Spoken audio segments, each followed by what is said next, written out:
So let's bring you over back to Thunder Tree. Wait, did you say we get experience for dressing up? You get 100 experience for dressing up. You get... Guys. You start the game with inspiration. Well deserved. I think I already had inspiration, but okay. Well, inspiration actually isn't supposed to carry on to the next game, really, but Oh, we okay. just let it. Okay. Can't it count if I have my axe out? I need to see it. Take a picture. Take a picture, send it over, and then we'll it's enough. Do it, Dan. Do it. I would. 100 experience, you really need it. You want to hit level 4, right? Well worth It's a big level up, and you get a feat in level 4, I think. Let me check. Yeah, you get a feat or ability score improvement, so that's a big deal. 40 XP left. Really, 40? Wait. You're on your way. All right. So, Castanar, as you sit there tending to Rydolph's body, he has been very quiet for the last day. The party has already left, and you're waiting for him to wake up, and you just will not leave because he hasn't really given you any answers. You don't know. I mean, you've gotten rid of Venom Fang, but you still have not gotten any answers as to your past. Just out of curiosity, how did we get rid of him? Did we drive him off, kill him? The I haven't caught up on that, so. The other party members went to Venom Fang and they attacked him.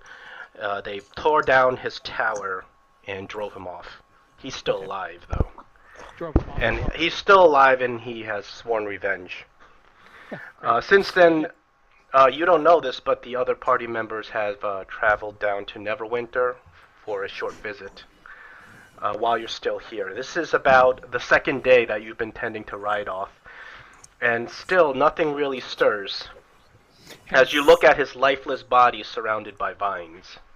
Has the veil started to recover from No. the dragon's absence? No. The veil, the oppressive magic of this place, the blight is still there. Okay. And you can actually hear some of the twig blights scratching at the door at times. Okay. I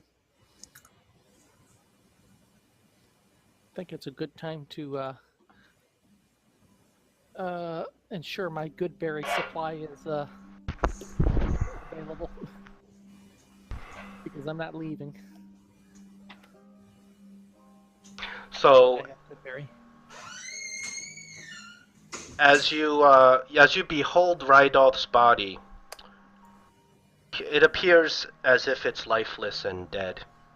But you can see that the skin is visibly changing into bark. Okay. And little tiny branches are sprouting out before your eyes. No, that's a good sign. Yeah, and this has been approximately a day and a half. You've been tending to him.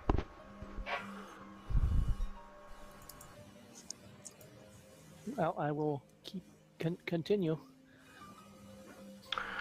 You wait another few hours, and you can see that his skin is starting to disappear as it changes into tree bark.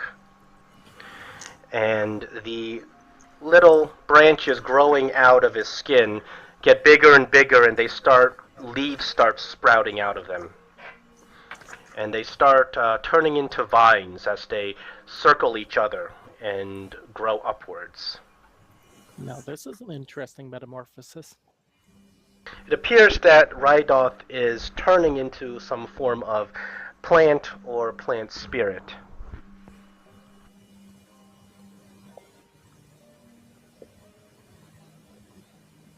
Okay, well, nothing I can do except for wait for it to finish. I know druids have powerful magic that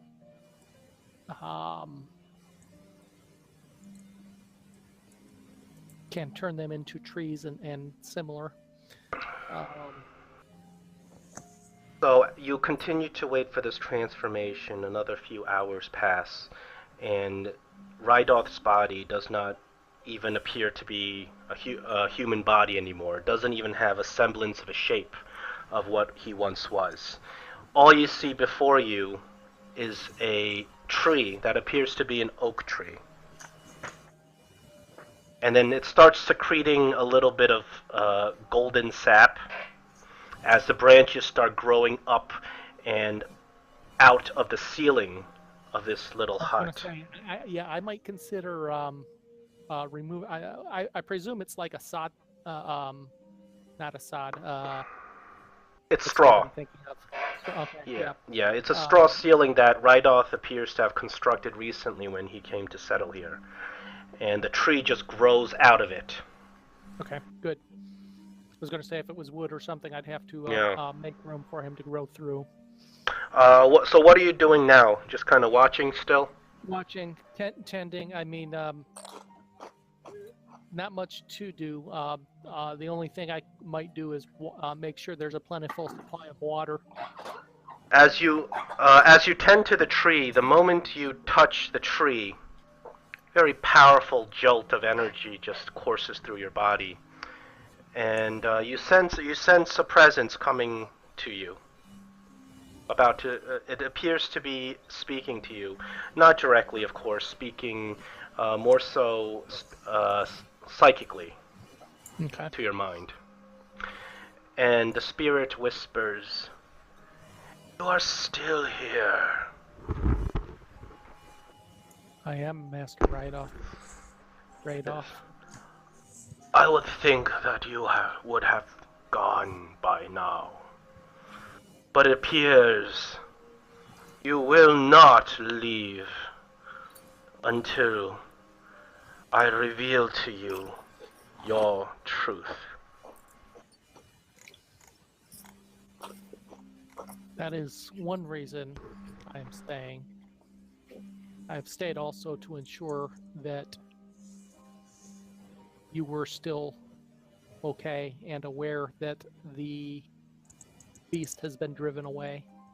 As I am aware of that. And for that you have earned the truth, if you so wish to hear it. He says, "Before I tell you your past, tell me, do you wish vengeance upon those who slew your parents?"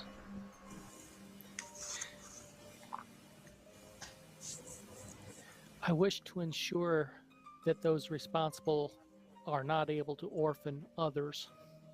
He says, "That is a guarantee. What has befallen you shall befall no others by the hand of those responsible. Now, knowing this, do you still wish to know more?" I bow my head and nod. I do. And he says, "It was I who slew your parents." And you see, and the tree starts to glow faintly. And you look around and you see there's an axe right next to in the corner. And I guess for a moment the thought just kind of crosses your mind, but you dismiss it, of course. I don't understand. He says, "I slew your parents to save them." And he says, "For you see this land, this blighted place, it is a curse as ancient as the gods themselves, a curse that was brought upon these people by none other than their own hubris." And he says, "When Thunder Tree was first discovered, it was under persistent raids by orcs. Day in and day out, there were orc patrols in the area, looking to loot, conquer, pillage, and destroy this town. and the people sought defense against the orcs. It was then that they resorted to the unthinkable, calling upon a dark Gias, forbidden lore held secret to the elven people, and wrongly shared with the humans who are forever lusting for ambition and power. In summoning this Gias, they awoken Mount Hotnow. For you, as you may know, Mount Hotnow is no ordinary volcano. Beneath it resides a dark presence, as old as the gods themselves. It is the name that must never be mentioned, lest he come back to light.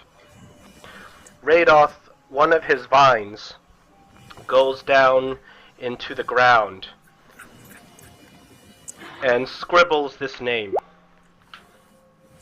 It says, to say his name is to give a dead god power. He said, it was with his magic and vengeance that the Gias brought forth an eruption so mighty it laid waste to this town in 5 minutes. And all within the town, cursed by the Dark One's energies, are fated to turn into these creatures that you saw before you, the walking dead. All of the town and their descendants, such as myself and such as you. This curse will find you one day, as it has found your parents when I destroyed them for mercy. I sought to destroy you as well and end the curse once and for all. But it was your mentor, Rocco, who stayed my hand, swearing that he could raise you correctly, that he could bring you up to defy this curse. But there is no defying the power of a god. And so I shall stay here until the curse takes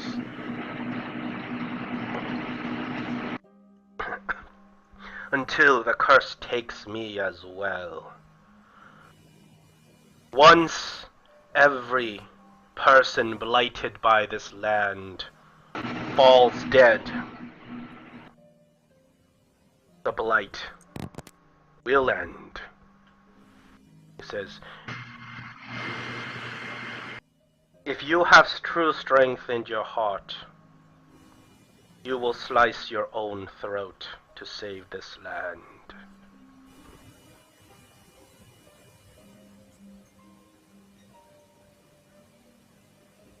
This land must be returned to its natural state. Therefore, I must stay here with you. Says no. You will go, and you will live your life, or you will choose to end it now. And out of the vines he produces a dagger that is made out of a very sharp obsidian as well as bark, and he hands it to you. He says, if you cannot do it now, perhaps one day you will see it proper. But this is the only way. For no mortal has the power to defy the blasphemy of a dead god.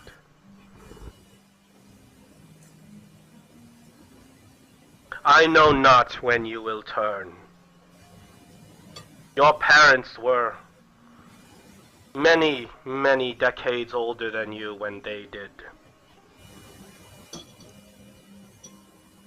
Perhaps you have much time left to do good in the realms before fate finds you.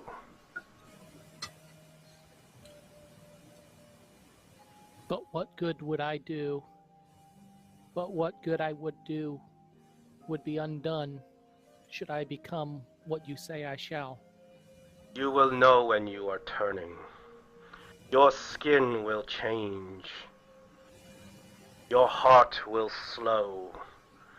Your hunger for flesh will rise.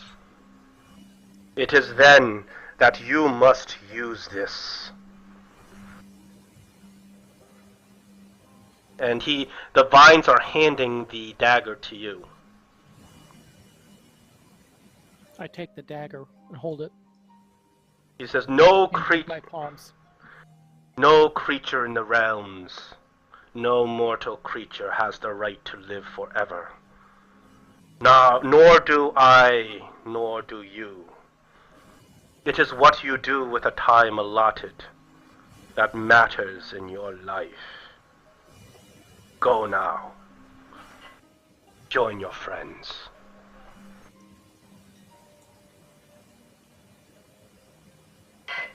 I hold the dagger in both my palms, palm up, and then reverently tuck it into my belt. I shall dwell on all you have said, and when the time comes, I believe you have the strength to do what you know you must. He says, this place will be cleansed again. And the tree falls silent.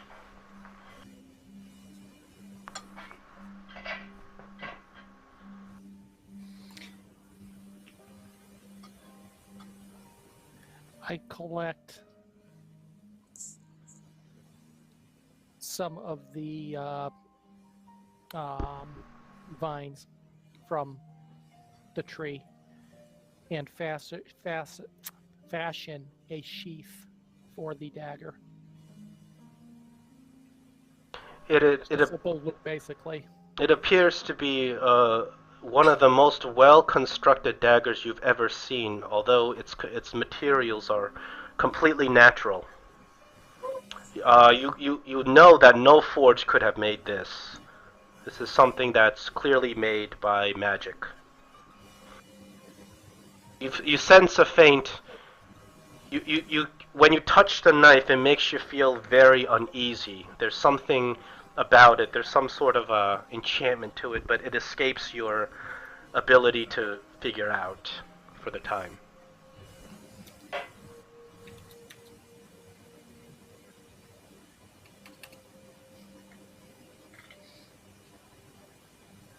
Okay. All right. So I assume that you will be heading back to join the others in Phandalin. Yeah, I'm going to take take it slow as I ponder things. I'm not going to rush back. Going through the wood. Observing the wood. You leave Thunder Tree, and your brain is just racked with these heavy thoughts, weighing heavily on your steps as you leave this blighted village, completely unmolested. The twig blights seem to have lost interest in you at this point. And you head south through the Neverwinter Wood, and these are the woods you know, of course, but things just seem to be a little bit more colorless as you go through them.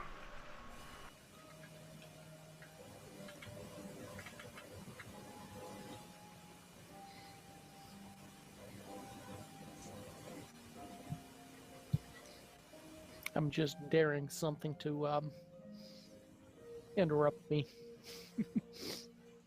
Although Hey, I'm not Cousin, going out where of my you way. been? Get a very it was a very tough walk back. Question: how much time passed that we would have been waiting in Phandalin? You guys have come down to Phandalin through Neverwinter, and As you head towards Phandalin, Castanar meets you coming out of the woods. Okay. Boss is And still and unconscious, I guess. so the rest of the party comes over to see Castanar, and he's just got this, like, the world has come to an end look on his face. You've never seen him this unhappy. Oh my, that isn't a very pretty sight now, is it, Striggle? He looks unhappy. Hey, what's the matter, Castanar? Cat got his tongue, I guess. It's nothing. Oh, don't play that trick with me. I know when it's nothing and nothing is nothing. Tell me, did your friend die? He is at peace. That's good. That's good.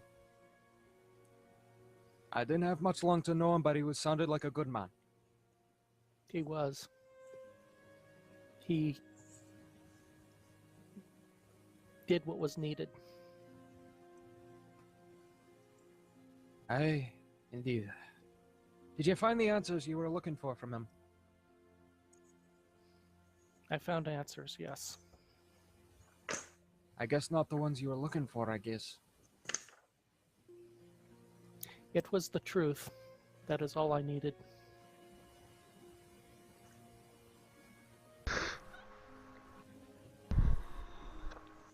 What have you? Have you No. recovered from the battle? Battle? What battle? Venom Fang? Oh, right, dragon. We told you all about after we beat him. Have you recovered? Fighting such a beast takes a toll, even if not physically, I am sure. Aye, scars heal. Things happen. They all work out in the end. Good. What of your minds?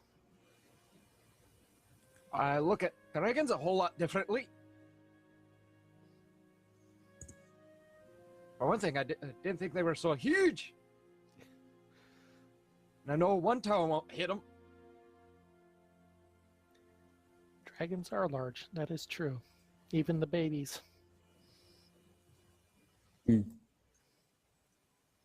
that's the thing, you have to get him young to be able to make him into a pet. That one was too big. Good Even luck. for me, unfortunately. Good luck with that. I have not heard of many dragons that have willingly subjected themselves to such. I know, but it is a challenge. We may overcome one day. In the meantime, we've managed to make a lot of money while you were away. I've shown my That's big good. bag of gold. But yeah, the doctor presents a massive amount of gold, and you really wonder by what means he's acquired this much money. There will be I've plenty never of had stories a to lot tell of on the use way for to Phandalin.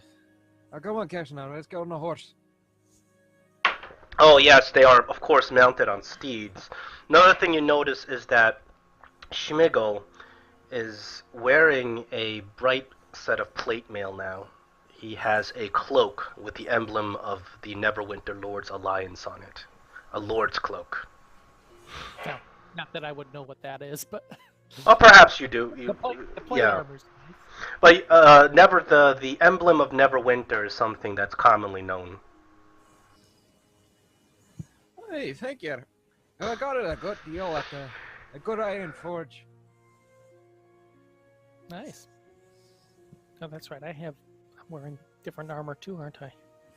Oh, by the way, what's that thing around your waist? Looks like a butter knife. It is a dagger from Radoff. A gift to be used only in certain circumstances.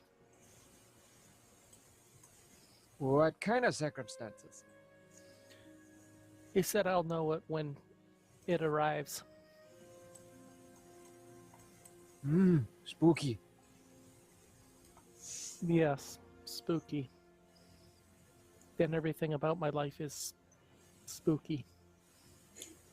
Well, that's wood elves for you. They're the barbarian elves compared to us. Perfect high elves. Civilized.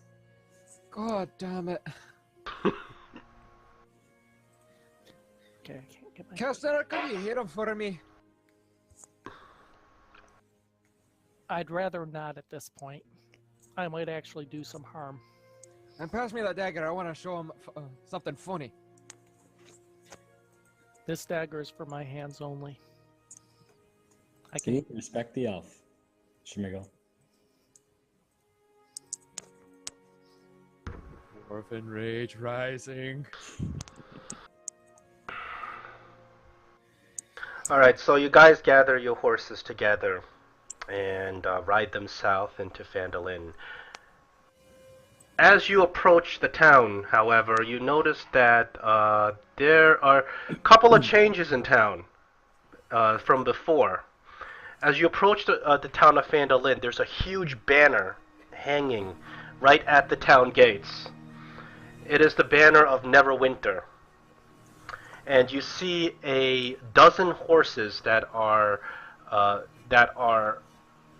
sort of saddled and docked right at the town gates. Well, looks like they were miles ahead of us.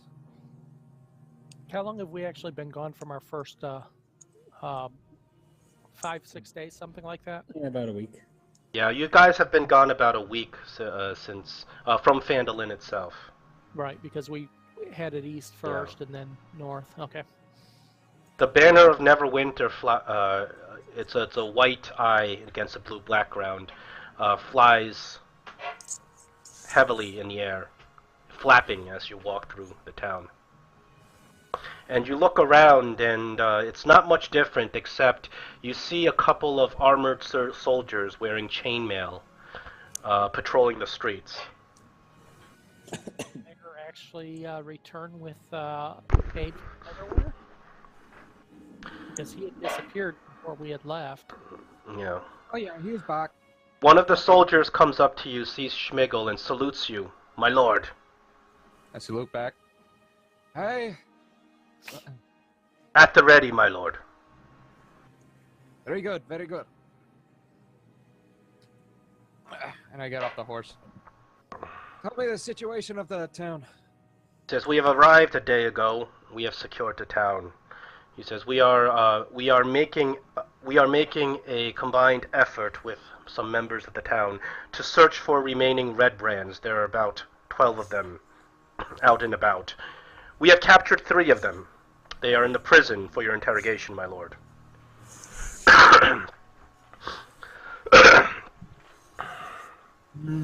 He says, Lord Knox specifically requested that we come and lend you our aid. There are 12 of us, and we are under your command. Aye, good to be under command. Thank you very much for the report, sir. Private. He says, my lord. He salutes, and he continues marching along. I salute back. What was... Officers don't salute subordinates. It's out of respect, you idiot. But I don't think you'd realize that, now would you? No. Respect? What's respect?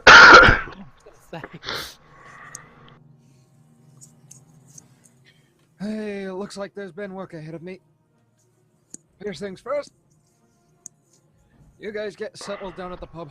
I got some business to go in with Eldermath. I've got a detour to make too. If you guys want, so I'll meet you guys there. Okay. I'm gonna visit the Alder Leafs and see if they need any more assistance with their farming. Okay, very well. Can you give me 2 minutes? Sure. I gotta adjust my stuff. Flashback now.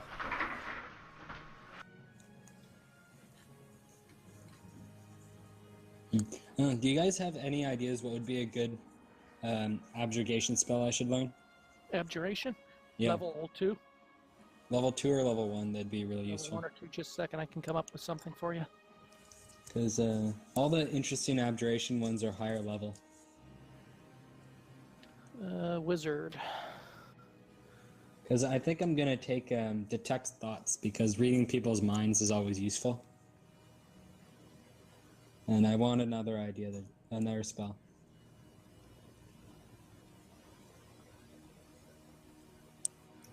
If it doesn't have to be abjuration, it has to, well, I'd like an abjuration one since I'm an abjurer, but but it doesn't really matter if it's something another useful spell. I have enough destructive spells, especially when I reach level 5. Fireball. And lightning bolt. And animate dead.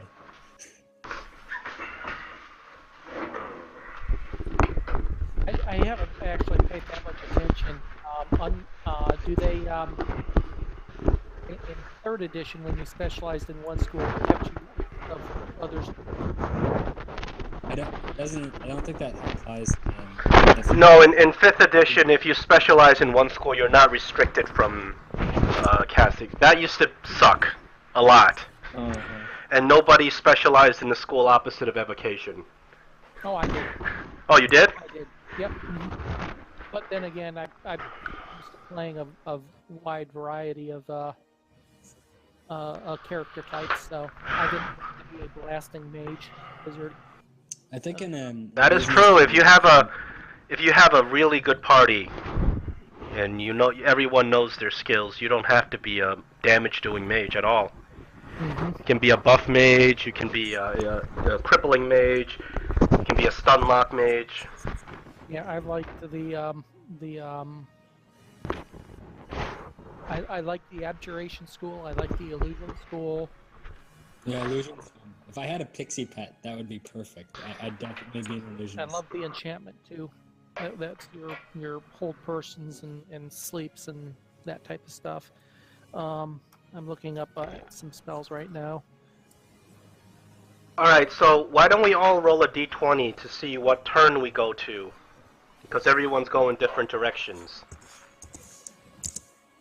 The music of Phandalin has changed because it has been... It's occupied at this point by Schmigel soldiers.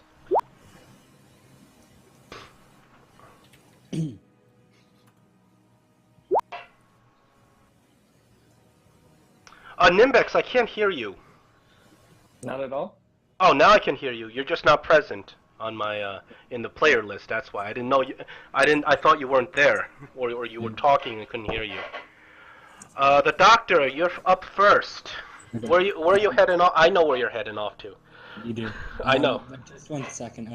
Nimbex, at some point we're gonna have to take like a long rest to be able to learn a whole bunch of spells. We've got the money to do everything. Yes, absolutely. Increase your level 1 spell repertoire and get my Misty Step. Okay. Alright then, Do we So- still have enough gold left? we've got like almost 2,000. Oh, Yeah, the doctor has gotten everybody well paid. Yeah. Okay. So as I approach... we have to slink back into town. Yeah, you don't know what else Mistress Elvira is going to do. I mean, she sent some thugs after you, but they were easily gotten rid of. You don't know what she's going to do next, if she's going to do anything next. Does this guy's self last more than an hour? The what? This guy's self spell lasts more than an hour? What does it say for duration? I'm just looking that up. You Yeah, should I have a got it. 1 duration. hour, never mind. Okay. Okay, so I'm gonna walk down the main street casually, twiddling my staff, and I go up to the Shrine of Luck. Uh-huh. As I approach the door, I knock, and it goes, "Hello, anybody home?"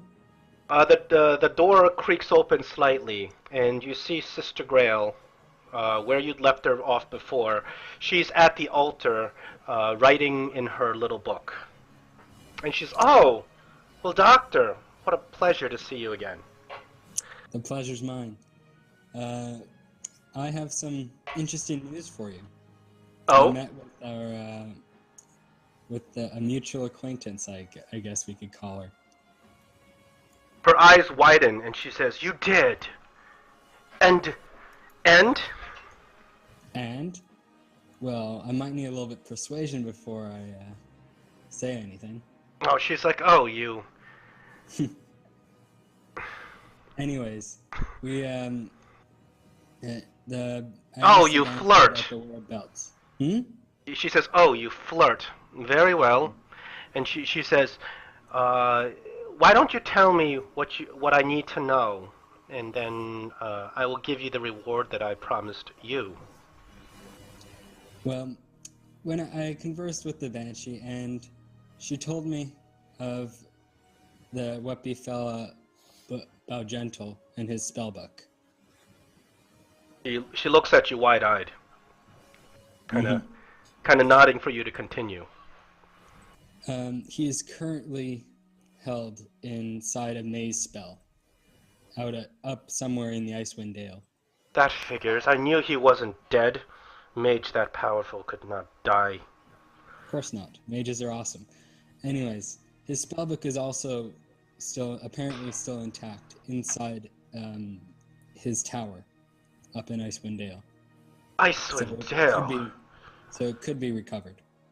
Oh. She says, "I shall have to contact the Harpers to see if we have any contacts in Icewind Dale who can investigate this." And then she looks a little frustrated. She's like, "Oh, I was hoping it'd be somewhere somewhere tangible, somewhere I can get to easily. Icewind Dale is months away by travel." And cold. Very cold. She says, "I've never been there, and I'm not excited to go there myself." She says, "But you have done an irreplaceable service for the Harpers." And she says, "You, Doctor, I believe, would make a perfect Harper." Well, I can't really say I don't know how to play the harp. So She says, "No, perfect would be it is not about playing the harp, you see. What the Harpers do," and she says, "Well, I try not to talk about our principles before anyone is initiated. But," she says, "but what we do is we seek to balance power. You see, even power with the greatest intentions that becomes too prevalent in the world will become corrupt. There are times when forces contrary to the most powerful forces in the realms are needed. And that is why we are here." She's like, "Does that sound like something that you'd be interested in?" Quite possibly.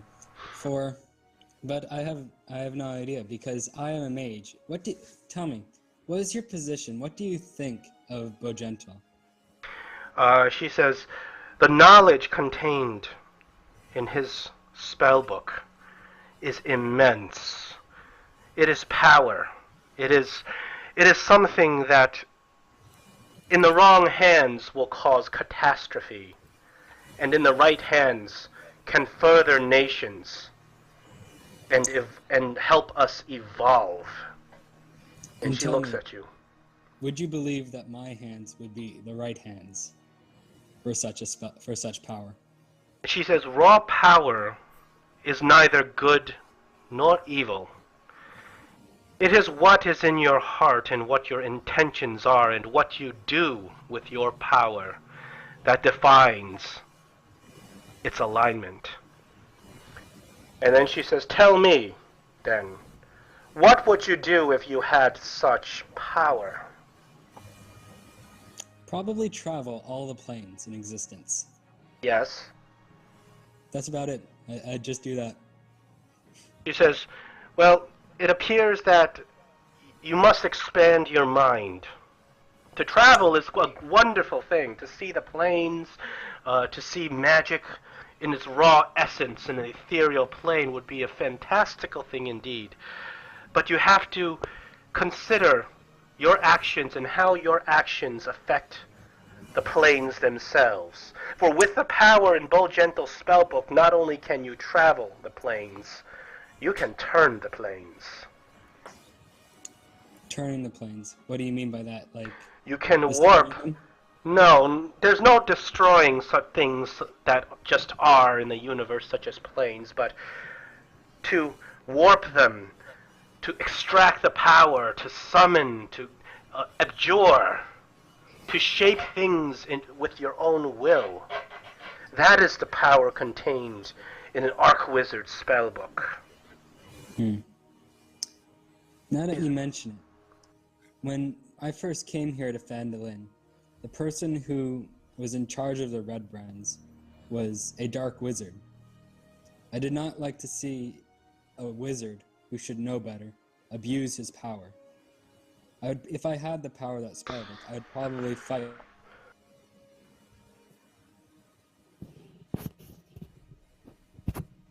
Right in the middle of speech. Yeah. Froze. Did we lose the doctor? He got time stopped. Bo Gentle has come in and time stopped him. Ah. So Illustra sits there just tapping her chin, waiting for him to finish. Doctor has had a stroke. Does he know he had the stroke? No, wait, better yet, he has lockjaw. Okay.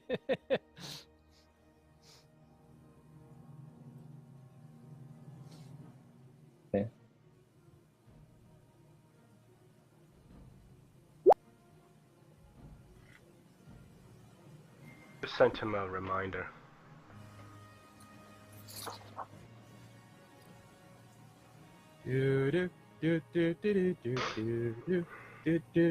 I'll give him a few minutes and then we will. Oh, who's got that ringtone? I got the same one. It wasn't I. My phone's off.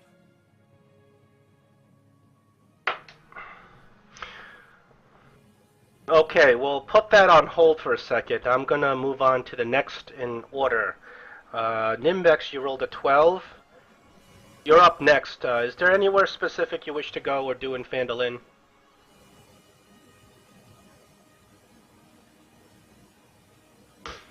It was his phone that went off. Schmigel, you're up. Wait, wasn't I last? Oh, that's right. Kastner's up next. Kastner, you're up. Where are you Okay. off to? Oh, Nimbex is here. Oh, okay. Back, up, down. Who do we go to next? Well, it's Nimbex is up next.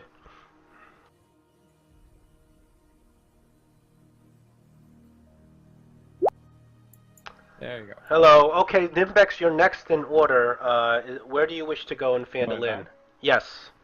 Oh, okay. I don't know what happened. I got dropped from level 20. Yeah, it I'm happens. back. Oh, the doctor's back. Okay, let's finish up with the doctor. Anyways, what point in my epic speech did I cut out? I think I was like 3/4 way through it before I realized. You were saying you were considering what you would do if you had the power afforded by Archwizard's spellbook. Did I talk about eradicating the world of all dark wizards? That's about what you were starting. Yeah, that's about what you were starting to say. Okay. So, anyways, yeah, I got like all the way through that before I realized I forgot. Okay. Anyways, so when I first came to Phandalin, a dark wizard was in charge of everything here. In charge of the Red Brands, and a wizard should know better than to abuse his power for such efforts to control a town. He should have used them to help people instead. Yet, he did not. Such wizards, I do not believe, have the right to be wizards. I believe I would like to put an end to those who abuse their power in such a way. He says, Such as the wizards of Thay. She says, I see. But she says, but is it possible that even the wizards of Thay, who have no ethical principles whatsoever and believe only in the sole power of magic itself, is it not possible that there could be a great evil in the world, and it is the wizards of Thay who destroy this evil, and it is only they who have the power to do so? She says, you see, even And I evil... believe that would be unbalanced if it is only they who has the power to do such a She thing. says, if there is none who do any evil in the world, that would also be unbalanced. Hmm. And then she says, but still, I am intrigued by your philosophies, and I'm intrigued by your desires and your passions. She says, if you wish to be a Harper initiate, I will initiate you. Why not? What's the harm in such a thing? She says, you be careful what questions you ask in such matters. And then she leans over to you very closely and she says, now, another thing is that were I to consider things of a romantic nature, I would never consider them with any outside of my Harper order. And she kind of winks at you as she says that. I whisper back, well then, it's a good thing I'm becoming an initiate, isn't it?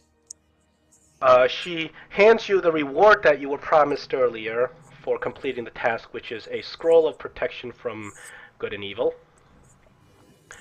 And she also hands you 100 gold, which is also part of the reward promised earlier. That was More gold. That was the only spell I could suggest from the abjuration school too. So let me add this scroll to your massive collection of scrolls that you already have. Like I said, Nimex and I need time to sit back and write up spells.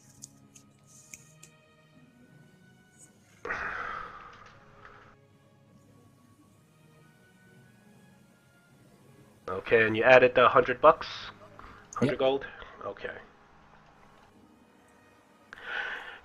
After that, she hands you, she kind of puts her palm over to you and opens it, and there is a pin inside. And the pin is a pure gold, studded with a small rubies harp. And she says, this is the emblem of the Harpers. She says, take it now and contemplate those thoughts that you shared with me. She says, we will speak again very soon. All right. And one last thing, when I step out of the Shrine of Luck, I have the most interesting idea. The doctors, ever since Miguel got a fancy cloak, the doctor has felt inadequate next to him. Okay. So I'm gonna go over to the closest shop and purchase a bright yellow robe. Well, one thing, a bright yellow robe. Yes. Okay. That looks like nice clothes compared to my rags. Which, I thought you were wearing nice clothes, as it is. I didn't realize you were wearing rags. You pointed out that I was wearing rags when we were in Neverwinter at the Nobles Council. Oh, they think you're wearing rags because they're nobles. So I'm getting something a little more... Oh, so you're getting some clothes that would befit a noble. A little more, yes. All right, 10 gold. For a lustrous yellow robe, and then you got this pin that makes you shine out even more and stand out. Don't forget the hat. I have a wizard's hat. Oh, so that's special order. It'll be ready in 3 days. If you want the actual hat that looks like Gandalf. Oh yeah. Okay, that's 2 days. So you're sitting there. You're talking about. You're talking to the shopkeeper in the local clothing store about buying these clothes. And we will move on to Nimbex. Yep.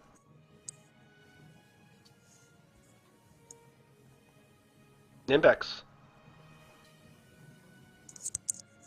I got a cough. Hey there. So, is there anything particular you want to do in town? Anywhere you want to go on your own? I have just been mostly interested in working on my spell book. I need to get some supplies to write a couple spells in there. What kind of supplies? Just like mundane stuff? Just the ink and all that. Yeah, you easily pick that up at the local shop. Okay. I'll meet up with Nimbex and we'll start making spells afterwards. And you meet up with the doctor to discuss sharing some spells. Did Agrippa get any experience points from having completed that quest? It was given previously. Oh, okay. Yeah, you did get experience. Because I think one of the quests we had to return here to get experience. It might have been the Alwell one then. I think it was another one. I know I gave you the experience for this one because it was a choice between completing this quest or finding the location of the lost mine, and you chose to complete this quest. So I remember I gave you experience for it. Okay. Anything else you want to do, Nimbex? I could use a drink. All right. So you head over, of course, to the this place. I mean, you guys have been here already a couple of times. It's a Stonehill Inn. Mm-hmm. You sit down, and Toblin Stonehill comes back to greet you again. He's like, "Well, it's nice to see you again. What'll it be?" I would like an orc's ear. Ah, you got quite a belly for that kind of stuff. Yeah. So he goes back, and then he returns and he puts the mug down. He's like, "Now listen, I haven't seen many like you before. You know, with these robes and you know these tattoos and the shaven hair and everything. And this nice sword. Well, yeah, we don't see many, I guess, of your order around here. It's a strange thing to see someone like yourself twice." Well, when you hook up with the right group, they know where the good bars are. Yeah, but he says, but the thing is, you know, I don't know where you're from or how long you've traveled to get here. I don't know, you know, if there's others like you, but there was a man here about a couple of months ago. He looked like you. Okay. He had these robes on, he had these bizarre tattoos all over the place, and he came in and he had barely a copper on him. And he said he'll work for his food and drink, and naturally I let him for 2 days, and he was strong like a mule. Hmm. And then one day those red brands came in, and you know what he did? With barely a swing of his arm, he knocked 3 of them out of the bar. Good for him. He says, yeah, he says he called him, and the weirdest thing is he called himself Cloud. I haven't seen him for quite a while, but you know, if you ever run into him, maybe you know him. Not Do a history check. Do I know a Cloud? No one you've heard of from your order, Oh, okay. but perhaps it's someone from a different order. If you say Cloud Strife, I'm gonna like go. No, crazy. no. Okay. He says no. He only had one name, and this was Cloud. He had no last name.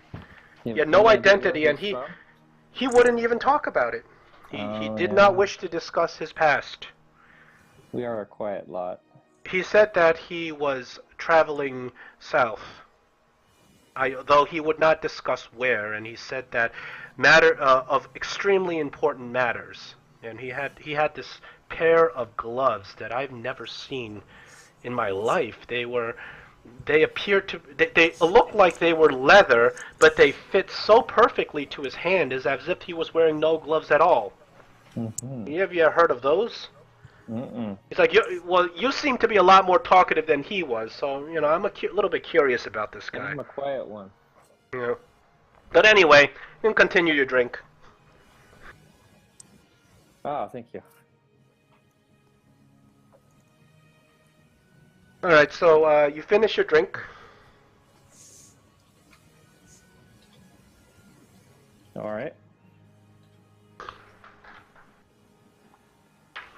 Is it bubbling? The orc's here. It's a difficult drink to stomach. Oh, okay. And this is Nimbex who passed out last night. Yeah, Just, but he's been drinking a little bit every day and building up his tolerance, so he doesn't have to do a Constitution check anymore.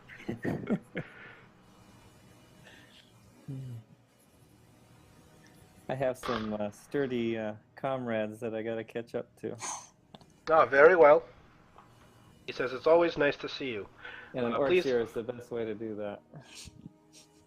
He says, please come back. I'm sure I will be around. How long ago did he travel south? He says, well, this was a good 4 months ago, before you guys even came here. The Red Brands were still in town. He did a lot more work than his worth, and he didn't ask for a copper.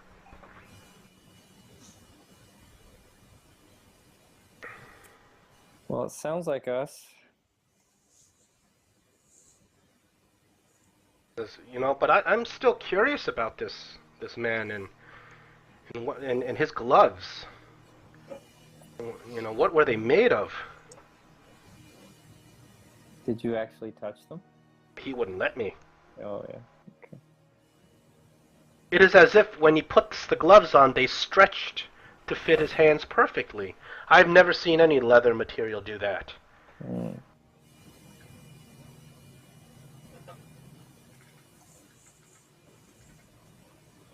And you know what? He was wearing those gloves when those ruffians came in, and he knocked them out. I bet he was.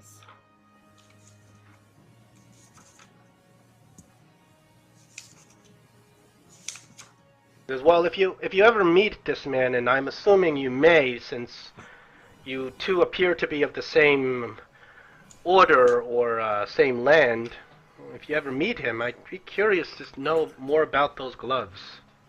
Okay. Did any of his tattoos stand out? He says, well, most of them were little squiggly lines that kind of curved around his ear and things like that. But there was a big fist right on his neck. Never seen a tattoo like that. Am I familiar with that at all? Just based on your class, that this is a mark of the Iron Fist. The Iron Fist. It's among the many orders. I don't know which specific order that you belong to, but it's one of the many orders in the monastic tradition. Mm.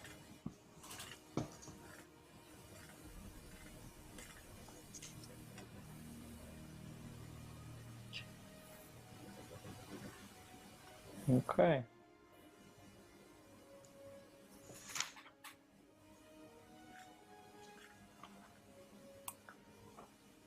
I will finish my brew. Oh, I'm sorry, it's not the Iron Fist, it's the Stone Hand.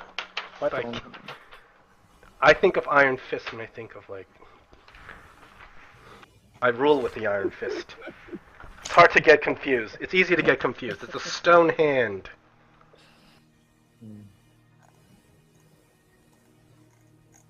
Well, I will wait for the doctor, and we'll work on spells when he comes back. All right. Next turn is Castanar.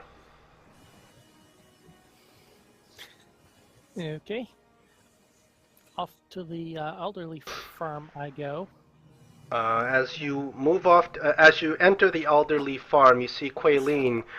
This is the end of the harvest, so she has a lot of produce. It looks like she's storing it into a big barn. And you see Carp run up. He runs up to you immediately. It's like, Castanar! It's like, Hello, look. young Carp. And he says, I've become so much stronger in the last week. I've been training every day. Well, good. And says- how have you been training? He says, watch! So he takes out his wooden sword, and he does a lunge to strike with the sword, and this actually doesn't look too bad for a young kid, a young halfling child. about the age of 7 or 8. Okay. So you notice that this really doesn't look too bad.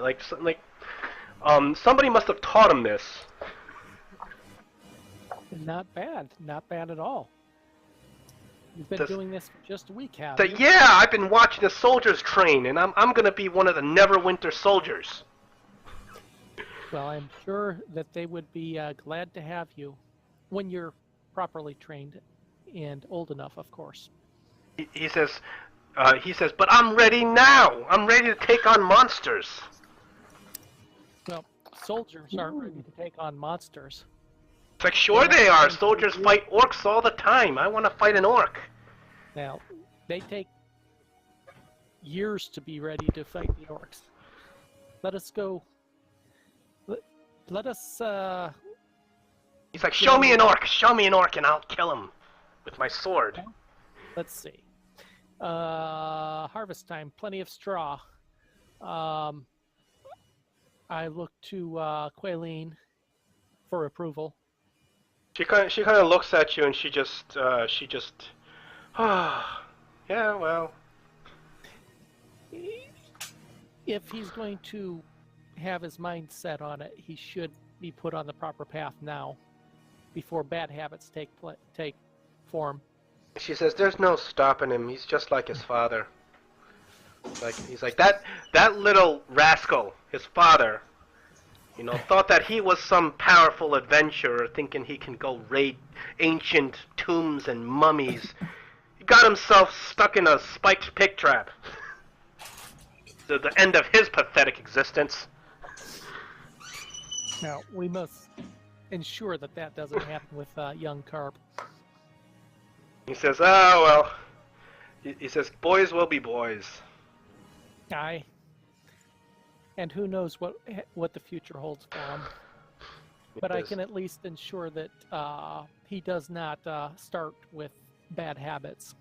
Like I'm going to ensure that he does not take the life of adventuring and gets himself killed like his father. Because he's gonna be a mayor through and through. It's like, no, Ma, I don't want to be a mayor. Boring. Listening people complain. Like, I want to go fight an Orak. I don't know. There's something to be said for a brave mayor that can rally the town. Just think of what would or would not have happened with a proper mayor. And you wouldn't want to end up like your friend's father. Run a persuasion. Roll a persuasion on Carp. Wouldn't want to end up like your friend's father there. And Carp says, "No way!" And he says, all the mayors all they ever do is just eat and count their gold all day. He says, the real adventurers will go out there and fight anything. They'll fight dragons, they'll fight demons. I have to let my friends tell you about the dragons. You fought a dragon? I did not. My friends were there, however. Wow. He was larger than your house. Wow. And they were unable to kill him. But that's because I wasn't there. See, I would have used my lunge, killed the dragon, and saved the princess. Unfortunately, there was no princess. No? Nope. No princess. Just a village of dead people. Larger than this village at that. Well, that's not good. No, it wasn't. It was also my hometown. You see Carp kind of looking at you, a little bit confused. It's hard for him to fathom what that was about. But enough of that. We don't know what your future holds yet. Let us go back and see how you handle that sword. All right. And I'm going to take up some of the chaff, the dead, the straw and whatnot, and fashion a in the form of a small deer-sized target. Okay. And Carp comes over and starts practicing his lunge on the straw dummy. Okay. Left foot advanced.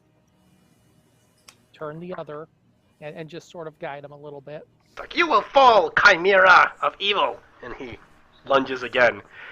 He trips a little bit, but he manages to get it, and he continues to practice. I wonder. I search around. He is a halfling, fairly dexterous. I search around for another, just a stout branch about the same size or maybe slightly smaller than his practice sword.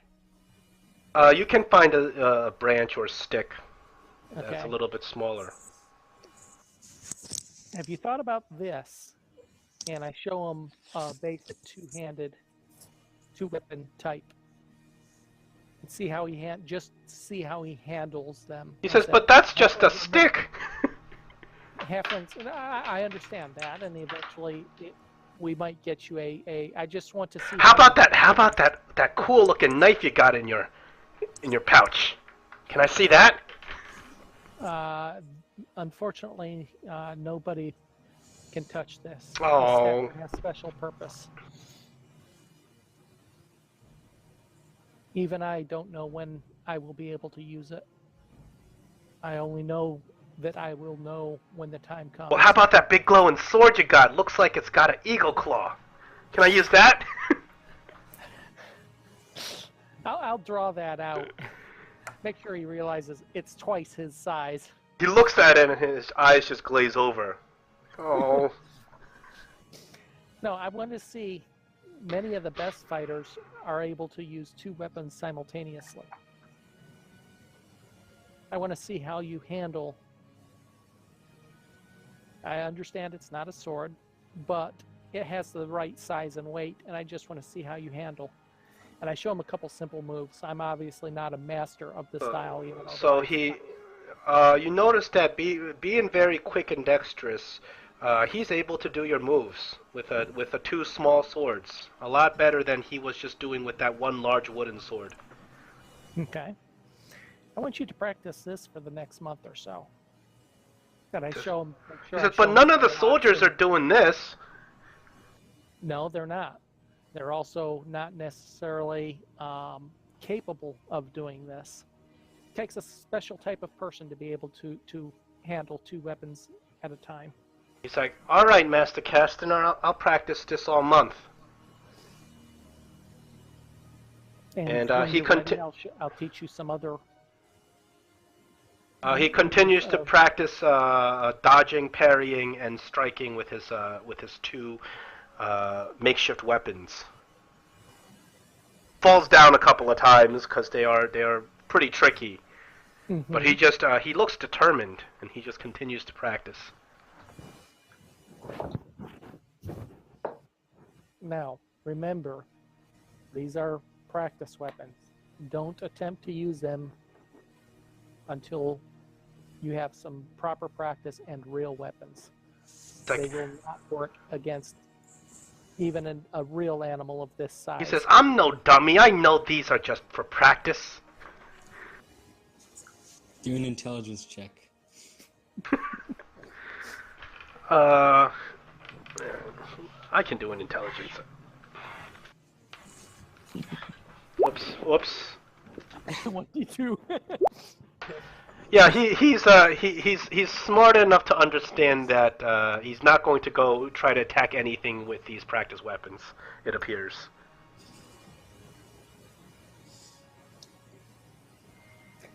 When I check up again, we'll see if you are ready to handle a real weapon. He says, I'll be ready. We'll see, but you must promise that you'll take my word as to whether you're ready or not. He says, well, Well, okay, I promise. Very good. Can you roll a wisdom?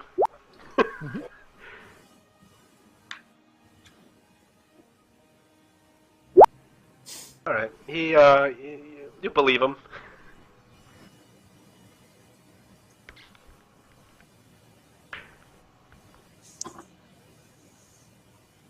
Okay, now I must go help your mother some. And you probably need to help as well.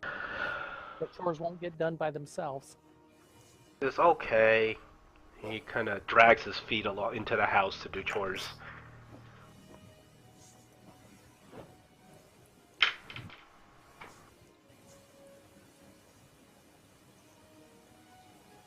And I'll spend the rest of the evening helping bind up the goods and whatnot. Yeah, the work is almost done, and you just help up with the tail end of it. It's not too much work to finish up getting the goods ready for market. And she, of course, invites you over to dinner for the night. All right. Next is finally we come to Schmigel. Alrighty. So I come into the mayor's office, knock politely. So you knock on the mayor's office, and nobody comes to answer the door. And from the inside, you hear some arguing. So naturally, you just open the door and walk in, and there is Darren Eldermath. He is sitting at his desk, and right next to him is a massive woman with orcish features. And you think about it, and you think, you know what? You saw her before on the road.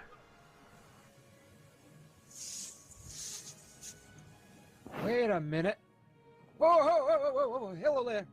Hi. Where? So, yes, you remember she called. You met her on the road. You had like exchanged about a total of 3 words. She wasn't very talkative then. She told you her name was Zunimar, and she was on her way to Phandalin at that time. This was about 3 days ago. Why? Plan.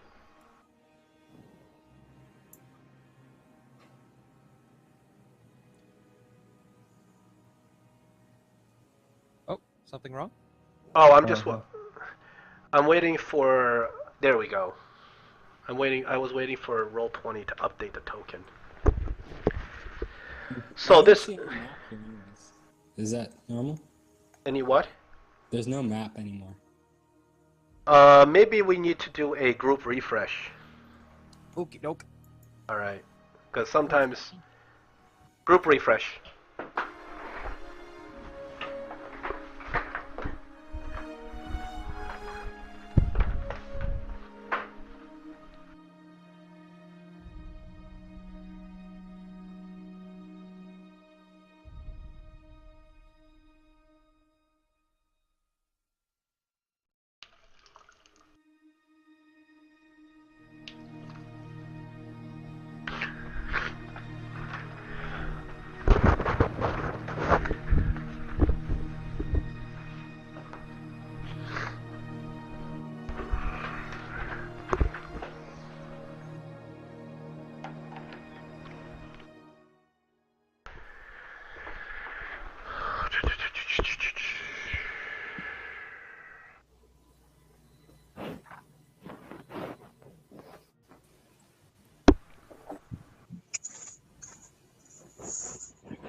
Hello? Hello. I'm here. Yeah, me too. Yeah, and map's back. Are we back in business? Yeah, it's just I can see like 2 camera pictures. One of you right next to Kastner, and one that's hiding right behind the map. I see that too. In the upper Oh, left. I don't know why that happens. In the upper left? What? That happens sometimes, and I have no idea why. Yes, it's back. It's like you're looking over the. Yeah, Oh, is it what going to happens YouTube? is they take your picture or your name, and they move it to the Was top the map left gone corner. for you too, or what? The map wasn't gone, but my tokens were just stuck and not uploading. Okay. That happens sometimes. It just fixed with a reload. We're fine. So, Schmigel, as you walk onto this scene, you see this huge, hulking lady hovering over Eldermath's desk, and she's got her fist pounded on his desk, and she says, the honor of the Uthgar demands you comply. And Darren Eldermath says, what you're asking is absurd. He says, you cannot go around breaking into people's homes. He says, I am a daughter of the Uthgar. I am a tribal princess. She says, I have the right to find my fugitive. She says, you have no such right under Neverwinter law, and you are Neverwinter. So Schmigel busts in. And then they both turn to you, and Eldermath says, Schmigel, you're back. Eldermath, how you been, old friend? Oh, hello, Miss Hawk. And then Eldermath looks at you, and he says, and a lord no less. He says, yeah, your men apparently just came to town yesterday saying that they were under your command and that you were a new Lord of Neverwinter? Wow. Well, you outrank me, clearly, at this point. Frankly, Eldermath, I cannot hardly believe it myself, but look where I am today. Yes, well, congratulations and welcome back to Phandalin. Thank you very much, sir. Says, as you can see, we got our hands full right now with issues. He's like, first of all, I don't know where to house or feed your men. I don't know if it's not like we have any extra beds in the inn or any supplies around that we can put your men. Second of all, I got these 3 rowdy red brands that they captured and we have in a prison downstairs. And then now I have this wonderful young lady. And Zunimar says, do not call me a lady, I am the daughter of the Uthgard. Right, And he says, well, she is asking to openly search homes without any form of warrant or probable cause for some fugitive. And we will not leave my office until I give her the right to do so. She says, it is the right and the honor of the Uthgard to right this injustice. Before Schmigel says anything, can you, say what, can you remind me what, the orc lady's name was? Her name, she said her name was Zunimar Hagara. She said that she was part of the Blue Bear tribe of the Uthgard, a barbarian tribe to the north. She said that when you met her last, she asked for directions to Phandalin. She said that she was coming down here in search of a fugitive that has cheated her tribe. So I look at the orc lady and say, hey, wait, hold on a minute. I remember you. Zunimar, is it? She says, you! Yes, I remember you as well. We met on a road. She's like, I knew not that you are a lord. You are master of this one. Says, I will deal with you then. She comes over, like, in your face, just hulking over you. Don't worry about it. Alright, what can I help you today? She says, I demand the right to search every house in this town for the fugitive Thoradin. Thoradin. Where have I heard that name before? Anywho. She says, by the right of the Uthgar, by the right of being a tribal princess, I have the right to use any means necessary to find this fugitive. And then Eldermath says she clearly does not understand civilized law. Listen, Eldermath, there's something in it I've learned from the Orcish people is that it's not really that they don't understand our kind of etiquette, it's just a difference in culture.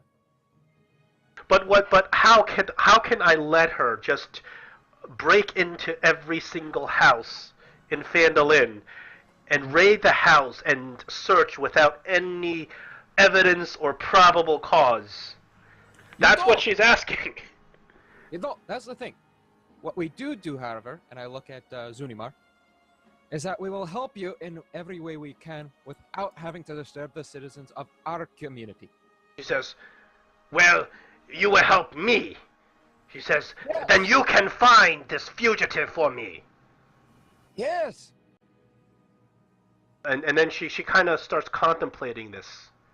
I need a persuasion. Or you can intimidate her. Intimidation. What?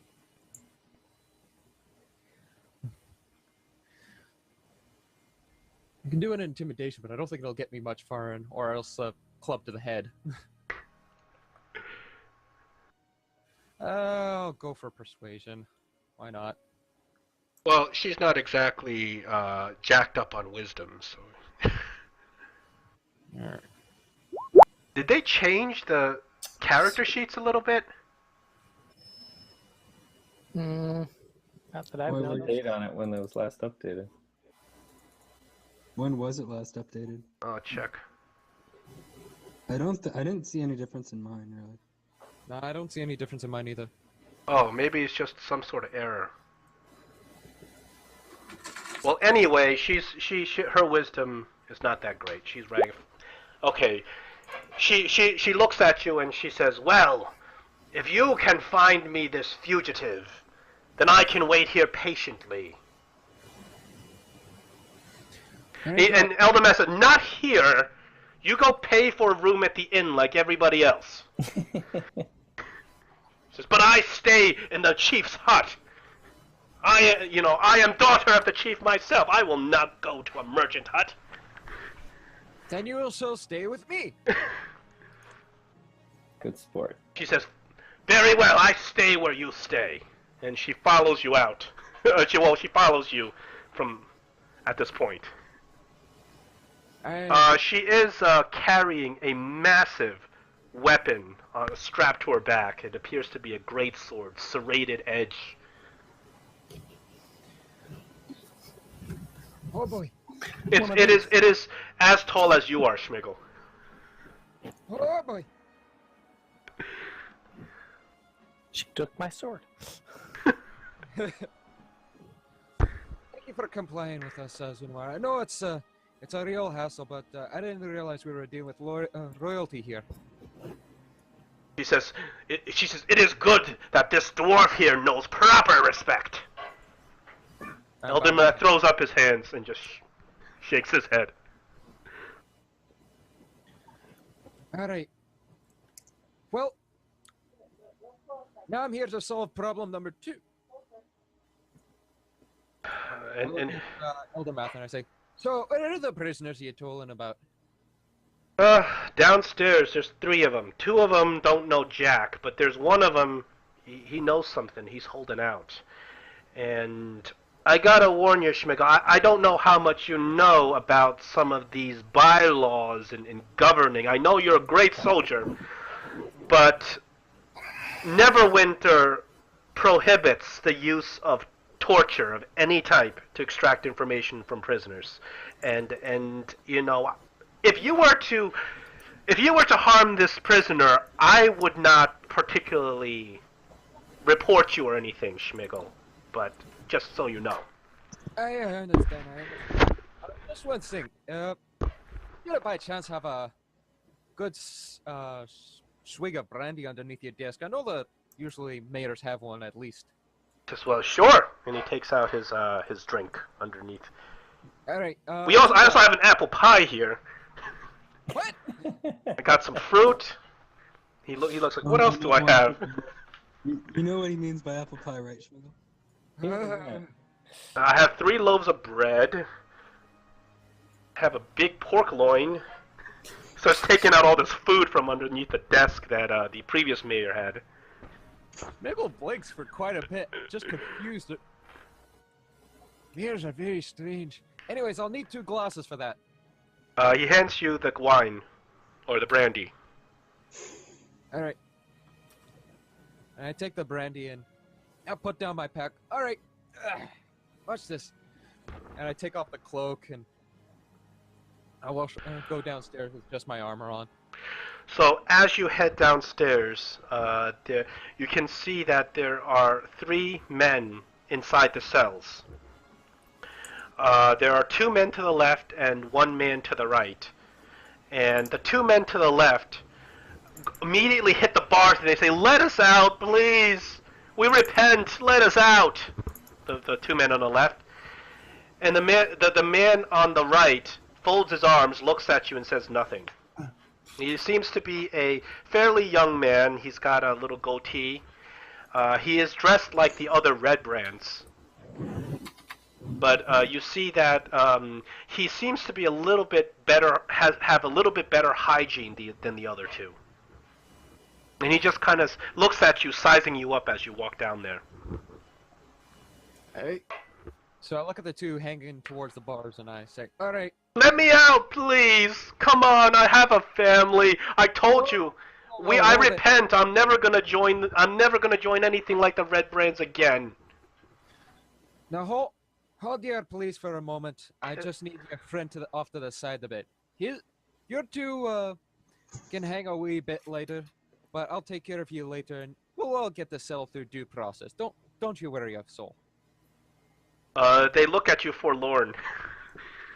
As the 3rd man just folds his arms. He looks at you and he says, he speaks first and he says, "You want a bargain?" He says, "I'll tell you what you need to know. You give me 500 gold and you give me your fastest horse out of here and you do not touch me for 1 hour as I ride." Well, first we gotta settle this like men. A few drinks now. He says, "Don't try to butter me up. Those are my terms." Well, we can talk those terms out now, can't we? He says, "I know what you want to know." Oh? Yeah, and he says, "You're not going to torture me. I know it." Oh, I know it too.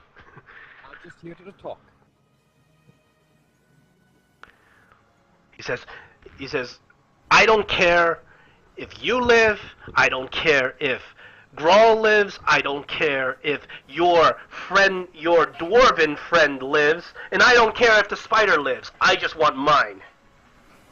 He says, I'm gonna be rich. I'm gonna take 500 gold. I'm gonna go down to Waterdeep. I'm gonna go to the brothel and just have me a great time." Aye. So you know the spider.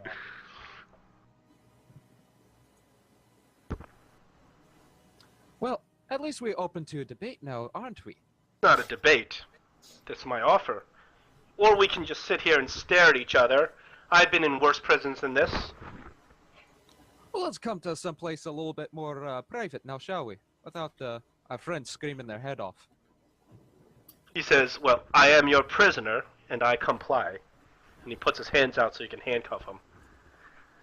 Alright, come this way. I take him off to... I assume there's an interrogation room somewhere down in the dungeon. Yeah, so it's a little prison, but there's like a little walled-off stone room that you take him off to. And Zunimar, of course, waits for you upstairs. She's not part of this. Oh, I was gonna hope for a little... You can call her down. Alright, I call Zunimar down and say, "We have reason to believe that this man knows a few more things than he should have. One of them could possibly be your friend that has been lost in our lands here." Zunimar contemplates this for a second, and she thinks, "Well, I have dealt with these kinds before." She says, Yes. "You see, the best to do in this situation, first rip off one ear. When they scream after you rip off one ear, you say you will rip off second ear, or else give information." I remember my times in the military too, but She says, "You want me to rip off his ear?" And then this guy says, "Hey, can you please call your orc off?" She says, "How dare you call me an orc?" And she reaches for her weapon. Alright. See, we people in the Neverwinter kind of handle things Well, we don't like to scare other people with other people with half ears and such. We kind of look at it down upon it. Then how do you extract information from these cowardly prisoners? And I hold up Primar and hold up the flask of brandy and the 2 glasses. Say, we handle things through conversation. He says, "What is there to talk of? This man is a coward. Coward and a villain. And he deserves death." Trust me. Death will be a kind representative to what he's about to face now. I'm telling you right now, with this and a little bit of talk, his teeth will melt out of his own mouth. So the man looks at you and he says, "So what was your friend's name? Gundren, is it?" And he smiles at you mockingly.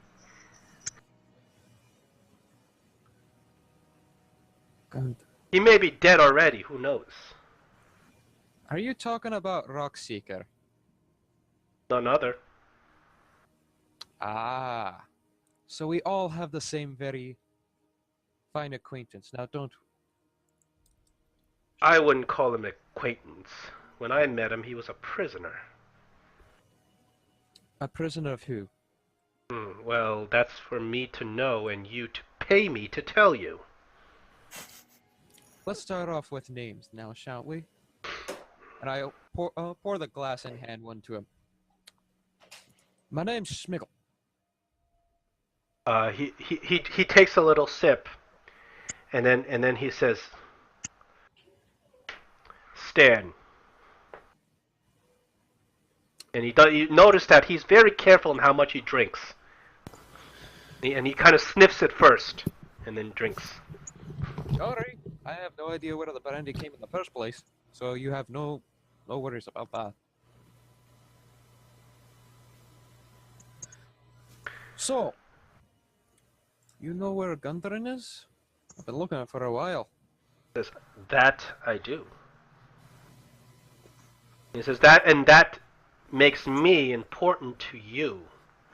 Which means you have to make it worth my while. He says, don't look at me as one of these idiotic thugs. I'm better than them. Oh, you've already messed up halfway through your overall plan. I have to admit, I was kind of so disappointed. Figured the Rembrandts would be a little bit more craftier than usual. He says, "I don't care half a rat's arse about the Red Brands or anybody else." I figured as much. He says, "I just want mine, okay?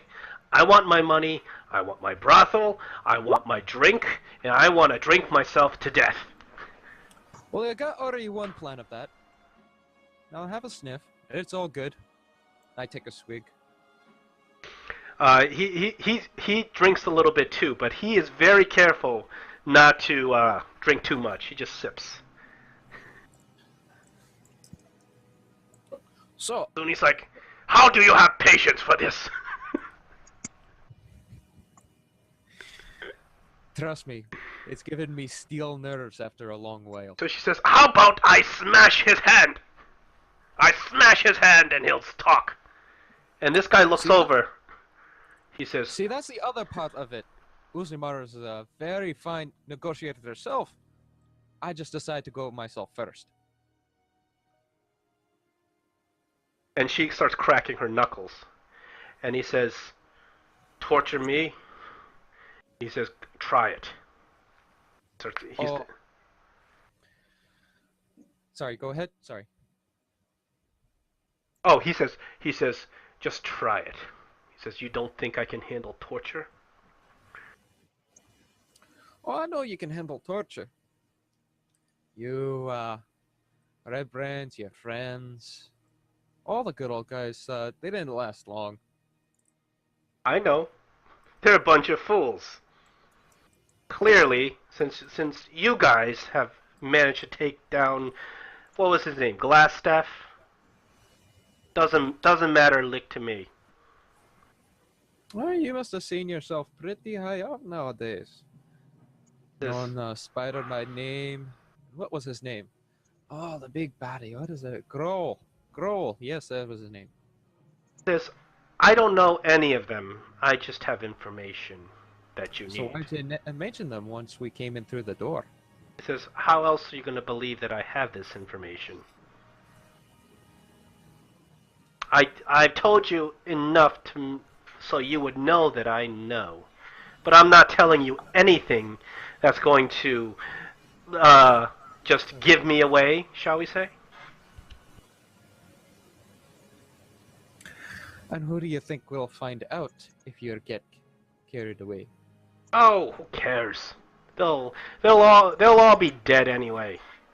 Aren't you gonna go kill them? What if we don't? You ever thought about Then that? they'll kill you. Who cares? I'll be out of here. They'll kill me, they'll kill you. Before you know it, they'll have the entire land under their thumb and nail. He says, I can care less about the greater survival of anyone or their realms. He says, you know what really matters in this world? Number one. That's what matters. Hey, that's what your other friend said back in his cell too. What a shame. Had to put him out of his misery. He says, then kill me then. What else do I have to live for? Telling me the information? Why would I do that? It's kind of fun watching you get upset. And he looks at Zuni and you see she's like steaming now.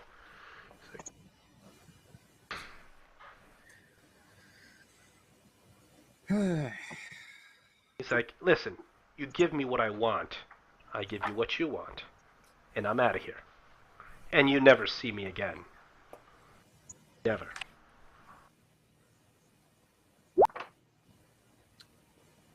There's always the other alternative option. Zuni flexes her muscles, starts cracking her knuckles. There's only so much one person can handle before, oh, you know, the wrong tendon is pulled, the wrong knuckle popped. Shimeko, are you intimidating or persuading? Intimidating. Oh, let's roll a check. Da, da, da, da, da, da, da. Intimidation. Oh well, then you did roll a massively nice intimidation. So you see this guy starts sweating a little bit, and even though he's keeping a very calm demeanor, you can tell there's like beads of sweat dripping down his forehead. And he says, "You wouldn't. You wouldn't." Oh, let me tell you something. Zunimar here is a warrior princess. You know what that means? Well, it surely means that she doesn't need to shower. You ever heard the term diplomatic immunity? And he says, "Kill me if you must. Oh, I'm that's telling not you how- nothing." That's not how they have works. Yo, now don't they, Zunimar? Zunimar, she comes over and she picks up a rock, and it's one of those. It's sort of like a piece of a concrete type of rock, and then she just crushes it in her fist. Look, she looks hungry to get on this guy. Listen, I have only so much powder in my hand to pull away the fierceness of a royal family. Now, just work with me. Work with me. Tell me, and I'll get you out of here. You know he's scared just because he's got sweat coming down his forehead, but he says, "No, I don't believe you're gonna do it. I'm not gonna tell you. You give me my money." And Schmigel comes in real close. Says, "Do you really want to do this? I'm giving you the last chance." Says, "You wouldn't." And I pull him forward. We're looking eye to eye. Yeah. Say, "Do you really want this?" His eyes are bloodshot. He just spits in your face. You wouldn't!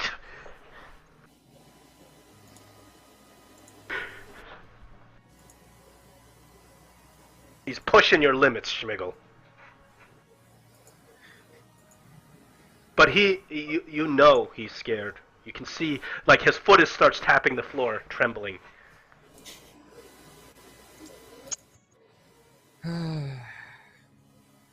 Excuse me a moment. I bring Zunimar with me. And I say kind of loudly. So how do you want to do this?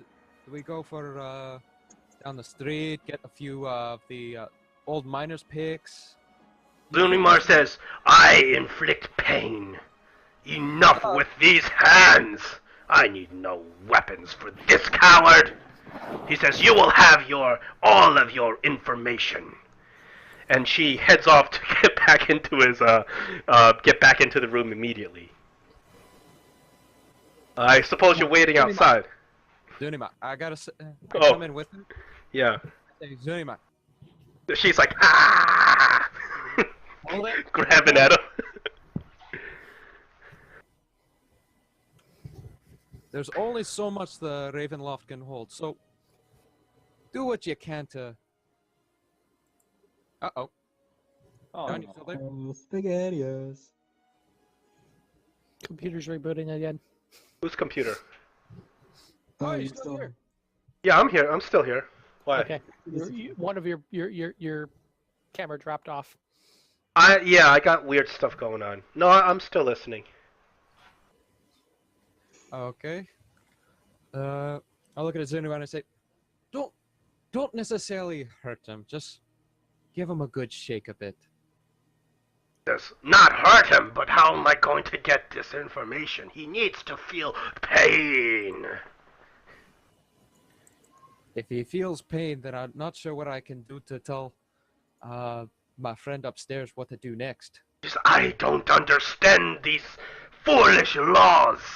When a man is a coward and a prisoner and a bastard like this, why does he have rights?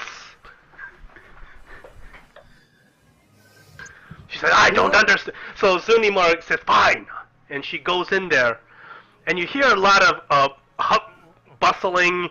You hear a lot of this man stand kind of yelling and screaming. And you continue to hear him say, I'm not going to tell you anything.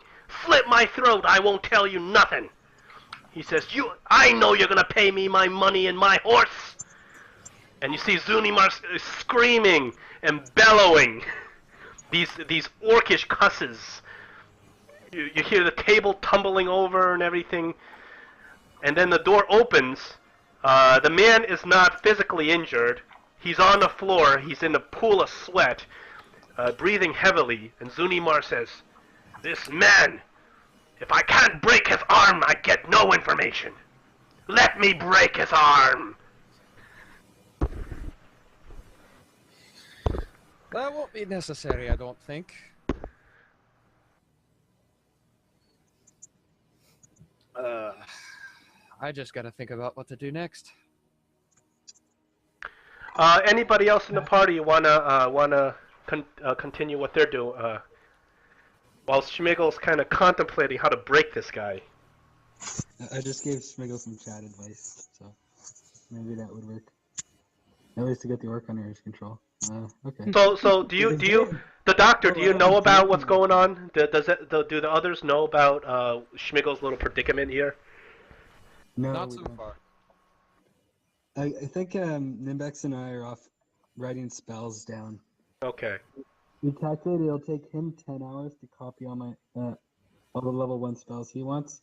Yeah. And me, it'll take 11 hours to do all the spell scrolls that I can do, plus his spells. And we're gonna deduct the money off the total. So you lock the man back up, and Schmigel, you and Zunimar come up just utterly frustrated. And Elder Matt's like, yeah, couldn't get anything from him, right? He says, listen, you want to break his legs? I won't say a thing.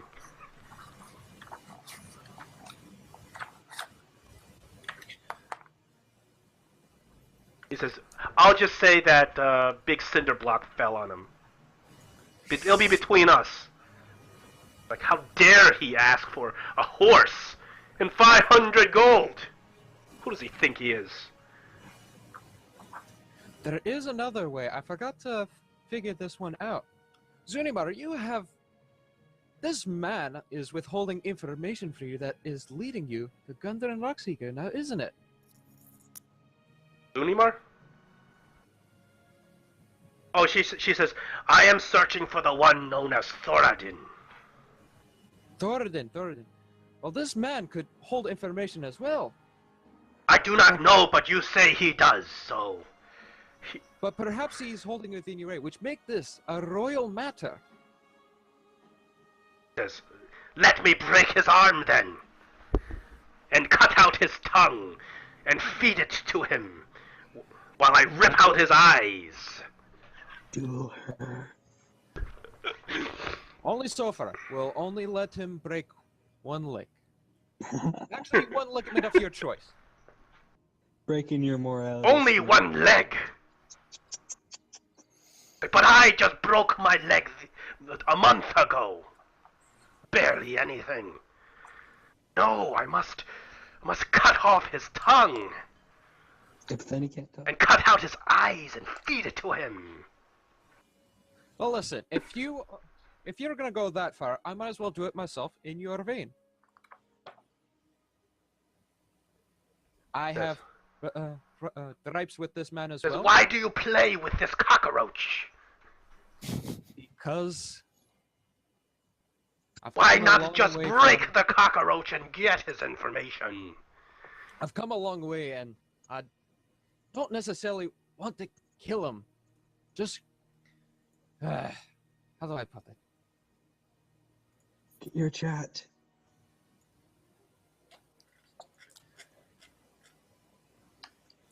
And then Eldermath says, Neverwinter law does prohibit torture of prisoners, but there is no provision to say that a prisoner that does not belong to Neverwinter cannot be tortured or killed. We can give the prisoner to Princess Zunimar over here. He says, I don't care. I am sick of him myself. I want him out. One way or another. Aren't we? As I look at the He says, can't you see I've been trying to get information out of him for the last 3 days?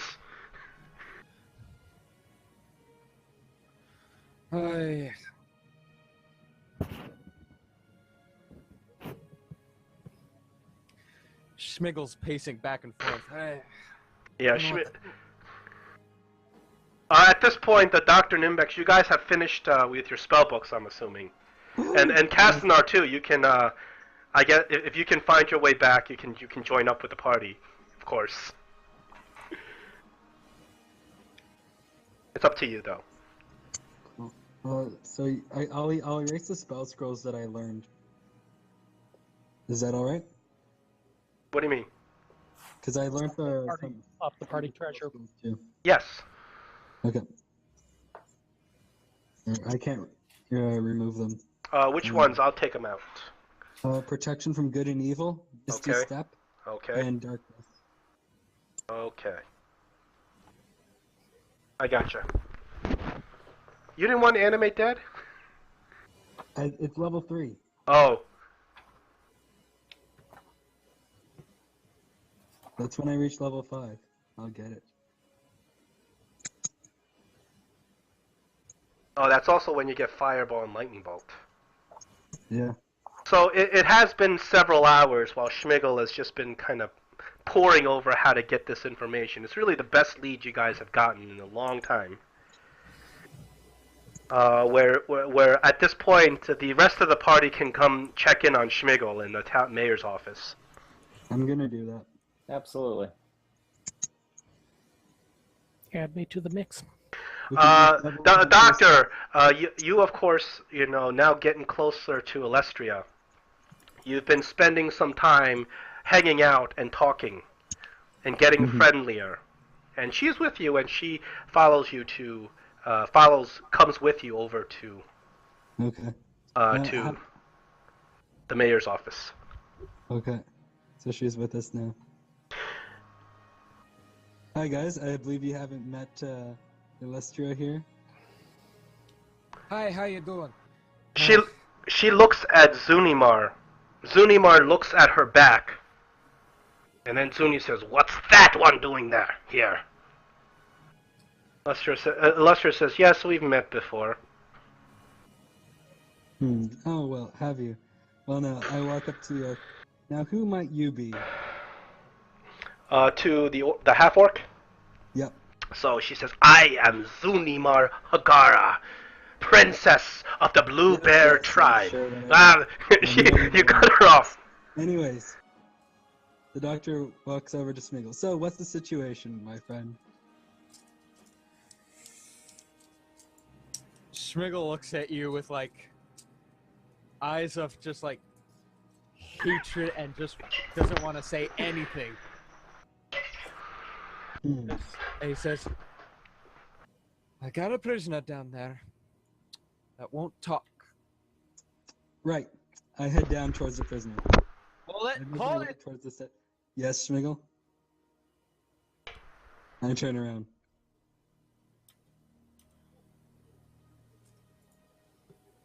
Yes? Come on, cat, cut your tongue. Did he disconnect? I don't know. Do what you gotta do. Alright, Schmiggle. Nimbex, do you want to come? I'll teach you his new spell at the same time.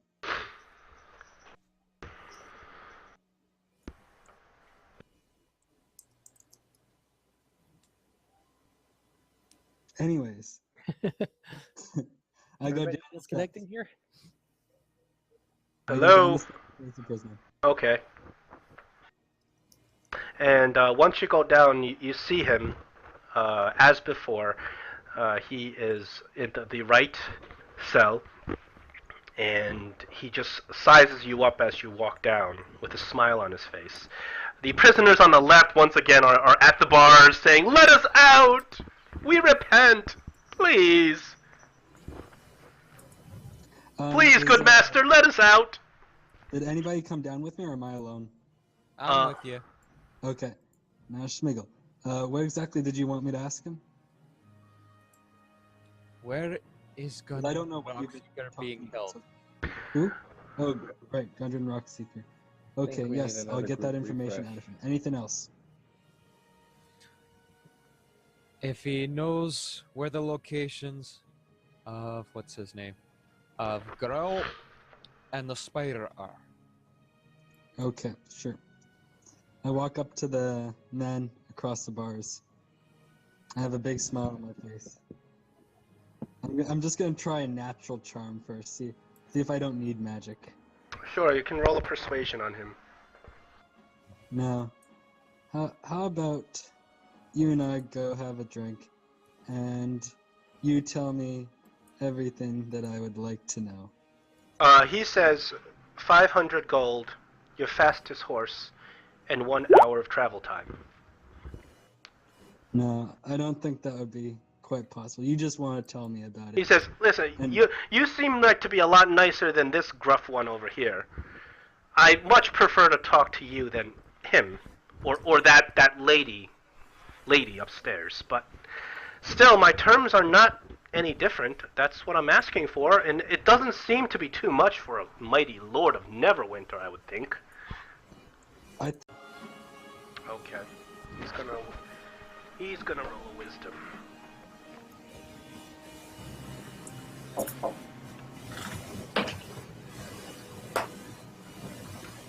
What's your spell DC? Ouch, not that high. This man, he's got some power. He's more than just an average Joe. You know this.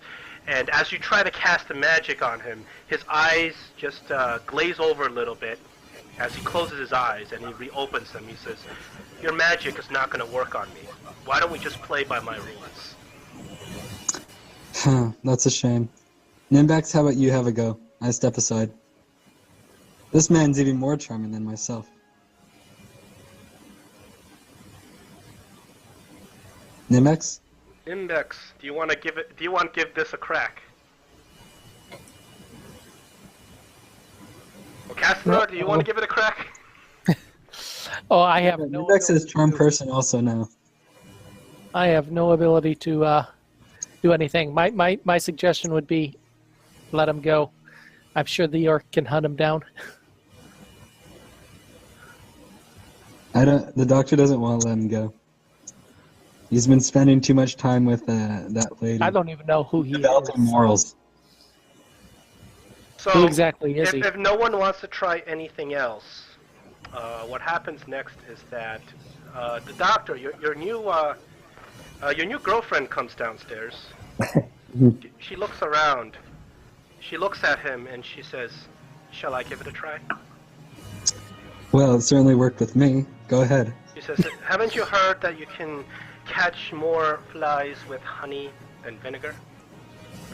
So, Alestra takes off her cloak, and you notice that she is dressed in one of those outfits that are, medieval. People often draw women in medieval fantasy, but they are completely unrealistic because they're like, they show so much skin in his bosom. So she's dressed like that.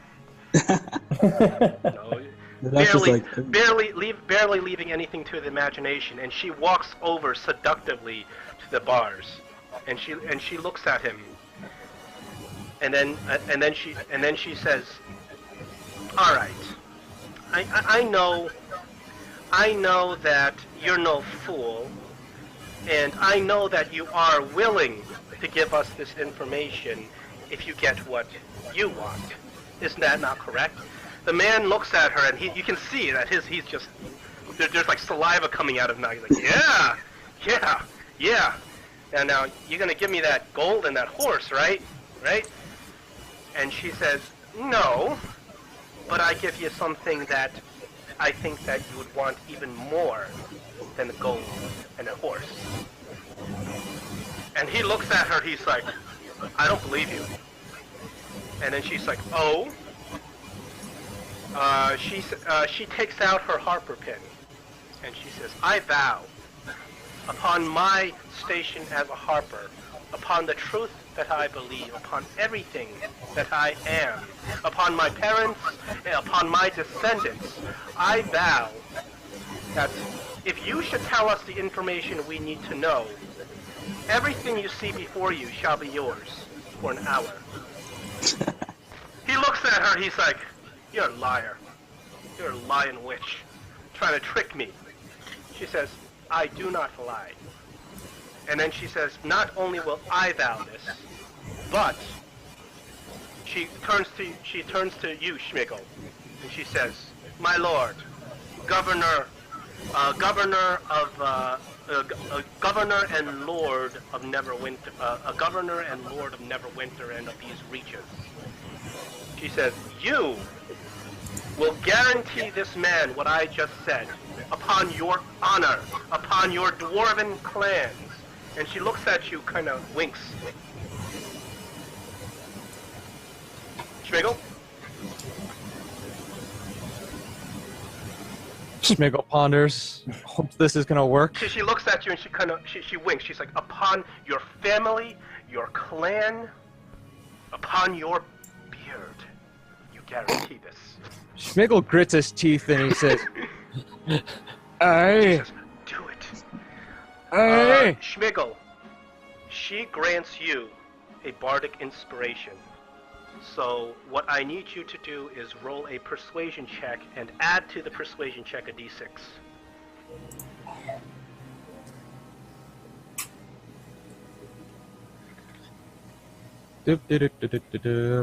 Persuasion. Add a d6 to that. Oh, Does he get the 17 or Gotcha. if he's using inspiration? No, it's a bardic inspiration. It's an Okay. extra d6. Whoa! That's a total of 13. So this man, with just utter lust in his eyes, turns to you, Schmigel, and he says, "There's a castle northeast of Phandalin, just on the coast on the bottom of Neverwinter Wood. It is well hidden, and not even the rangers know of it. This castle is called Cragmaw Castle. He says, you will find your friend Gundren Rockseeker a prisoner over there. You will also find King Grawl there. And he says, as to the location of the Phandelver mine, I know nothing. But he says, but King Grawl knows that location, and the Black Spider is there.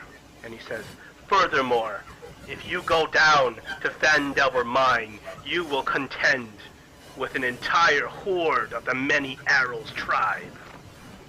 And Zunimar says, many arrows! What do you say? He says, yes, the Black Spider has treaties with the orcs. They defend the Phandelver mine. If you try to go into the entrance of the Phandelver mine, you will be overrun. Assuming you can even find it. He says, that is all I know. How many do you know are there? The orcs, or do you mean the King Grawl's party? All. Yes. He says, when it comes to orcs, there are at least 5 score. But when it comes to King Grawl's party, a handful of goblins, some bugbears, a few hobgoblins, and a few who knows what else. It should be easy for you to assault Cragmaw Castle and retrieve your friend, assuming he is still alive. He says, I know, this is what I know.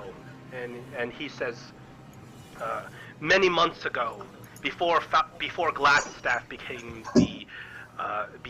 the Lord of the Red Brands, there was another Lord. And he says, his name was Stan. He looks at you. He says, Glassstaff thought he killed Stan, but he didn't. He says, someone else took my place, and I took the place. I took the place of one of the grunts. I've been watching ever since, waiting for that fool to die or be killed, and now my wish is granted. But the Red Brands are destroyed. There is nothing left for me here. He says, but during my time, I have found out Glassstaff's machinations and plans.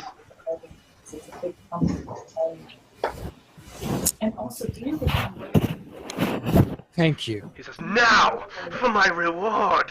Yes. He runs up to the cage, and then very suddenly, Alestra just disappears. And you see her walking down the stairs, having cast a illusion. And he's like, what? No! No! And he starts pounding the ground. No! And she says, I believe our work is done.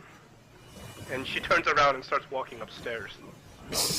Oh, the cunning of her. That's why I love her. No, that's not why you love her. The Dr. winks back. Walk back up. Well, that could have gotten a lot simpler, a lot easier, but I thank you very much for your help. Alestra says, I know you're seeking the lost mine of Phandelver. As she says, an ancient place of powerful magic.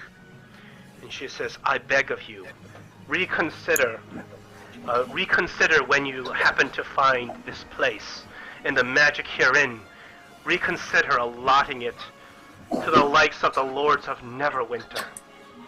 He says, when in history has a human race been capable of containing such power once wielded? It is corrupting, she says. And she says, when you are ready to find the mine, if you require my aid, I will be glad to go with you. And she puts on her cloak and walks out. And Thank then Zunimar says, I hate hoppers.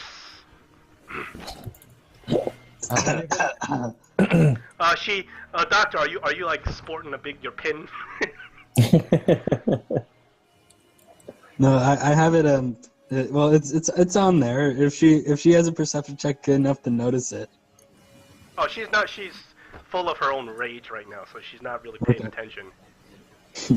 So, Stan has outlined a location for you guys to visit for Cragwall Castle. Anyways, yeah, go. Sorry, go ahead. You go ahead. No, the doctor's just contemplating something, and he looks over at Nimbex and smiles knowingly. Go ahead, Schmigel. Well, I go up to Eldermath. I say, we found the location of where we need to head to next. Wonderful, he says. Shall What I count shall on you you do? to? Shall I count on you to plan the strategy for our men to send off to the castle? He says, well, if you wish me to plan it, I can, but you are the reigning lord. I trust you more than anybody I can imagine, other than my friends around me, of course. But He says we have Good fighting. 12 stalwart men ready to fight at your command. He says, but he says they are soldiers, not adventurers. They fight. They are best prepared to fight in open war and combat. To trudge through the trees will be difficult for them.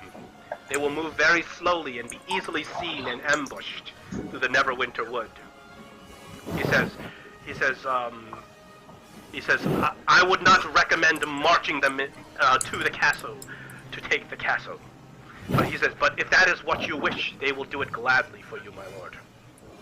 no, but I'd like to ask what you think we should do. He says, well, it appears that you are powerful as it is. To handle a few goblins and hobgoblins and bugbears should be easy for you as a party. He says, but if you require the support of your men, they shall be there for you.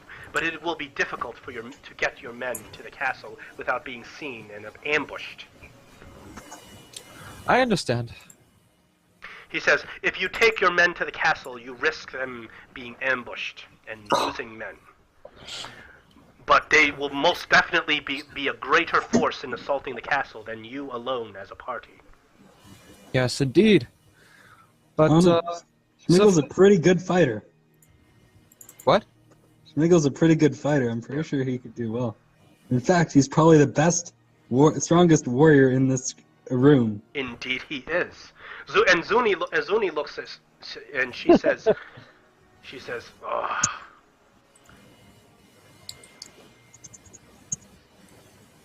As a whole conversation, I think. Ugh. Yeah, that's all she said. Oh.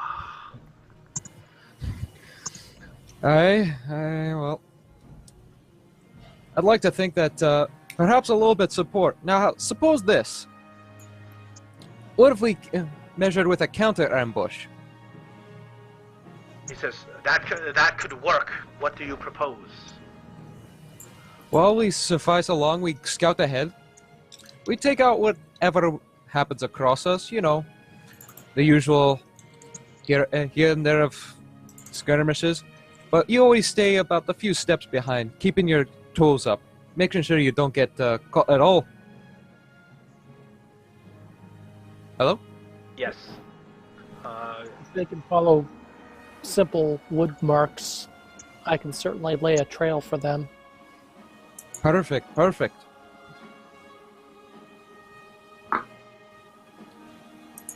Give me 1 second.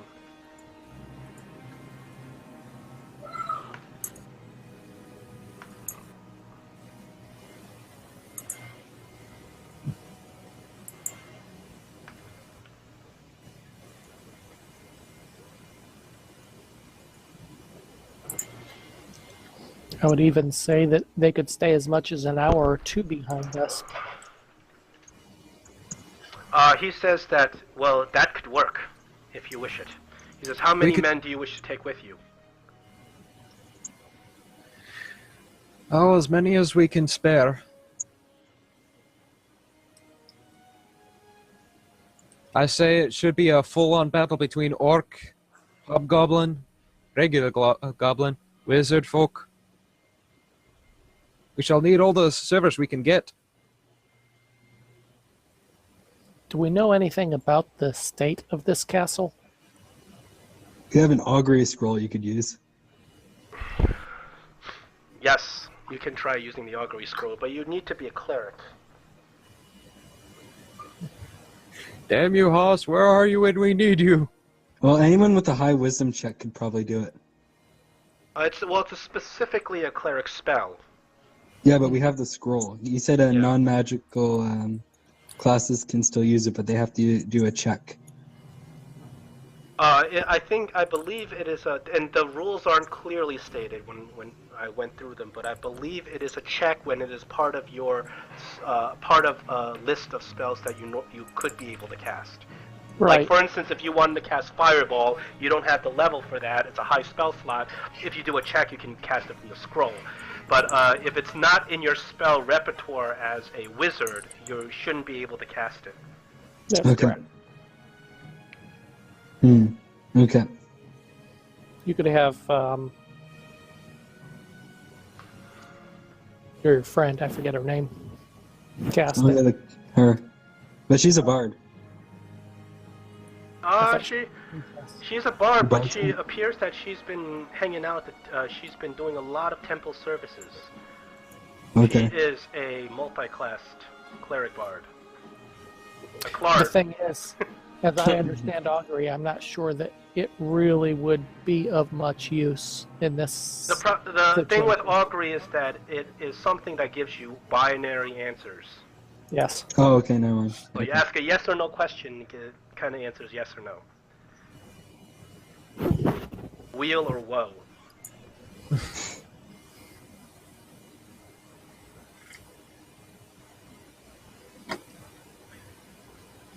All right. So can our men do that for me? He says Stay a few. He says they will do whatever you command. And he says, how many men do you wish to take with you on this attack? Well, as many as we can bring with us. This is sounding like a full-out battle to us. He says that you have 12 strong, stalwart men at your command, hardened soldiers. That sounds more than enough. Just as long as they stay long enough behind that once they hear something going bad. Oh, and one other thing. And Schmigel pulls out something from his breastplate. Mm-hmm. I bought this down in the shops. This should come in handy. And he pulls out a what's it called? A signal whistle. What should I do with this? I'd like to say that when everything's gone horribly wrong, I mean absolutely everything's gone horribly wrong with me, my cohort, and everyone, I will blow on this whistle. And you will know what to do when once that time comes. Very well. I would also suggest that the doctor has his, what was it, falcon? My pseudo dragon. Yes, that Strax. You have to call him Strax. that we can use as kind of a messenger. Couldn't you pick something simple like an owl? Look in the monster manual. Look at the benefits I get from having him as a familiar.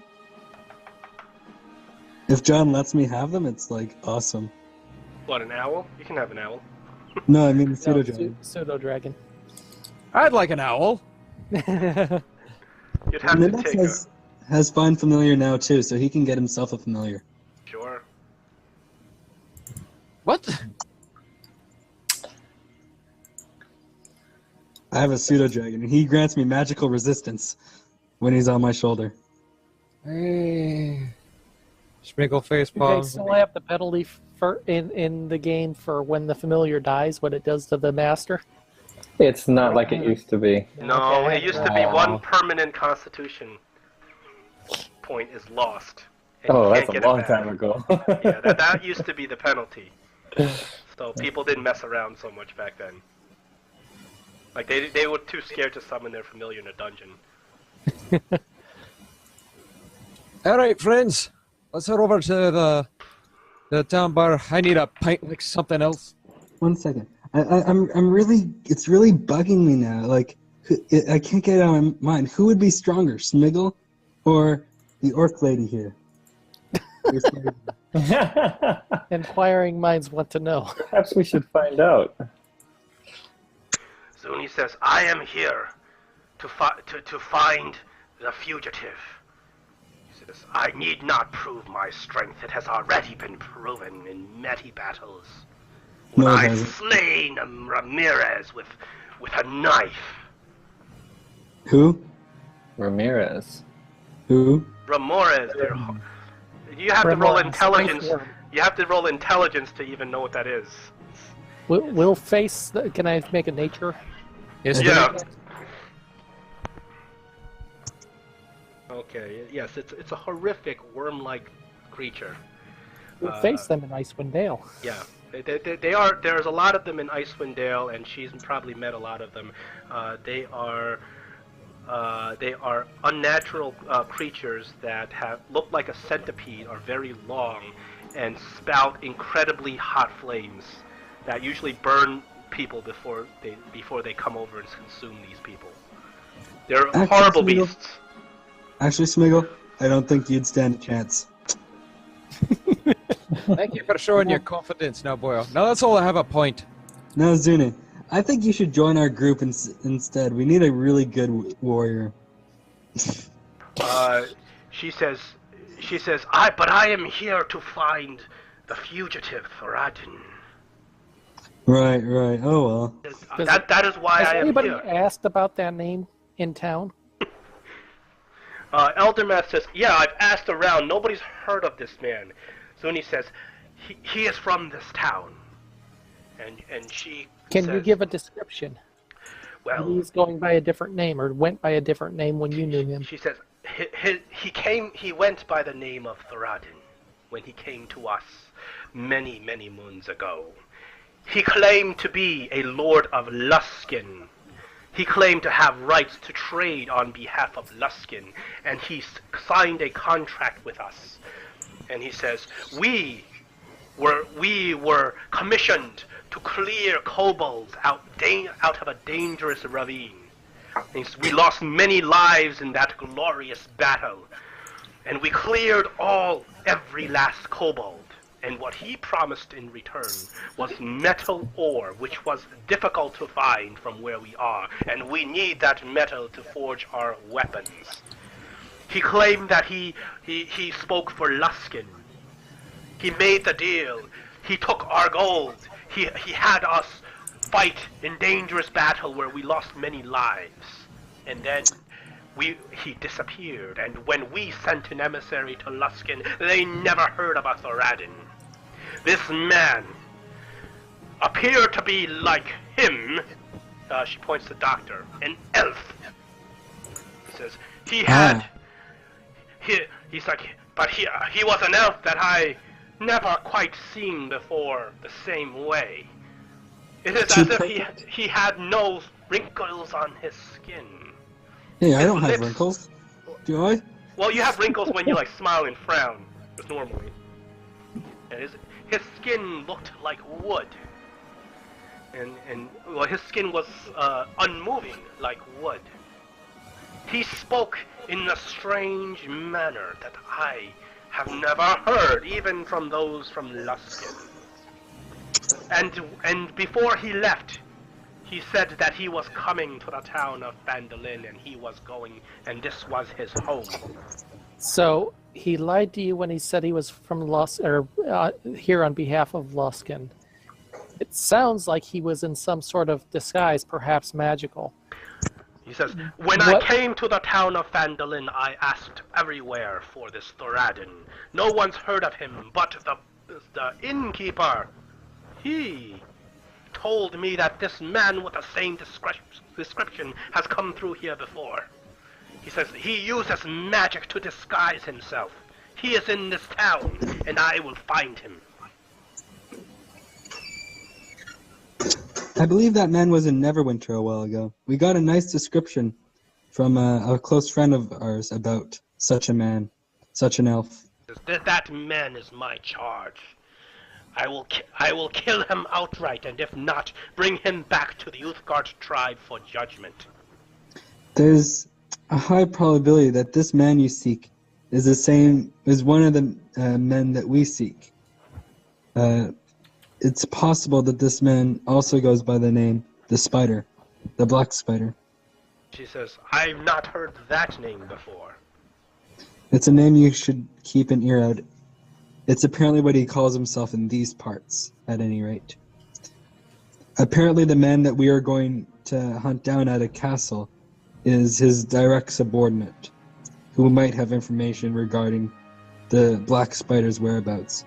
If they are indeed the same man, you might be interested in aiding us.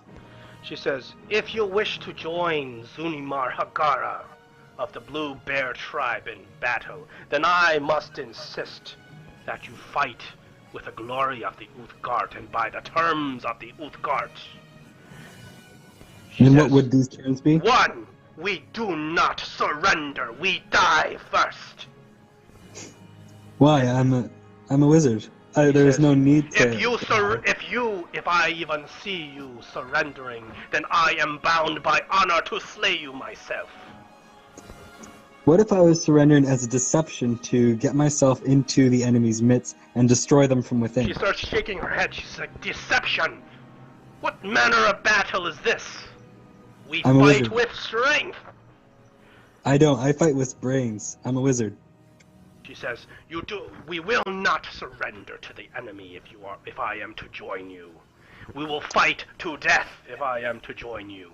And we leave no enemy alive if I am to join you.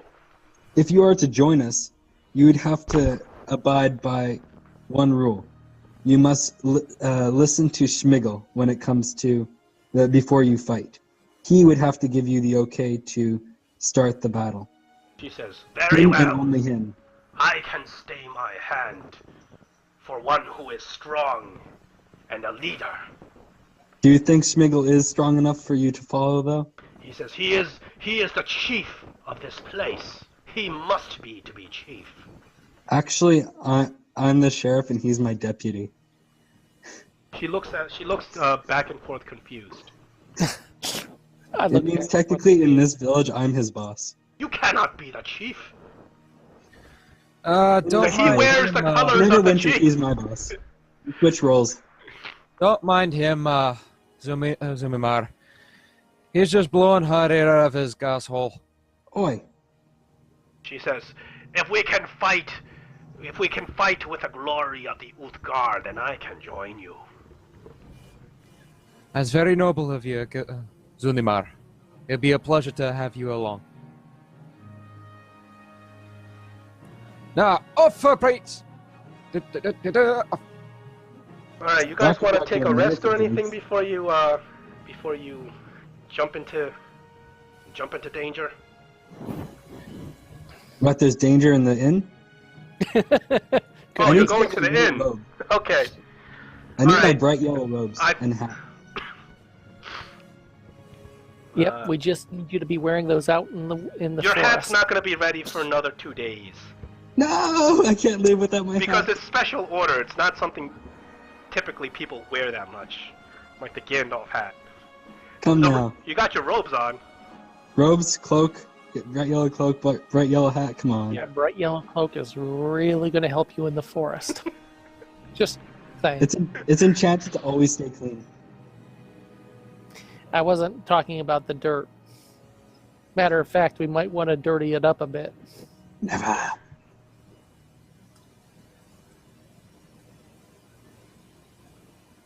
No, that's just if you want to get to this castle in one piece, you know. Alrighty. The party heads back to the inn to settle down, have some brews. And Toblin happily serves everyone. So, Zunimar, are you willing to trade an old dwarven tradition on passerby hand or save? Yes. Alrighty. Toblin, get us some nice whiskey out. Toblin says, by all means, and he brings you some very strong whiskey. Alright, shot for shot, shall we? I see where this is going. I think I'll leave the two of you to be together for a while. And anyways, I've got places to be. Doctor smiles. Okay, Go so ahead, Sniggle. I wink at him knowingly. I know what you're up to. so we finish. Go So we're just gonna skip the first 8 shots. This is shot number 9, and she's matching you shot for shot right now. I'm glad someone can hold their shots around here. She It's been says, too long since I had a challenge. she says, you listen to me. She says, I had slain an Etin. And she says, with nothing but a pick. Ah, give me another. And let's both roll some Constitution. It's a match made in heaven. Constitution save. If Schmigel fails, they have to start developing a romantic relationship. Why are you rolling as the doctor? Oh, that's just a mistake. I rolled as her. Alright. Ooh, nice. Okay, she's looking, swaying back a little bit, back and forth. But Schmigel, you are a dwarf. You get advantage against poison, and this is considered poison. So you're beating her out. She says, I will continue to drink this fine brandy. You think that battle is fine? I was at the Gundren battle, and all I had was 2 broken balls for my hands. Okay, 3 more shots down. Let's roll another Constitution, both of us. Are they in love yet? She says, and then I says to the Yeti, I will skin ye and wear ye cloak when I take my great axe to ye mother. She sways down a little bit and then boom, hits the table. Schmigel? I love a good story like that. Oh, crazy Yeti. Unguessed. Oh boy. Oh, I'll just have me fun for a night. Constitution, Schmigel? Oh, there we go. You're fine. Thank you very much, Toblin. You've been a fine saint of a man. I knew I still had the old tricks up in my sleeve. Toblin looks at she's like, who's going to get her out of this table? Oh, don't worry. We'll take care of it. Hey, I got the problem. I'll find a way. I pick her up over my shoulder. As dwarves, we're good at carrying things. She weighs a good 250 pounds as you haul her upstairs. And there they go to the same bed. Need we continue on what happens afterwards? Nope. We know exactly what's gonna happen. Anyways, the doctor goes and does his own stuff. He doesn't like ugly orcs. It's not that. Doesn't have the same taste as Schmigel does. But Schmigel is gonna refrain from trying to sleep with someone who's obviously too passed out to see anything. Obviously, they're gonna wake up together, though, right? Well, of course. It's like, well, Schmigel, you can barely even keep it together yourself as you drag her upstairs and you throw her on the bed, and at that point you can't hold it in anymore. You just pass out and it goes black and you fall on the bed as well. Okay, and then everybody else, what are we doing? The doctor's gone to meet Elystra. Simple dinner. You know what happens there. Well, no, Elustra's still keeping you on the ropes really? a little bit. Yeah, Damn. she's getting friendlier and friendlier, but she's keeping you on the ropes. No, I tell her about how we're gonna be heading out soon. Yeah, she says It may be to my death. She gives you a soft kiss, and then she says Timora will smile upon you. You will come back. Yes. So you will come back, and you will be victorious. Sure. But I guess I could use something to help make me lucky for the journey. I need you to crit a persuasion. I mean crit. I need you to roll a natural 20. Anything less. Let's see. Oh my god! I thought we'd get a natural Yeah, 20. She Minus says, one to it. she puts her hand on their shoulder and she says, "Wonderful things come to those who wait."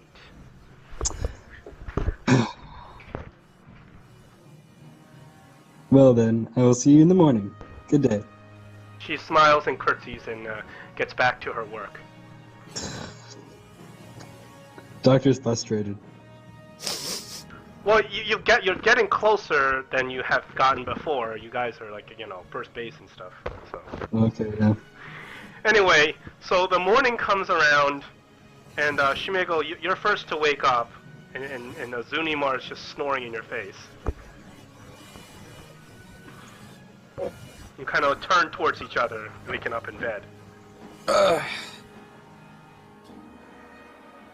Big orc fans. And then Zuni opens her eyes. She's like, "What? What is this?" She's like, "You? Me? We No. didn't just... No? Are you sure?" I am very sure. She kind of starts checking her clothes to make sure that... She looks around. And then she shakes her head. She's like, "Impossible. No." I believe it was, actually, I can't really count how far we got in the shots, but, I think it was after the story about the Yeti that, She says, You are a strong man, and I can respect and admire that. But you are not Uthgar." history check on Uthgar Sure. in my... No, Blackout. Uthgar is the name of her people. And what she means Oh, to say is Uthgar, that you are not among her people. Oh. She's saying that she probably considers this improper since you're not among her people. No, Give no, them I station. understand myself, it's completely fine.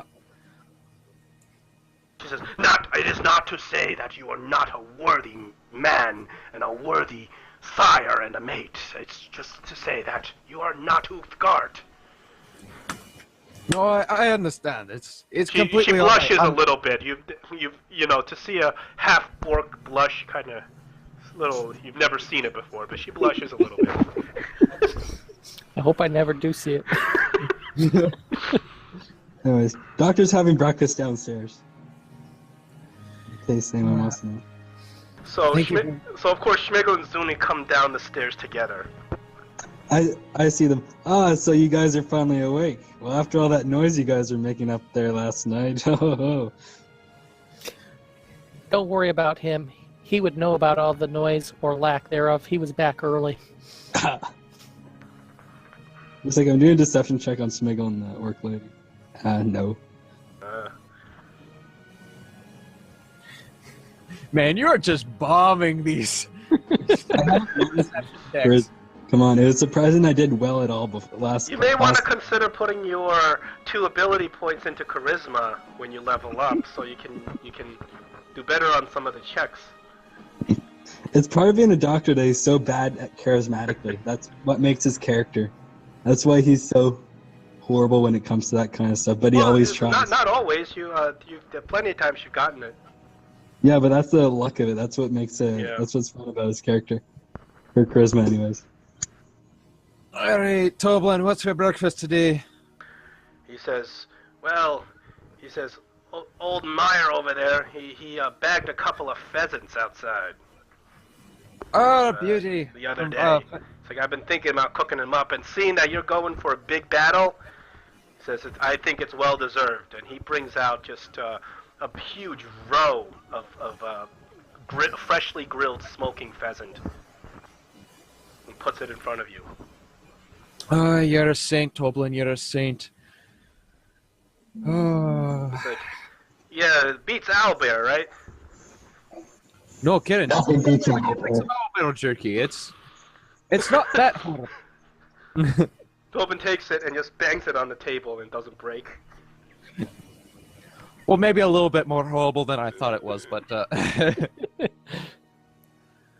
I'm Nothing beats owlbear. Sure. By the way, pass me the rest of that bottle of whiskey. Sure. Here you go. There's like a little sliver left. Can't have you getting sober, can we, Schmigel? On the contrary, this is just hair of the dog. Huh? Do I need to make a constitution save for that? No, your dwarven innards have been able to handle just a little swig of it. It's fine. Ugh. All right, now I'm good to go. Anyways, I have a hat to go pick up. So Zuni looks at you drinking that brandy, and she reaches over to get it, and then she kind of looks around, Stephen is walking. She puts her hand back.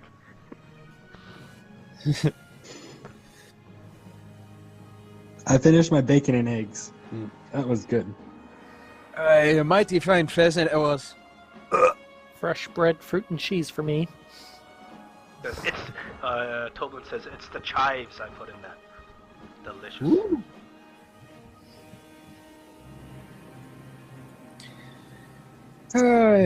Shall we get ready, friends? We've got a big day today. Go get a hat, though. And my robes. I'll be back. One more day for the hat.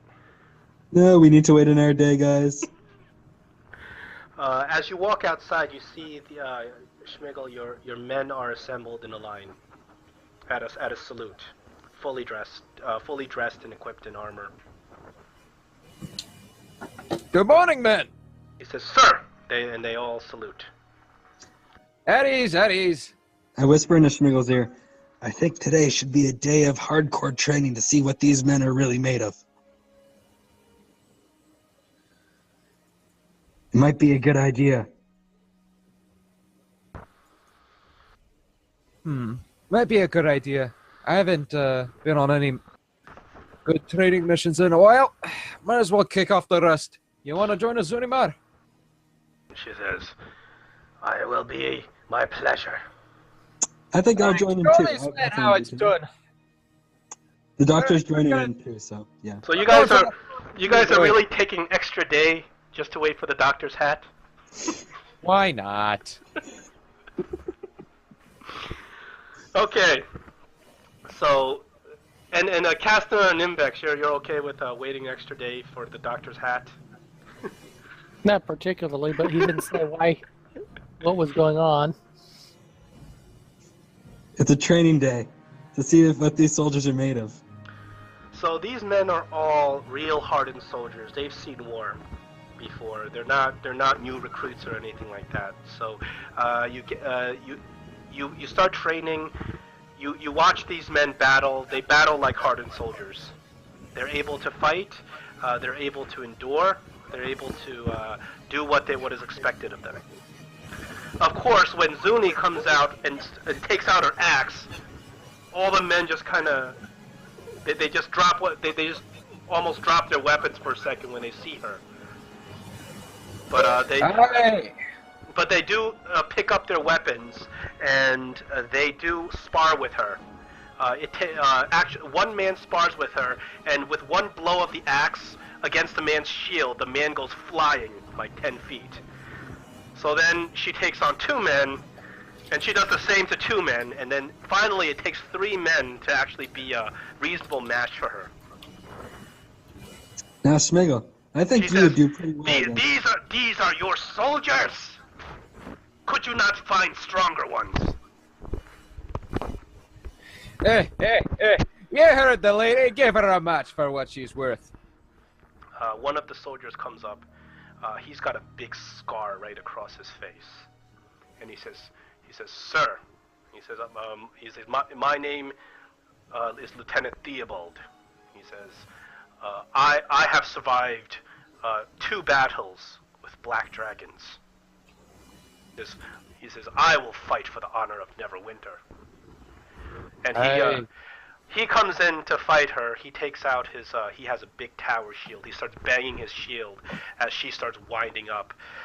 She reels up and she strikes, and his shield goes back, but he holds his ground, and he fights her, and they start fighting for a good 15 minutes before they both look kind of exhausted and are locked in a deadlock of combat. And he's like, "You had enough." He says, "No. I will fight to the last." She said, "This is a good warrior there." And then after a while, they're so tired they can't even fight with their weapons, and they just start wrestling. They just continue to just keep going. And they really just go for 45 minutes until they are both exhausted and lumps on the ground. Hey, good match, you two. They start clapping. Do we get 40 experience points for training the whole day? I'm gonna give you experience before you head in. Don't worry.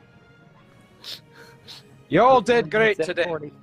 I'm looking forward to all of you in the battle tomorrow. You all prove yourself exceptional soldiers. They say, Now, "Sir, yes, sir." Get the bread. The soldiers look like they're ready for battle. After you guys spend the rest of the day just relaxing, getting your bearings. So at this point, you've taken more than one long rest. So you are back up to max everything: max hit dice, max HP, spell slots full, etc. Mm-hmm.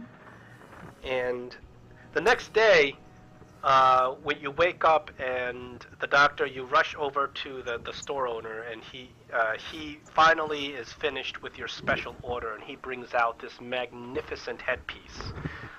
It's a big yellow hat, and it has this gold gilding around the side. It just looks beautiful. It replicates elven writing around the side.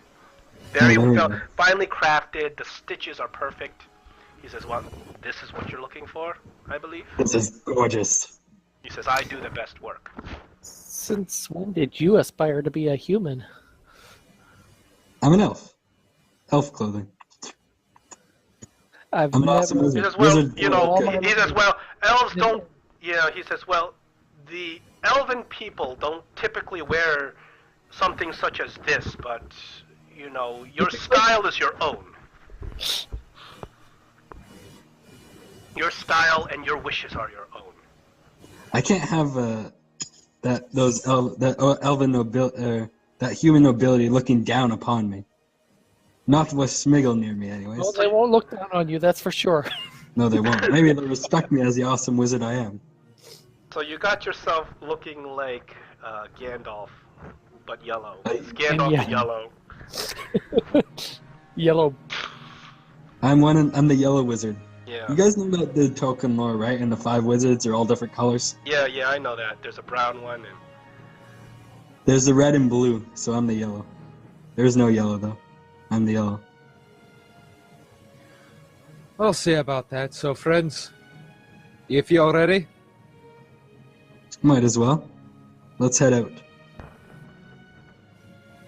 aye. Let's roll up. We mount up and we head out, I guess. okay. I wouldn't suggest taking the horses. Okay, foot march. We're going through the woods. We have a dozen men-at-arms with us that are going to be trying to stay a certain amount distance away. Might not be a good idea. Yeah.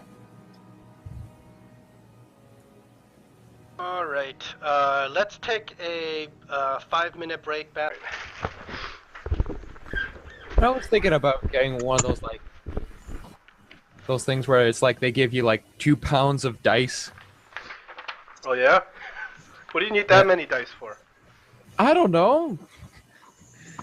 Just say one day, I need to roll about 5 d20s all at once. That's true. Every now and then you gotta roll some crazy.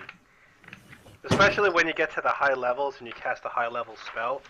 It's like 12d6. No, 40. Times 2. I need to roll 80d6 for One of these, the media. Oh god. and it's even got the Harper symbol on it. Okay, let's put your tokens. Let's put the party appropriate area on the screen.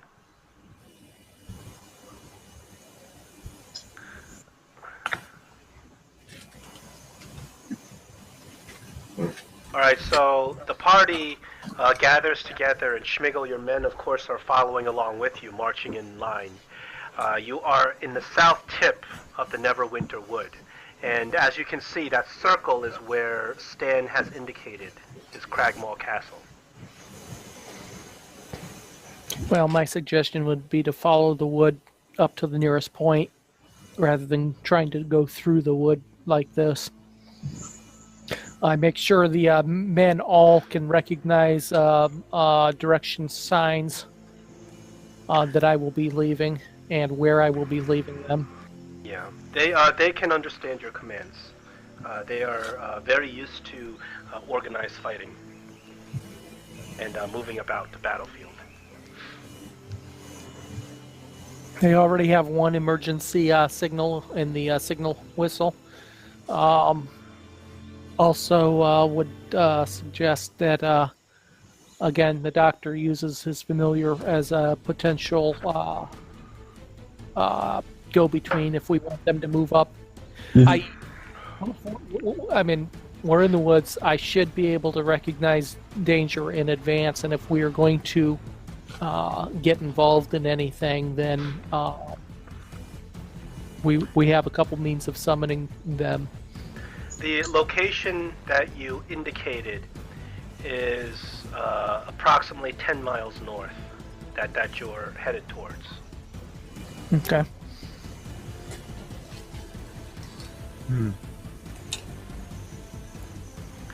What is your course of action?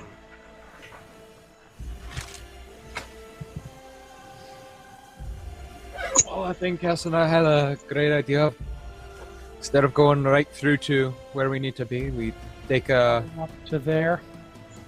What about here? Okay. Move in. Who's gonna go? The whole party at once, or one person? I'm good. Well, I figured our group would probably be like the scouting team about this whole thing, and we have Cassinar go up a little bit further. He does a stealth roll. Cassinar, you're up ahead. I need a stealth. I need a perception as well.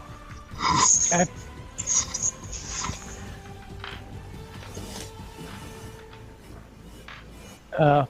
I gotta click on my character, don't I? No, that's just for initiative. Oh, there it goes. There's my stealth. I was scrolled up. And perception. Oh, nice.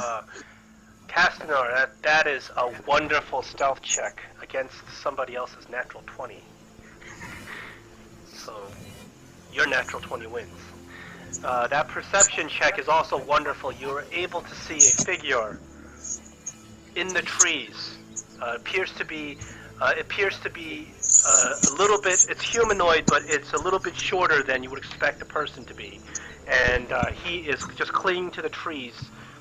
He's looking around like a lookout. Okay. I stop and scan the rest of the area. That perception check, I'm assuming you used to scan the entire area. Yeah.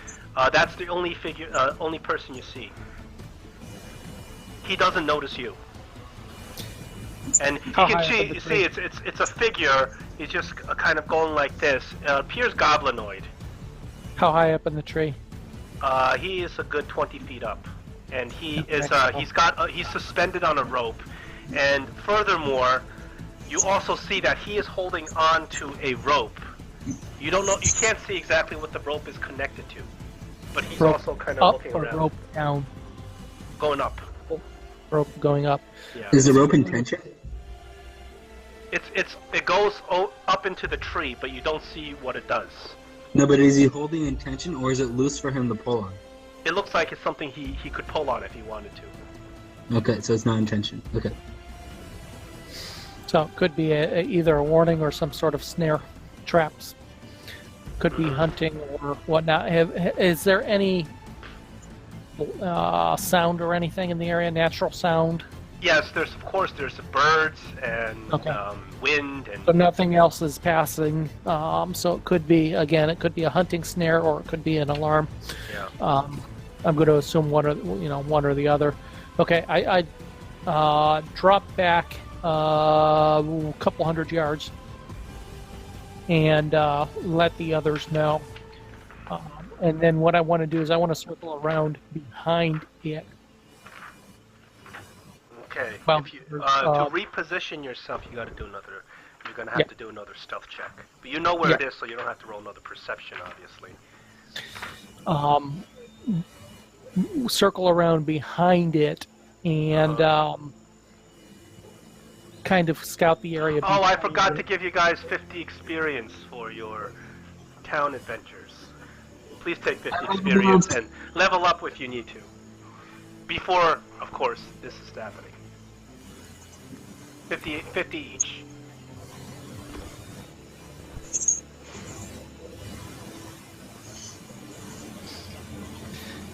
Could I see another stealth as you circle around him? Yeah, well, this is what I want to do. I give again. the Hawk's Call. Mm-hmm. Let them hear my Hawk's Call. And what I want to do is scout behind it, and if I don't see anything immediately threatening behind it, then I'll give the call for them to move up. And I'll wait until it seems to notice them, and then I'll try to take it out from behind with a arrow. Okay. Everybody else, you hear Castanar's call to advance. And we are in the woods. I forget if this is one of the situations where I get advantage. I don't know if you have a stealth advantage. If you do, please. Yeah, I'm check. I don't think stealth was one of the. It's a tracking survival advantage.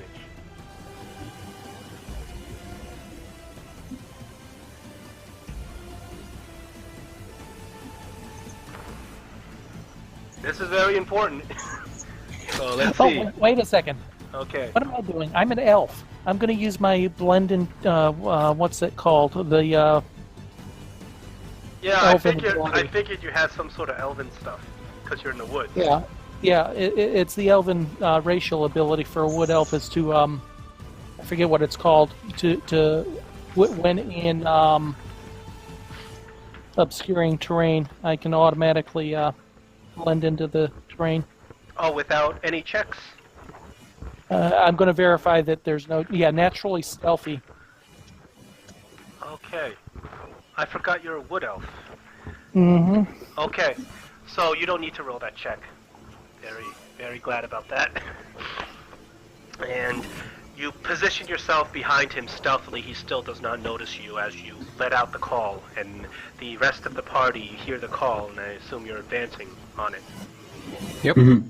So as you move further down the path, a couple of seconds later, Castanar, you see this guy says, he kind of, the creature starts looking over, and he says, "Oi!"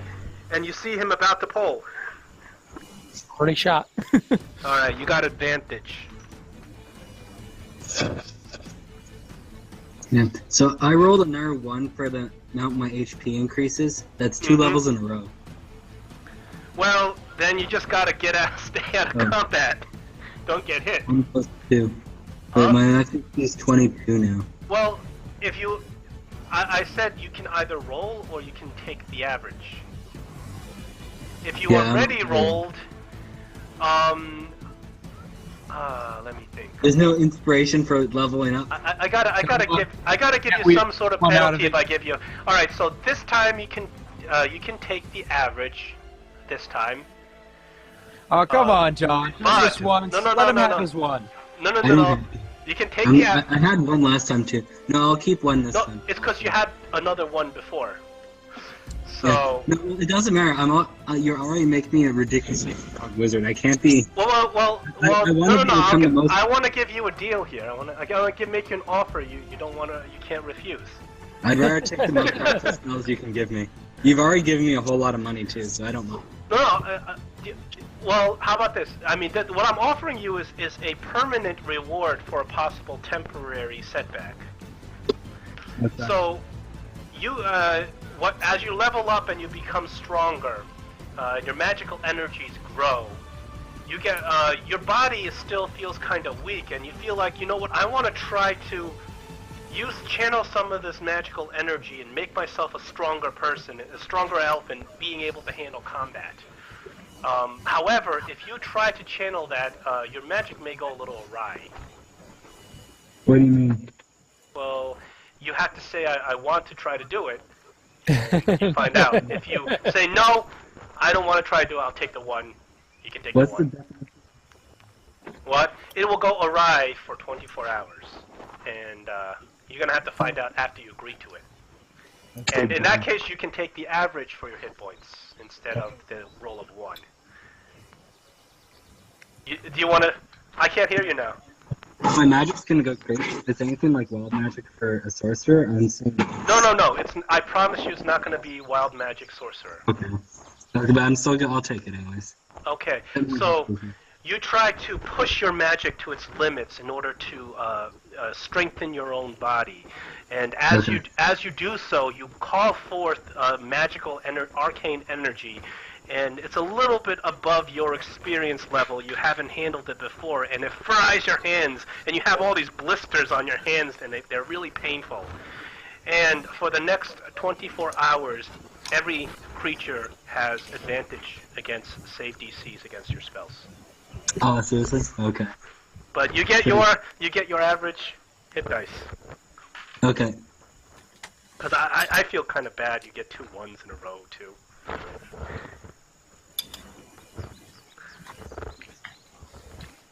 So this is a 24-hour.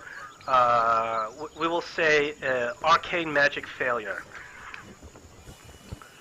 Whereas you can still use your magic, it's just that your hands are you summon so much magic that they've fried your hands a little bit, and you can't quite manipulate the spells you want in the way you want to until your hands heal up. Okay. All right, Castanar, are we gonna fire?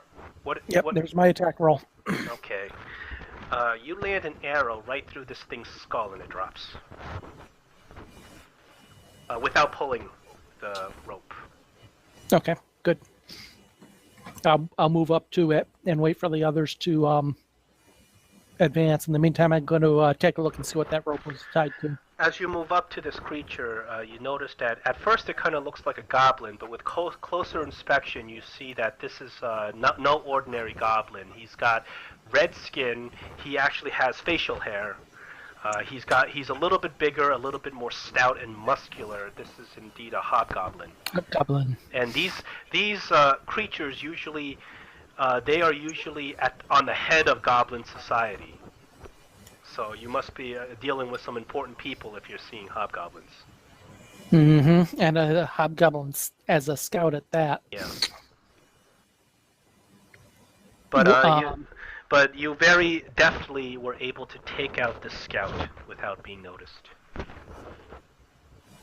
And the rope?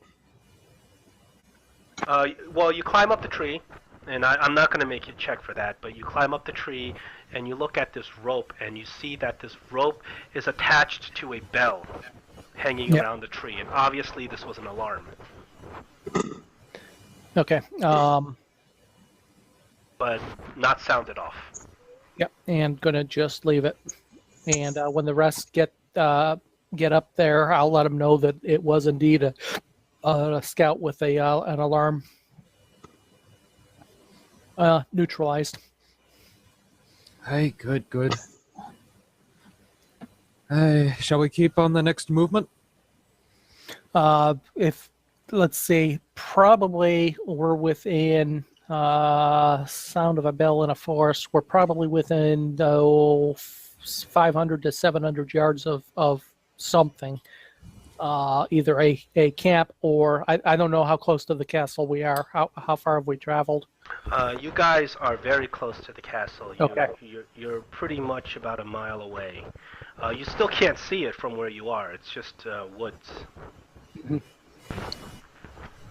Well, for them to have a scout out a mile away, I don't know. Does it look like that bell would actually be heard a mile away too? You're not sure. It is a big bell. You're not sure if it would carry a whole mile. Okay. So there might be another scout in between us, and I'm going to assume there's going to be at least one more scout in between us and them. So we'll continue with the same pattern. Yep. Okay. Come run up ahead again. You run up ahead again. Since you are using the elven skill, I still need a perception check.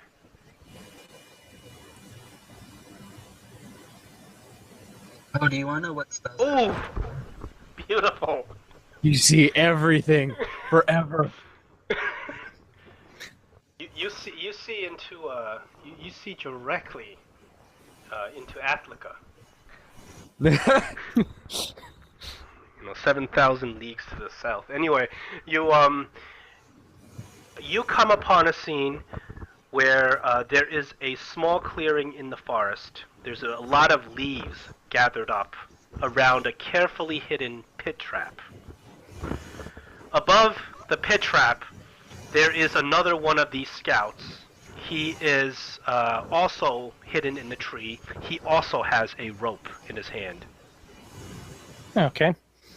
Of course, you are off to the side, and he can't see you. I'm going to same routine. We'll give the call. I'm going to use my inspiration this time when I fire my arrow. When you fire arrow, you're not seen, so you have advantage anyway. So it's not going to help with inspiration. Okay. Never mind. So it's the same thing. About the time either I hear the group or he starts to move, in case he doesn't hear them. And I'm using my hunter's mark, by the way, as well. 22 is fine. So with the 22, you land another arrow right through this creature's neck. He goes, ah! He reaches up to grab the bell. You have a chance to fire another arrow before he rings the bell. You fire another arrow. They go through both of his hands, locking them together where he cannot ring the bell. And he falls down and goes through the pit trap. And you hear on the bottom you hear something squish, and you hear the creature scream as it dies.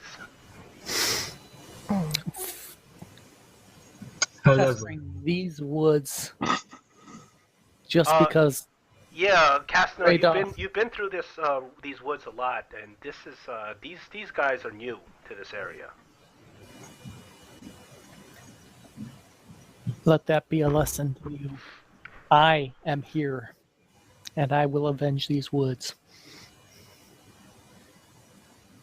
So now you are very close, if not on top of the spot that Stan had pointed out to you. Find the tallest tree I can. Okay. Shimmy on up and see if I can spot it. You climb up the tallest tree you can. You look forward, and the exact spot that you think you were told where this is, something strange is going on. You look at it, and it is just ground. There's no plants, no trees growing on. It is just big circular ground. Doctor. I'll wait. Yes. Climb back down. I do believe there is some sort of magic at work ahead. Can I use it? Could magic completely obscure that large an area? Possibly. Possibly. It would have to be a pretty powerful spell to do such a thing. Not one that I know, unfortunately. Maybe they know it here. The doctor's doing an arcana check of the area. Yeah, you're pretty convinced that there's some sort of illusory magic going on over near that area that's just blocking it off. Casner, can you shoot an arrow into that area and see what happens? I wouldn't advise that. I could, but what would be the purpose?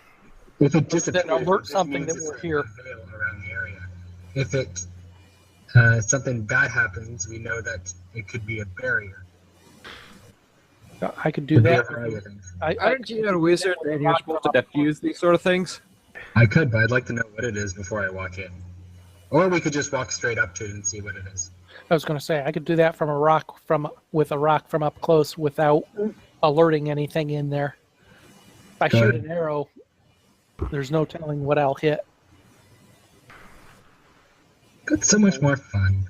Do what you feel like, but as long as something gets tossed in before we walk in. Hey, that rhymes. I'm a rhyming wizard.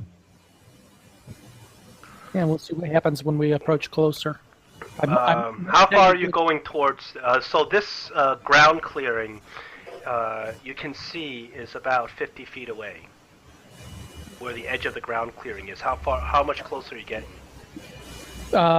Close to about a dozen feet or so. So you don't even walk that close. You walk about 10 feet, and you slam into something in front of you that you can't see. Now that's why I wanted to shoot something in front. Reach out. It feels it's a smooth surface. It kind of tingles as you touch it. But you cannot push it. Is it flat? It's flat. It's a flat, smooth surface. You can just barely touch it, but as you push on it, it tingles a little bit. But your hand kind of goes through it. Okay, I'll explain the experience. Okay, I'm going to do I have to do an Arcana check? Or? Yes, so you can go up to the barrier and do an Arcana check. Ouch. You do know, even with an 8, you do know that this magic is an illusory wall. It is force magic. You can feel it just by touching it. And you're pretty sure that this magic is not even strong enough. This magic is not very strong. It's just an illusion. And you push your hand, and you can probably just walk through it. Now, all right, guys, who wants to go through? It seems to be a pretty weak illusion. If we wanted, we.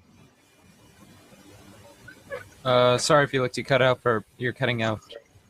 Can you hear me now? Or? Yeah, I can hear you now. Okay. So it appears that this is an illusion surrounding the area. It appears to be a weak one on top of that. We could either go through and see what's on the other side. We have no idea what is on the other side. Or we could try to, but if we do so, we might be able to get in stealthily. Or we could smash the barrier by, say, dropping a tree on it, maybe, which would be enough mass going through all at once to break the illusion. And it might send who's ever in there into a panic.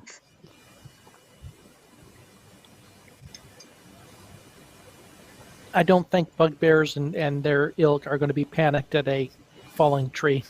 No, but the fact that their whole illusion barrier breaks apart.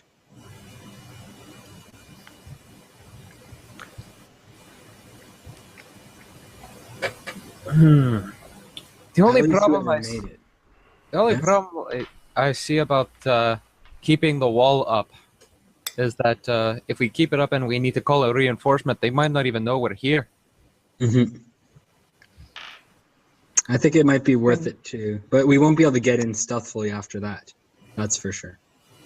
Is dropping a tree guaranteed to take this field down? Can I do is there another check I can do? You think that they will. Yeah, okay. It's like a very weak force field. It's mainly a visual illusion. It's not meant to actually keep things out of it. If all of us walk through at once, it might even be enough to break it apart. Who knows? Are there any trees nearby that look like they're weakened enough that? You think that you can? There's maybe one or two trees that you can, if you were to cut down, you can get to fall on top of this barrier. I believe Schwindel has an axe that can take a tree down with one stroke. He does. Yes. The lumberjack dwarf is here to stay. It doesn't even have to be a weakened tree. But like I said, you also can just walk through this thing.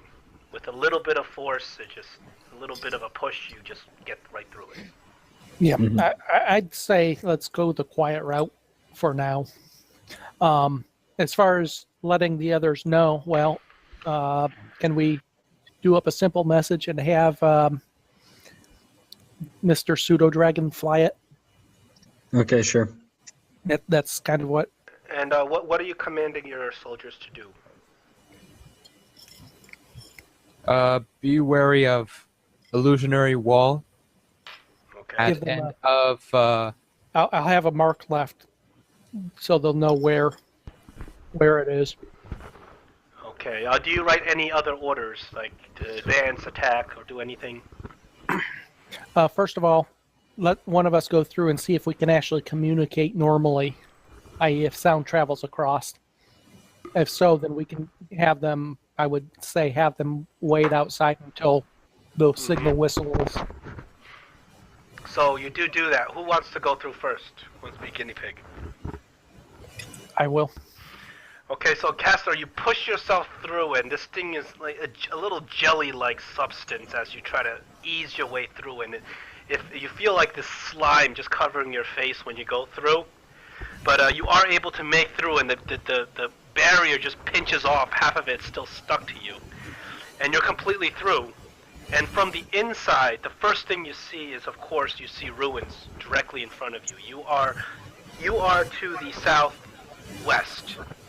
Directly in front of you, you see a broken tower. There appears to be at least 2 or 3 broken towers connected by a castle-like structure that has completely collapsed. There's only one floor of the structure. There are footprints all around, and you don't have to roll a check. It's very obvious that these footprints are goblinoid, going in and out of the castle. You can't tell if there's any other footprints because there's so many that have trampled the area. You can't make out any other footprints that may have come through recently. Okay. You see that you see a tower that's directly in front of you that's ruined. There is a little sort of a pigeonhole in the tower, and there is a light coming out of it, like a glittering flame. One thing you do notice is as you walk through the barrier, the level of light has dropped. It was bright daylight outside. You walk inside, and it seems more like dusk. Like you're wearing sunglasses. Okay. Check the sky and make sure Yeah, the sun is still didn't there. teleport. Okay. Yeah. I didn't teleport a couple thousand miles away. No. You're still there. It's just that this barrier seems to shade. Okay. For whatever reason, it seems to shade this castle. Can I see outside? Yes, you can see your companions outside, and if you try to say something, they do hear you. Okay. So we'll say hold near the edge of the border till signal is drawn. Yeah, the rest of you just see Castanar disappear, and as he walks through the barrier, but he sees you from the inside. And we can hear him? You can hear him. Okay. So we send that message off to the soldiers. To wait at the barrier, correct? Yeah. Okay.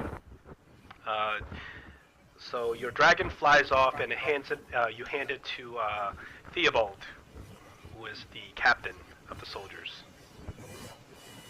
Yeah.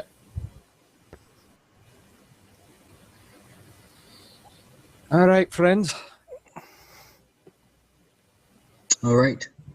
Shall we go? Do I wait for Strax to get back, or do we wait for a reply? I don't know. Do you? I don't think we'll need a reply from that. He'll know his orders to get here and quick. Drax returns to me at whatever time it takes for him to get back. So. Castanar? Yep. What? Actually, you haven't returned yet, so we don't know if you... We hear you, but we don't know where you're gone. I'm gonna do a. What is the terrain like inside this area? Is there any kind of It is. There's no trees inside the area. high grass or? There's no. The grass seems to have been mowed or trampled down. Okay. I'll push back through the barrier then and make sure that we're all on the same page. Give them a rough sketch of what I've seen and what we're potentially up against. This might be tricky. One tower with apparent, immediately apparent habitation, or at least a light. I don't know anything about any potential subterranean areas. Smiggle has an idea, and he looks up at one of the trees. Now, how tall are these trees? These trees are tall enough that, there's some trees that are a good 40 feet in the air. Some of these are really old trees. I look back at Castanar and I say, how far away did you say that tower was from where we are? Oh, 30, 40 feet, maybe. You reckon that tree over there might be able just to knock the top of that tower? No. The top of the tree would be too slender and weak to, even if it was able, if we managed to drop it on the tower directly, there wouldn't be enough force at the top of the tree to do any real damage. Aye, that's true, that's true. It's worth a try. I can make Smiggle bigger if he you're willing to alert everyone to your presence, it's worth a try. Well, if you're going to start the show, you might as well start with a bang. I agree with Smiggle for once, actually. Looks like we're thinking on the same page, Smiggle. Uh-oh. Now I'm scared. So what was your idea, Castanar?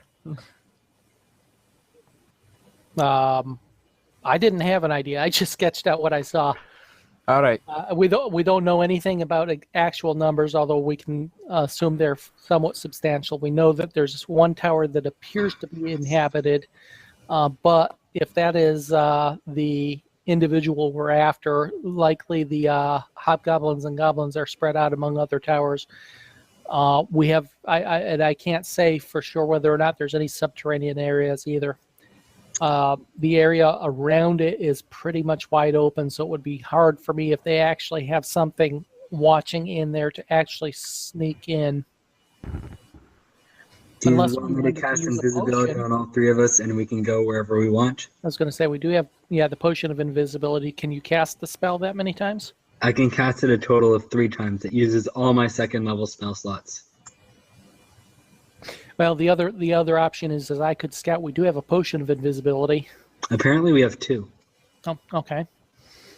I could certainly use one of those and go and get a better scouting idea of what it might be where. If we do it, we could just do all 3 of us, and then we can go do whatever we want. We could go right up to the bosses even, and just take them out one shot without even worrying about the... With invisibility mask the noise of passage? Yeah, invisibility makes you invisible, but it does not mean you don't have to roll stealth checks to get by, because you still make noise when you walk. And your body still has mass and still can bump into things. Yeah, but can I use prestidigitation to create frequencies that completely cancel out the sound of footsteps? I would say that you would have to roll some really high checks. For prestidigitation? No, to do something like that, successfully mimic a sound. What you may do instead is mimic the sound of a dog barking or something. Felix, this is medieval Earth. We can't. Yeah. It's hard for someone on this level to understand the. Exactly. It's not impossible. Frequencies. It's not impossible. I have an 18 intelligence. Like I said, anything you want to do is possible with a good enough roll.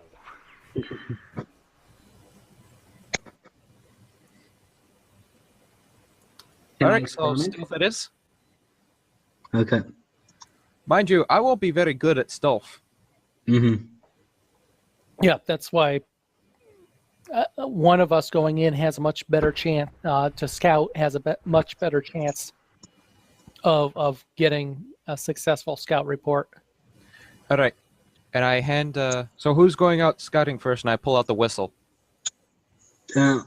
It's either all three of us or one of us, I'd say. So Kastner can go on his own. Okay. If there's any trouble, make your way back here. We'll try to help you. Okay. Right. And you know my Hawk's call too, so. All righty. All right, so Kastner, I'm going to bring you, only you, into the screen. Give me a second as I prepare the screen. And I bet It's been a while since we've had an actual map, hasn't it? Mm-hmm. The subterranean back underneath the mansion. Yeah, that was the last time you guys had a map. No, Thunder Tree. It wasn't a full map, was it? Yeah, it was. A couple, was it? Okay, couldn't remember for sure.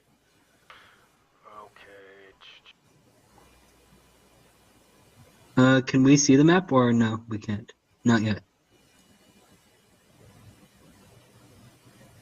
I'm actually showing only Kastner since he's the one going through. Okay.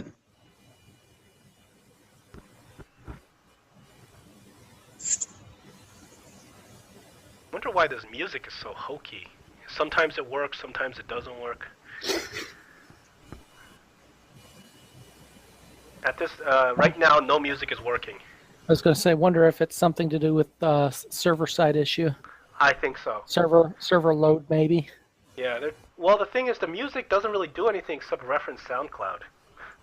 Oh. And the music, the way that you handle music in this is not very user friendly. You can't organize it. You just have a big lump of stuff.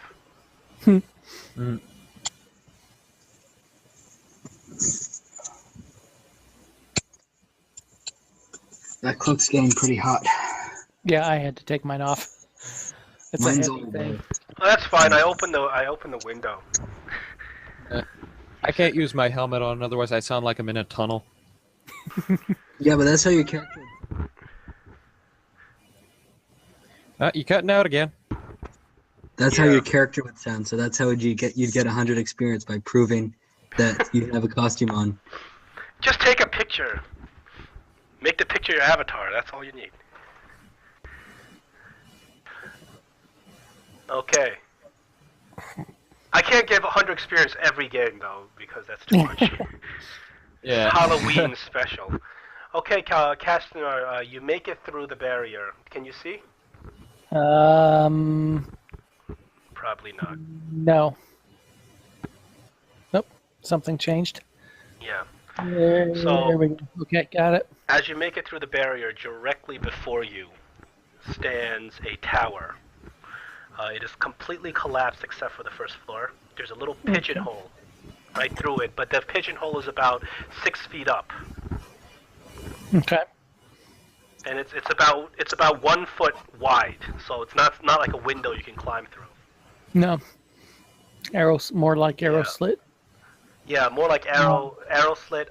To your right, you see what seems to be some sort of entrance. There's stairs leading up, and then a door.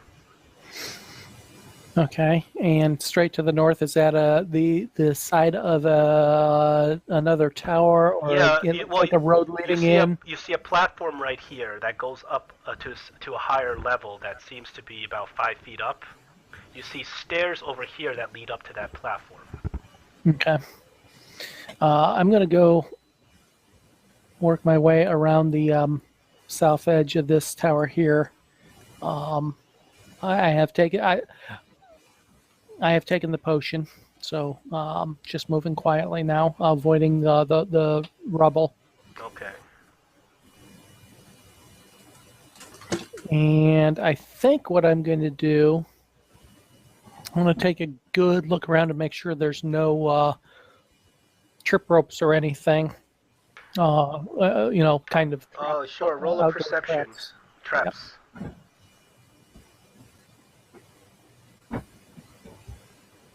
And I'm going to move straight across Okay. here. As you move across, you see that there's another tower over here. There's more pigeonholes in the same position high up. The stairs lead up to some sort of door over here. Okay. And the rest of this is solid wall here. The southeast corner of where's my This is collapsed, so Okay. it's all wall. If you can't see it, you can't go there.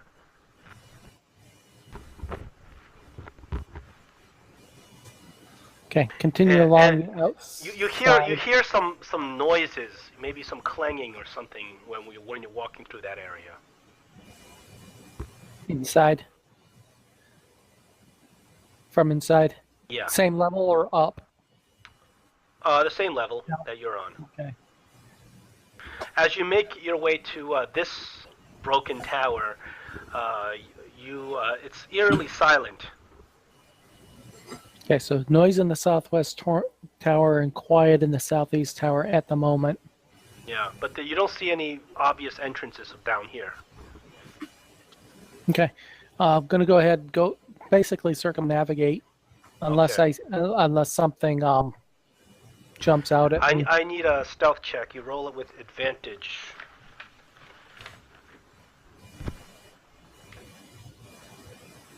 Oh, you are very lucky to have that advantage. You definitely walk through there. Nothing really happens, and you look north, and you see that there are actually two more towers that, of course, are likewise crumbled, just like the one right next to you. There's a tower directly in front of you with a pigeonhole on it. This pigeonhole, however, seems a little bit lower to the ground, and there's clearly light streaming out of it. Okay. This pigeonhole is about 3 feet up off the ground. So if you were to walk over, you can probably look in. I will do that.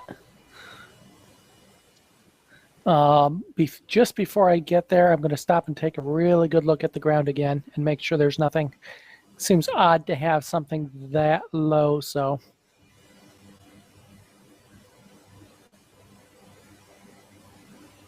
And if I don't see anything amiss, then I'll move up to it and take a look in. You don't see it. You peek in through this pigeonhole, and you're able to do it because it's it's only 3 feet off the ground. And you see two of those hobgoblins that you saw earlier. They are armored just like the ones from before. Actually, why don't I bring everybody here? I don't know if everybody's going to be able to see it, but why don't I bring everybody here? So the two hobgoblins are dressed exactly like the one before, and you can see they're talking to each other in Goblinoid. Do you understand Goblinoid? I don't believe so. Let me take a... Where is that? My known languages... Oh, there they are. No, I do not. One of them walks over directly in front of you, so close you can almost smell his breath. He's got a crossbow ready and he's scanning. And then he goes... he doesn't see you, of course, and he just goes back and they continue to talk in Goblinoid. Okay. What do I see of the room itself? You look inside this room, and it... Let me...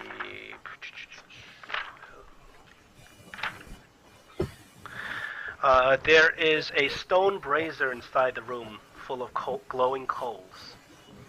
This seems to be a small barracks. There's four straw bedrolls laying on the floor.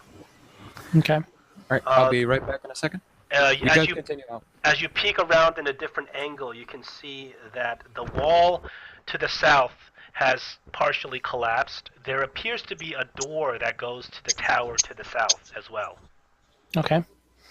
There is a curtain hanging right here, blocking off some sort of entrance to a hallway to the north. Okay, to the other tower, it looks like. Or at least something abutting the other tower, maybe. Okay, so we've got at least 4 inhabitants so far. With one that appears to be somewhat actively scanning. Yeah. He just came out. He looks a little paranoid. He just came out. He took a look around to see if there's anybody there. But it doesn't seem like he's suspecting that you're there. Right. But he's actually performing the duties of a scout periodically, at least. So, but go ahead and move on. To the north, directly in front of you, you see that these pigeonholes on this tower are about 8 feet high. There is a bluish light coming out of it. Bluish light. And it kind of it lights up and then it dims down and then it lights up a little bit. From the inside, you hear some muffled voices arguing. Can you give me a perception check? Mm-hmm.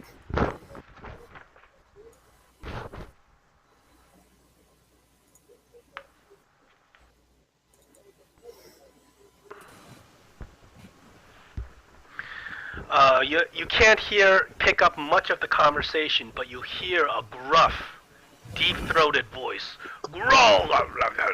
Growl! This voice appears to be referring to itself as Growl over and over again. And you hear a second voice. It appears to be a young woman's voice. You can't make out what they're saying, though. It's very muffled. But more conversational or threat versus fear? Argument. Okay. And a blue light, okay. Blue light that's fading in and out. So either somebody's pacing back and forth in front of the light, or maybe there's some sort of revolving light or something. Interesting. And then you hear that gruff voice. He yells out, "You tell Black Spider Grawl is king now! Grawl want double pay!" And he yells it so loud that you obviously can just hear it. The arrow slit is 8 feet up. Okay. I'm not going to bother trying to get a look in. I know basically what I need to know at this point. And I'm guessing Black Spider's not here, but we didn't think he was, if I remember the conversation correctly. We thought he was in the mines. Yeah, so it seems like Stan's intel has been good so far. He said that Grawl was indeed here in this Cragmaw Castle. He led you to Cragmaw Castle, and he's also told you that the Black Spider is in the Mines of Phandelver. And that Grawl would know where he is, which inferences that he knows where the mines are. Yeah. If not him, then perhaps this female that I'm hearing, one or the other. So mark 2 for potential interrogation then. By the way, I'm back. I got my... do a quick back up and around. Keep going around. I'm going to assume there's probably, I don't know if that's one big room, and again, I'm not... That is the curve of one big tower. Mm-hmm. Ignore things that are off the map. They're just, it's just nothing interesting there. It's just ground. Yep. As you get over there, I need you to roll another stealth and another perception. Stealth with advantage. Okay, here's the stealth. Oh my god. And the perception. You're like the wind.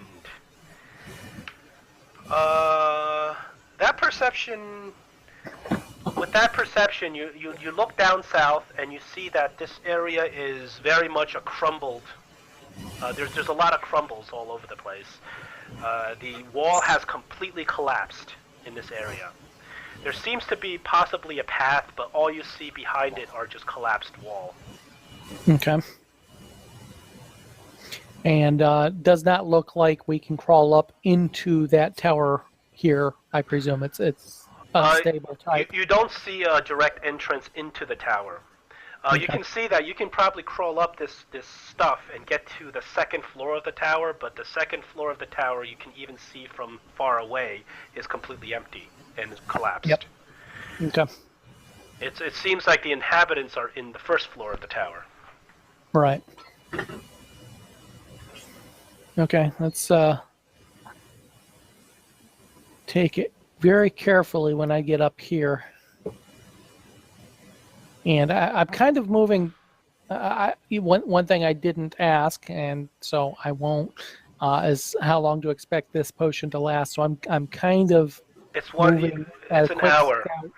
and Yep. you right now it's about 15 minutes if you've gone very carefully to get through it. 15 minutes have passed, so you're not in danger of the spell running out.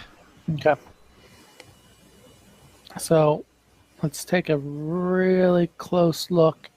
Move up about that far. I'm not going to move any further in.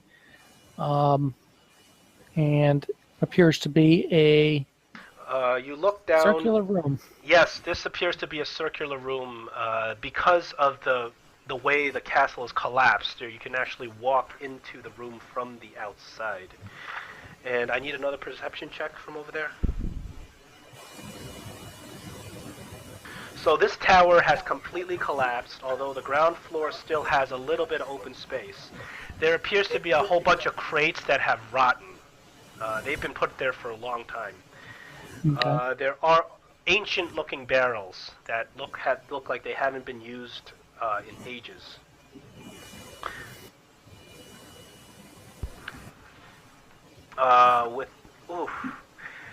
Beyond that, you don't see much.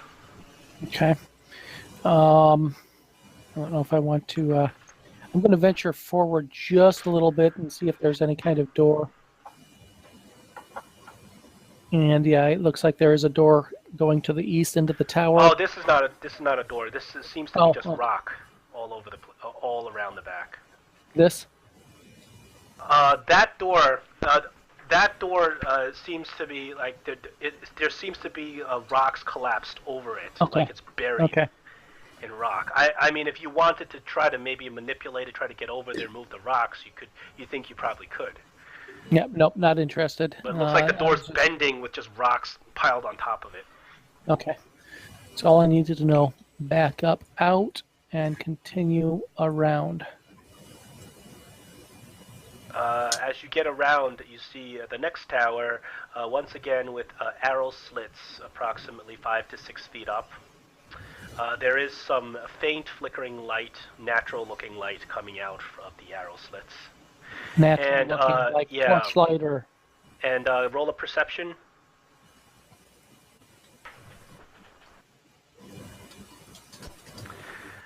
You hear some bizarre, high-pitched chanting, like "Numa Gamba, Numa Gamba."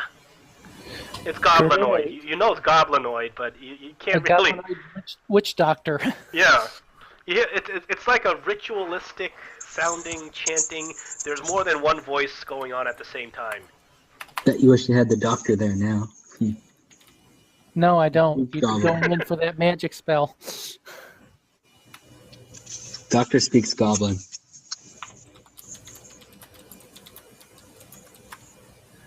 Okay.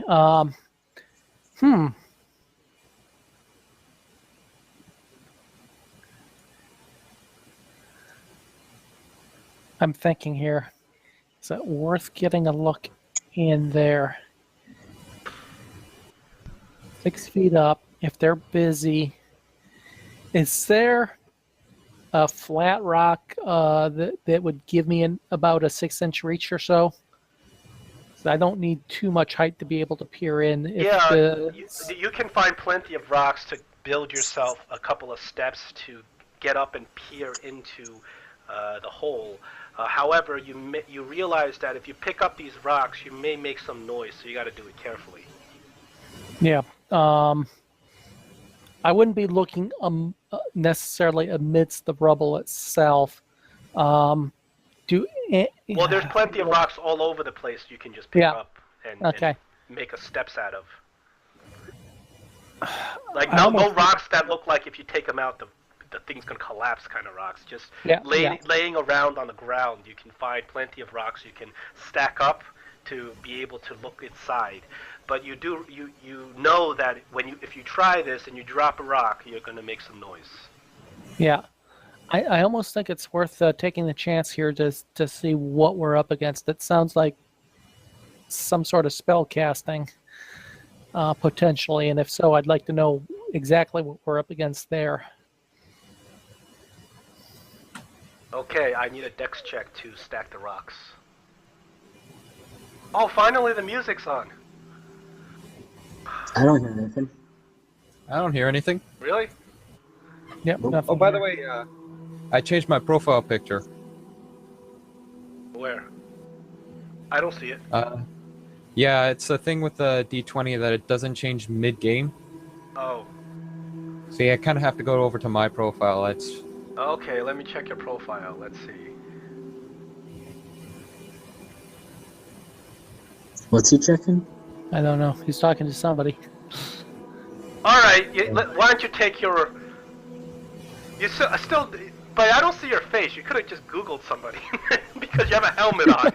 But why don't you take your 100 experience and inspiration for dressing up? I can't hear Dan at all.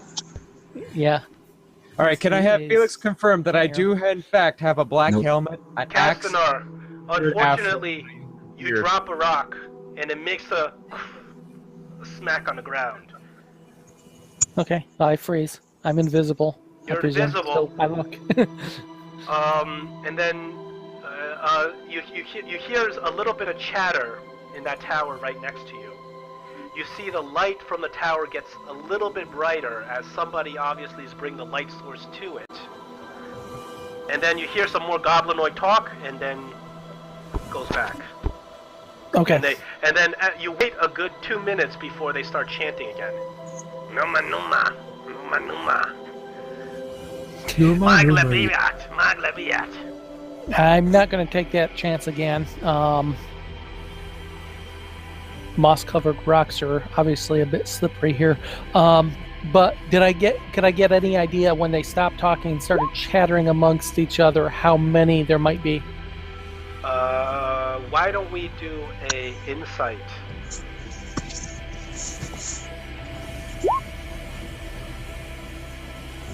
Schmigel, did you just roll a 1 on your hit points? Yes, he did. Schmigel, would you like to play a little game?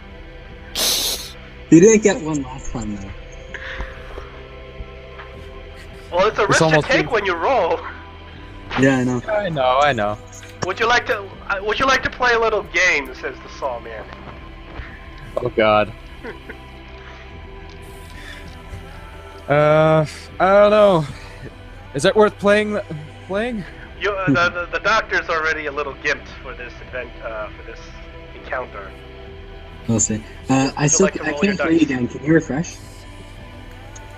What? Because neither Castno and I can hear you at all. I can hear him. Sorry. Oh, yeah, he's gotta rejoin.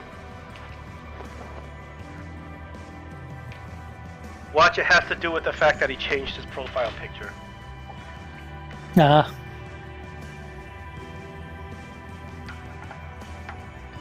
Yeah, it's really hard to make a very good browser-based game that can support a whole bunch of people playing at once, so there's always stuff going on. Alright. The doctor, okay, back where the doctor is, he's getting very anxious. Is he gonna rush in? He might, he doesn't have much patience. He's waiting till the 30-minute mark. It's probably been over 20 minutes now. He's waiting till the 30-minute mark and then he's gonna do something. Okay, I'll give you the 30-minute mark. Right now, let's say we're looking at 20-something minutes right now. Okay, there was my insight check there. Oh, Can you yes. You think that there may be 3 or 4 separate voices. Okay. Hello? Hello? Hey. I'm not going to try that again, so I will continue moving around.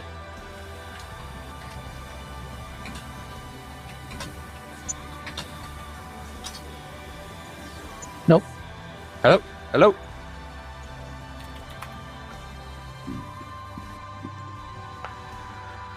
Hello, hello, I can hear you. Can you hear me? No, we can hear you, but we can't hear Dan. Oh. Should we do a group refresh or? Yeah, group Testing. refresh. 1, 2, 3. Testing. I can hear him again. Can you guys hear him? Alright. Oh, they just exited. Yeah. Oh, why don't I turn this thing off? Maybe.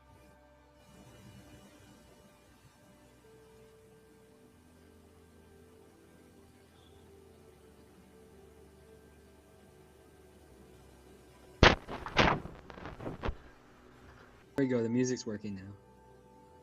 Oh, now I hear the music. Yeah. And Yeah. I see your picture, Dan. I don't. I don't see his picture, but I can hear everybody. Okay. Okay. Can we do a sound off?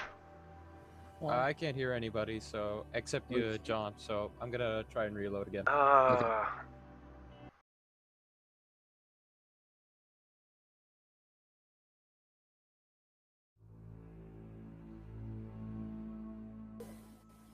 All right. Doctor's back. I'm here. Dan's back. Hello. Yep. Sound off. Here. Here. Nimbex. He left a while ago. Oh, why is he still here? I don't know. But he said he left like around 8. Oh, really? Yeah. I thought he was here. Oh well. He says I must immediately partake in monk prayer for the rest of this adventure. Starts praying. All right, He got Cass. stolen by an int or something. No, he's off having an affair with your orc girlfriend. 'Cause that's when he left.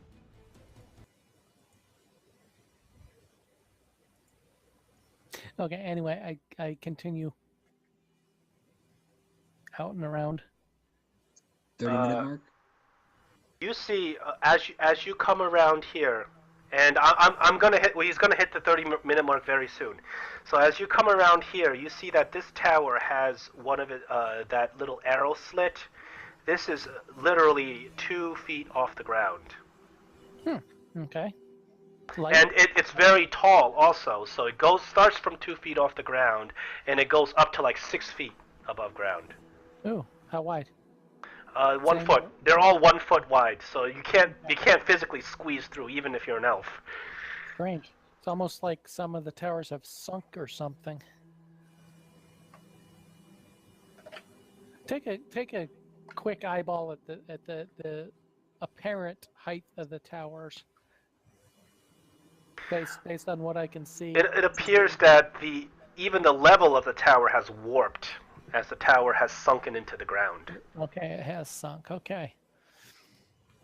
Interesting. I wonder what would do that. I'm not sure I want to know. Okay, but I will take a look through the arrow slit and see what I can see.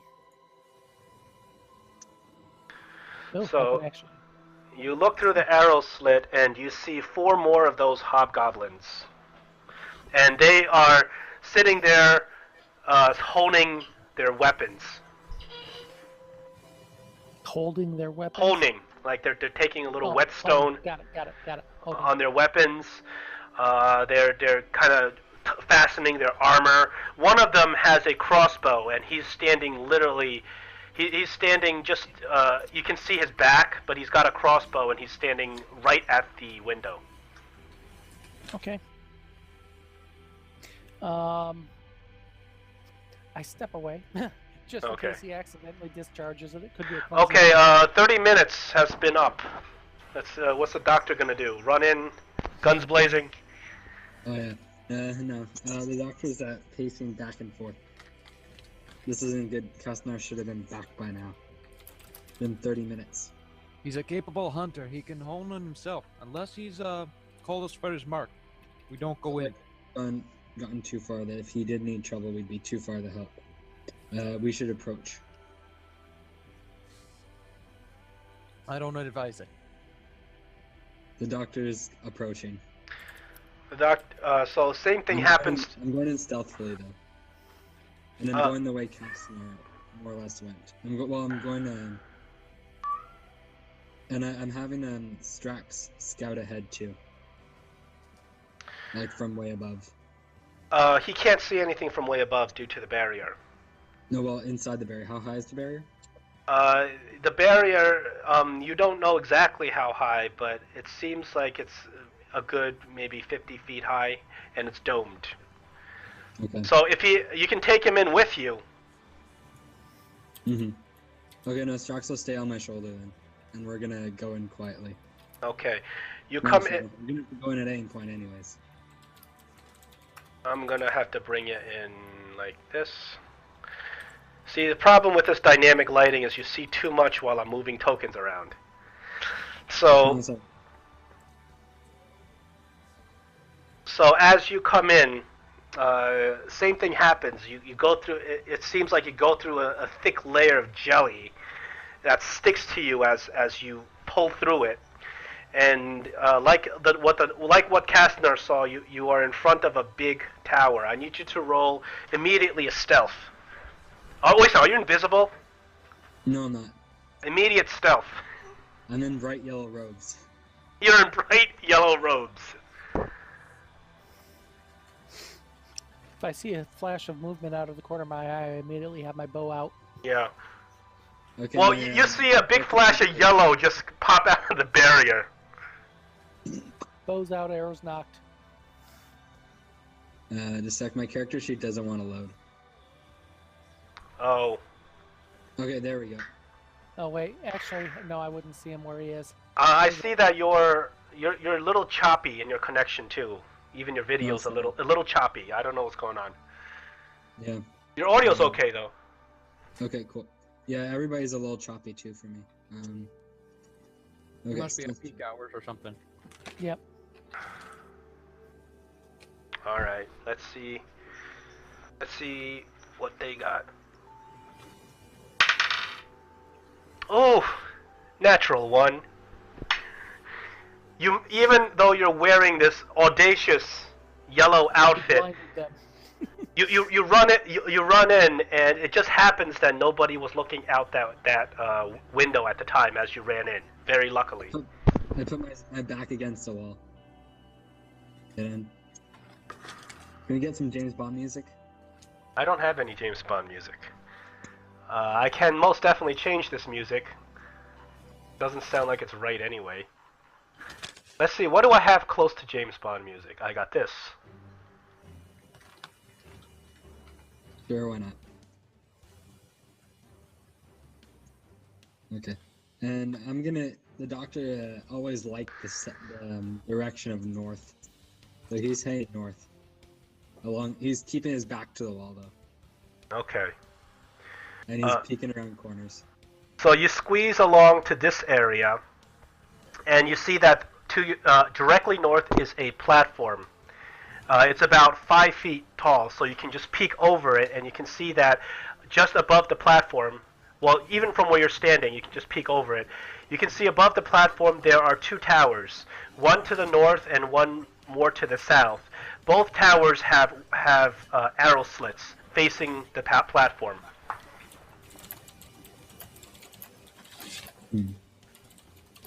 Can I go underneath the platform? No, the platform is of solid stone, up and down. Okay. You can't crawl under it. Can I do a perception check? You can only see the arrow slits. Can't see anything more than that. From your back pressed against the wall here. I mean, if you were to move somewhere else, maybe you can get a better angle. I was gonna be moving right up. Casper, yeah, and you see this audacious yellow-robed elf, kind of trying to Metal Gear Solid it. Do I have a cardboard box that I can hide under? What? I need a box to hide under. A cardboard box would make you stand out in the Forgotten Realms. I've never seen such a thing. But yeah, you can crawl. I can build. I can build him a nice 6-foot long casket. Yeah, works out about the same. Before the perception, I just stealth. Oh, again? Okay. Yeah. You're crawling, trying not to make too much noise. Okay. You managed to crawl over there, and this perception is good, so this is what you can see. Dynamic laming, don't fail me. Sometimes it does. You see? So you can see that... Okay, there we go. Yeah. So you see that there is, from that area, you can see that there is that arrow slit again. From behind the arrow slit, you can see the face of a figure. And you see that the front door is collapsed and broken down. Yeah, but which arrow slit? Oh, that one, okay. This one. That one you can't see because of your angle. Okay. Can I sneak over to here with my same check, or? Yeah, you can see that. So these are Can- stairs can I that get lead. there? These are stairs that lead up to the platform. Can I get right here? You're gonna have to roll a stealth check as you walk around to not be seen again. Actually, I'm gonna stay here for a minute. I'm waiting for Schmigel to come through. Are you a fucking idiot or something? Schmigel, you can't even see what's going on from the outside. Damn it, where is Schmigel's that? waiting for the call. He's waiting for the call. Can I fire off some bolts of Ray of Frost through the barrier to try and get Schmigel's attention? If you fire off a ray of frost, you are most certain that it will cause enough noise and may alert people. Okay, never mind. You can certainly do it. I'm gonna whisper I'm gonna tell Strax to go out and bring Schmigel in. Okay, your familiar has to roll a stealth to get Okay, out of here. But I wanna, and he's gonna try to bring Schmigel in through the barrier around here. Okay. He has to roll a stealth when he goes south. Okay. My familiar This way. has a +4 to stealth. Okay.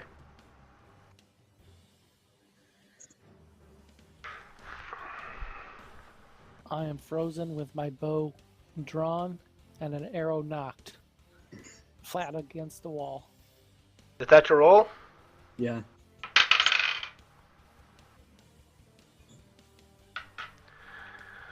Well, it looks like we have a 7 versus a 7. Which means that the condition goes back to exactly what it was before. Which means that your familiar starts going south and then stops in his tracks a little bit as it's trying to hide because someone from over there says, "Hey, I thought I saw something." Your familiar kind of freezes right here, Okay. but doesn't seem to have been spotted.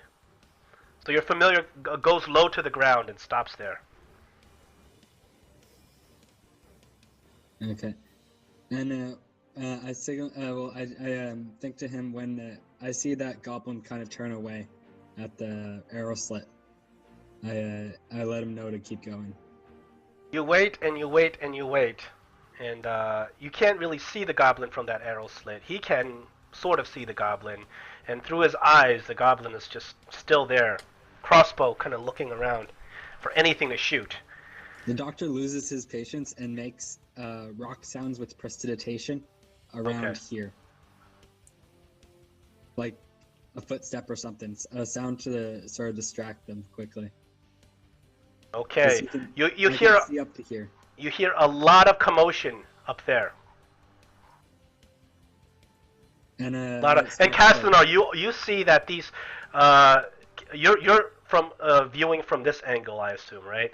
So you see that these hobgoblins, somebody's knocking on the door to this room that the hobgoblins are in, and the hobgoblins turn around, and they say something goblinoid, and then you hear a reply of a screechy voice in goblinoid also, and then the hobgoblin turns around, addresses the other hobgoblins in goblinoid, and they pick up their weapons and shields. Oh dear. Okay.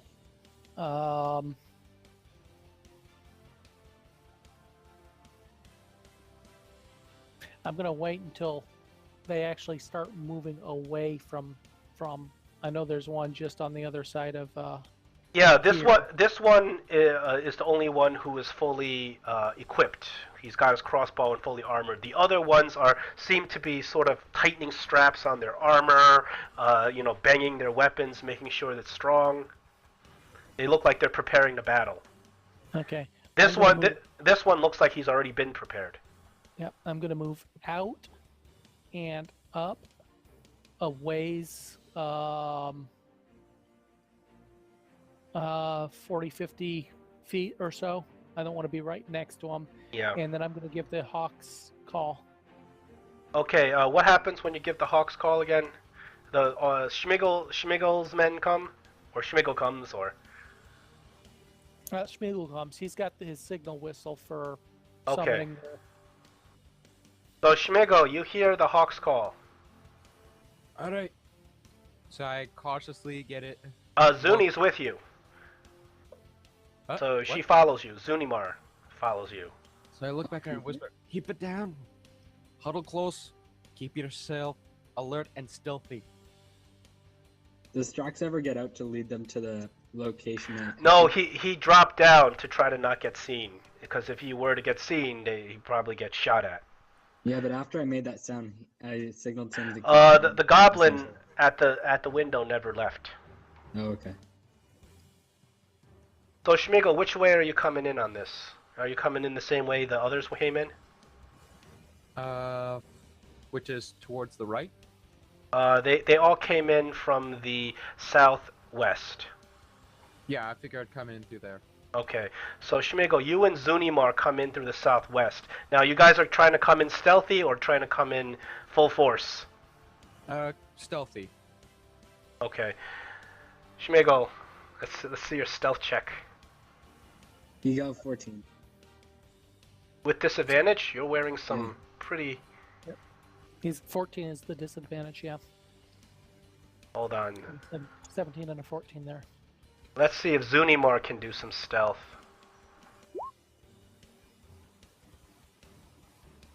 Okay, Zunimar's got pretty good stealth.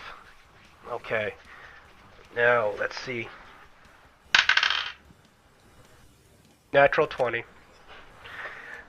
Intruders! Damn it, Schmegel. We're going to... I was supposed to have a work. It's time to roll initiative. Can I do one more thing before initiative? See if it works. What would you like to do? Alter self into a hobgoblin and jump over running, screaming intruders. That you get... To do that, you're going to have to do it during your turn. That's... Okay. I did want to move after I gave the That's Hawk's a call. pretty major action. Well, no, okay, I won't do that. It's, After I gave that Hawk's call, I did want to move back toward the Yeah. tower. So I'm going to be basically next to the arrow slit. You're still unseen. You're invisible, in fact. The Yeah. doctor is still hiding. But as you guys come in, Zunimar and Schmigel just made such a big splash as the barrier just pops a little bit as they go through. Did the whole barrier come down? No. Oh, okay. Are we all in initiative? Yep. Okay. So the hobgoblins. I'm not. Go ahead. Oh, yes, roll your initiative. I completely forgot it. There we go. 13.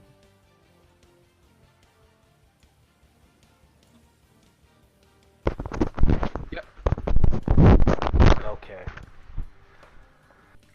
Let me put you in initiative. Hobgoblins going first. So these hobgoblins are going to finish this this turn. They're getting ready.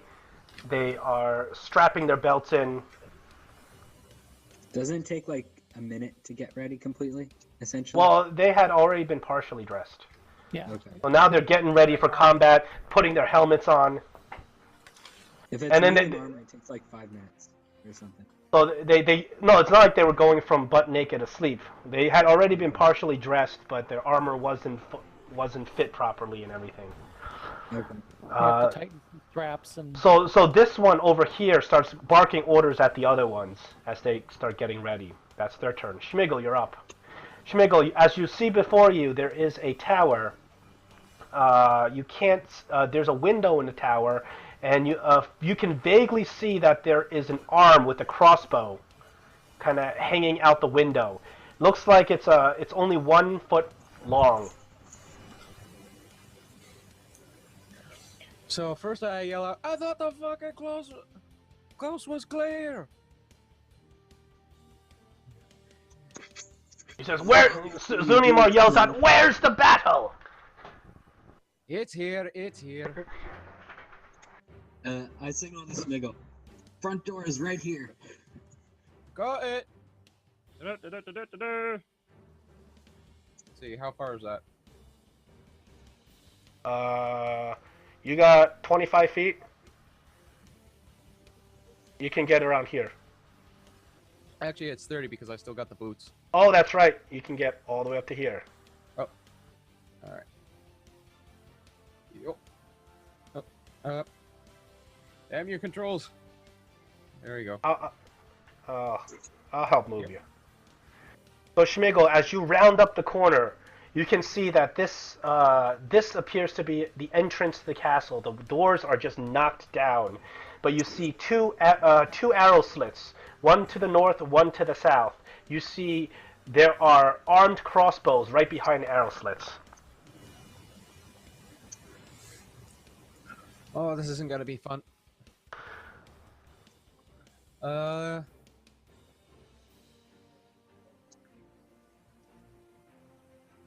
Yeah, I'm gonna do a double move to move myself better into position over here. Okay.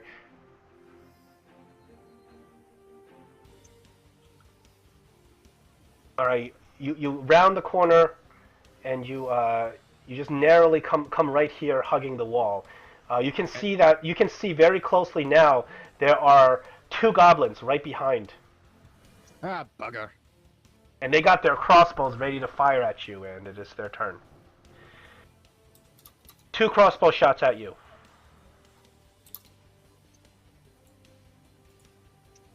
Second one hits. Okay. Really? Isn't your AC like... No! The first one is a 17. The second one is a 13. Oh, okay, sorry. Because I was beginning to wonder, how come a 17 doesn't hit? Yeah, he saw the 23. Oh, yes. Yeah, because the macros have 2 rolls in case they have advantage, which they don't right now. Yeah. So, neither... 2 crossbow bolts fly at you, but you put up your shield and just deflect them. Is it crossbow or short bow? I wrote short bow, but whatever. Yeah, I think it's short bow in reality, but let's just say they're crossbows. They're goblinoid-sized crossbows. And they're like, intruders! Sound the alarm! Doctor. The doctor's like, where'd Schmigel go exactly? You saw Schmigel ran right past you, and he's up there now. Up where? Oh, up there, okay. Yeah. He also saw he got fired upon by goblins down there. Okay. Knowing that that's not exactly a good spot to go in, and I do very poorly in a frontal assault. Well, gee, why did you make one then?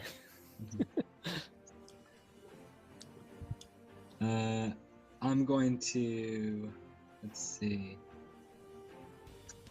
And Kastner is still invisible. Let's see. Well, Schmigel, you keep them busy here. I'm gonna go find a side entrance. I'm gonna murder you. It's assuming I don't get to him first. Okay, I'll assist Schmigel. I'm gonna keep my head down, and I'm gonna be going up over to here. And you said it's over 5 feet? What's 5 feet? The platform. Yeah, the platform's 5 feet tall, so you have to actually, if you're gonna go up, if you want to climb up it, you have to roll a check, but you can walk around to it. Okay. How much would it be to get me up to, like, say here? So this is around. So you were here. So this is around 10. Actually, yeah. This is around 15. Oh, you were over here. So this is 5, 10, 15, 20, 25 to get to where you are now. Your protection. Hmm? Don't forget your defense. Yeah, I already have mage armor on. Or I trigger mage armor with my staff. Okay. That was your action, correct? Yeah. Okay. And I have cover. So, I'm associated with cover here. So you press your sword like a flashlight lightsaber, and then this barrier just surrounds you, with mage armor. Mm-hmm. And one of the goblins, you hear one of the goblins yell out, "Ain't that glass staff? It's glass staff, but that's not glass staff. Not glass staff." I yell back in Goblin. Actually, I am glass staff. You don't need to fight. I'm just hiding. You guys are shooting arrows at my bodyguard. Roll deception. Put your arrows down. He's been dead for over a week. You're gonna have a good one.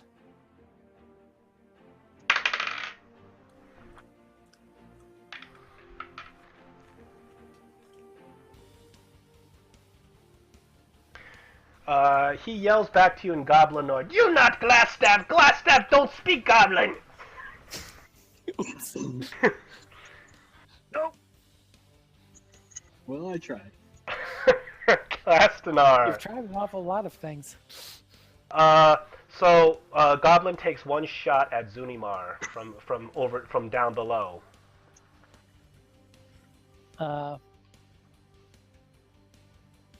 I'm just rolling for the Goblin. Goblin shoots a crossbow right into Zunimar's side. Zunimar felt that. Ah! Damn beasts! Gastanar. Okay, bonus action, Hunter's Mark. On that one.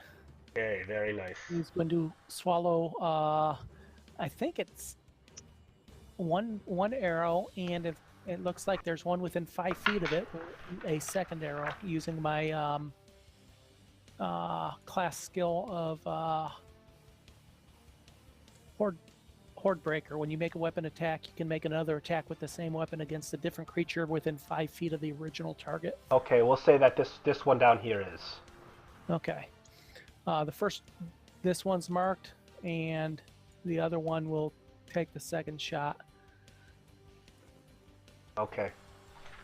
So first attack.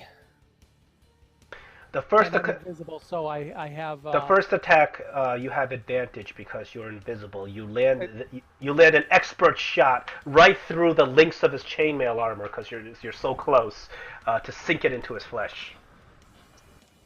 Okay, and the second attack. The second one, once you are known, the second hobgoblin puts up his shield, hiding behind his shield, and your arrow strikes and sticks in his shield, not hitting him. Okay. So damage on the first, and add the Hunter's Mark.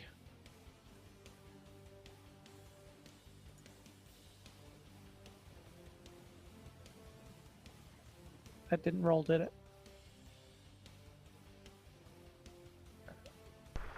Damage. Oh, there it is. Damage. Oh, you have ended this one's existence. Good. He's the one with the crossbow staring me in the face now.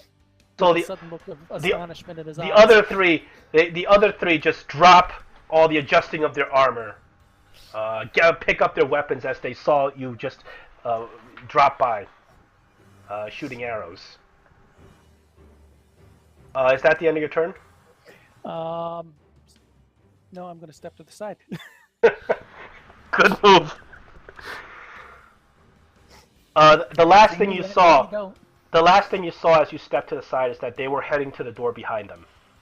Okay. So Zunimar, slowly takes out her longsword, and you see this thing is so huge, you're wondering how anyone can wield something this big. It's like Cloud Stripe's longsword. And then she says, "You will see how the Uthgard fights." And she lets out a battle cry, sort of like Xena. She rages. And what she's going to do is that this arrow slit down here is 6 feet up. She is going to try to dash over here. She's going to try to jump up and take her longsword and impale what's behind it. So she's going to have to roll.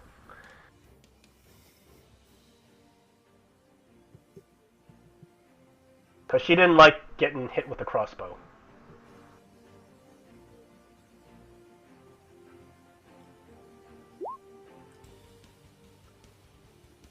Okay. And then, so she leaps up in the air, and you can see it's incredible. She cleared at least like 5 feet of air as she leaps straight up with a running start. And she just, she smacks herself against the wall with her longsword going through.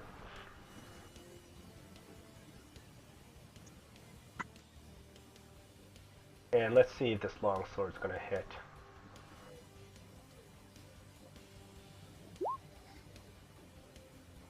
Unfortunately, when she throws the longsword through, the goblin just dodges out of the way behind. And then she drops back down to ground level after that. Okay, goblins.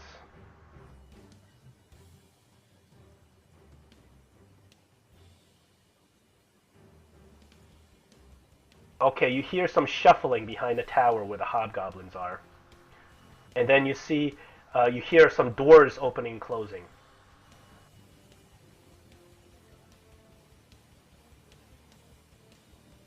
And you see one hobgoblin kind of shows himself. It seems like they've walked around. And then the second hobgoblin comes out. Schmigel. Yep. Alrighty. As I say in the old country, time to storm the castle. Do you have any miracles around? Oh, it's getting a little bit late. Yeah. Mm. Mm-hmm. That's why Doctor got impatient. Why don't we finish up our turn?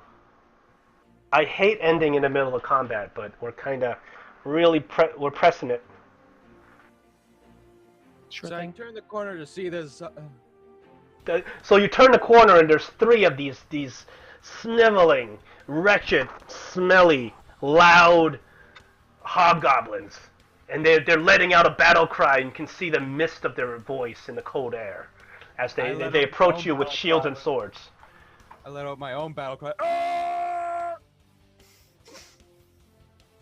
So I round the corner with my axe open, ready to strike the first one in front of me. That's right. That's this gentleman right here. Yep.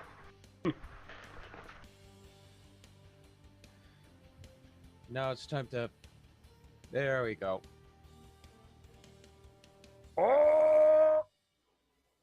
Oh, Schmigel, you had to use too much energy just running around the corner with those goblins constantly shooting arrows at you. So as you swing your axe, he brings out his sword and parries it.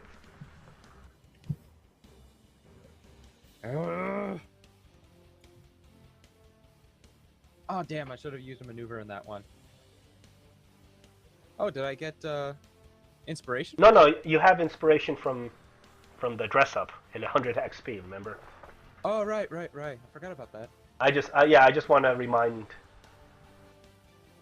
Alright.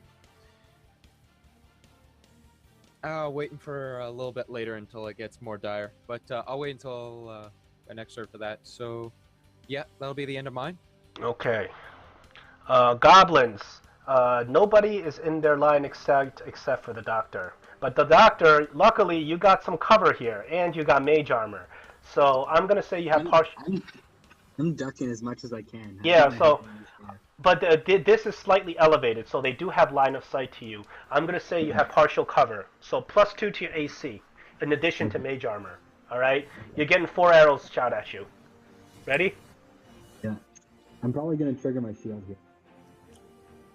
All right. We got a 10, an 8, a 13, and a 9. I think they're all. They all miss, yeah. So one of them just bounces off your mage armor. The other just hits the ground. As most of them miss. Amateur hour, crossbow hour. Doctor, it's your turn. Okay. I'm gonna. Would it be more distance to pull myself up onto here? You would. You do need to roll a check. Okay. It would be less distance. You would just have to expend 10 feet to pull yourself here, but you'd have to roll a check. You'd have to, whereas here you have to be 5, 10, 15, 20, 25 feet pretty much to walk around. Okay. I'm gonna vault myself over with an acrobatics check. Okay. All right, 10 is enough. So you do a gymnastic move and you do a split in the air. All right, we're just gonna finish up this turn. I know it's getting late for everyone. Yeah, my sister's getting mad at me. Oh. Well, use Okay. use charm person on her. No, she's yeah. No, that wouldn't He's an work. elf and immune to charm. By the No. way, hi, Maris. She can't hear you. Ah. I have my headphones on. Okay. I run up here to Nexus Schmigel, Uh-huh. and I'm gonna reaching over, I'm gonna send out a burning hands to those 3 guys. Okay, let's see the trajectory of your burning hands. Can you do it without hitting Schmigel from there? Yeah, probably. Remember, you got a little bit of a curse on you, so all these guys got advantage. Okay, it is Dex check? Yeah.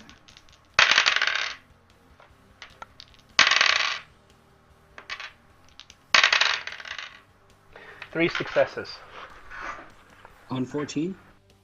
Your spell save DC is not 14, it's 13. It's 14 now. I No. upped my intelligence. Wait, so what is your intelligence? How did you up it? When I got 2 Level- points at level 4. Oh, you already hit level 4? Yeah. I didn't realize that. Level 4 too. Oh, I forgot about that. While he was Well, clamoring they for still 40 beat it because they had advantage, Oh, and come on. they got pretty decent dex, so they beat it. They beat your burning hands. You can roll for half damage though. There's a price you pay if you want a freebie. Mhm. They would not have. Probably only one of them would have successfully saved if it weren't for it, for the Oh, come on. advantage. Okay. 4 damage. And 8 damage to one of them. No, they all made it. Oh, okay. So you let out the burning hands, and you can see the hobgoblins are just screaming out as fire starts cooking them. Wah! But they seem to be a lot stronger than some of these goblins you fought before. They muster through it and put up their shields to block your burning hands. Okay, Doctor, you ready? Yeah. Okay. This door below you swings open.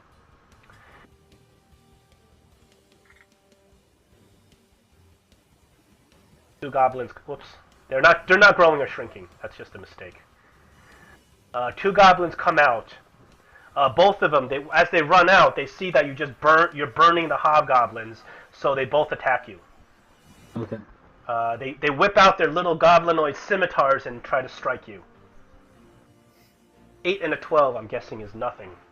No. Okay. The wizard's tanking next to the tank. God, I can't hit you guys. Can't hit you guys. Castanar.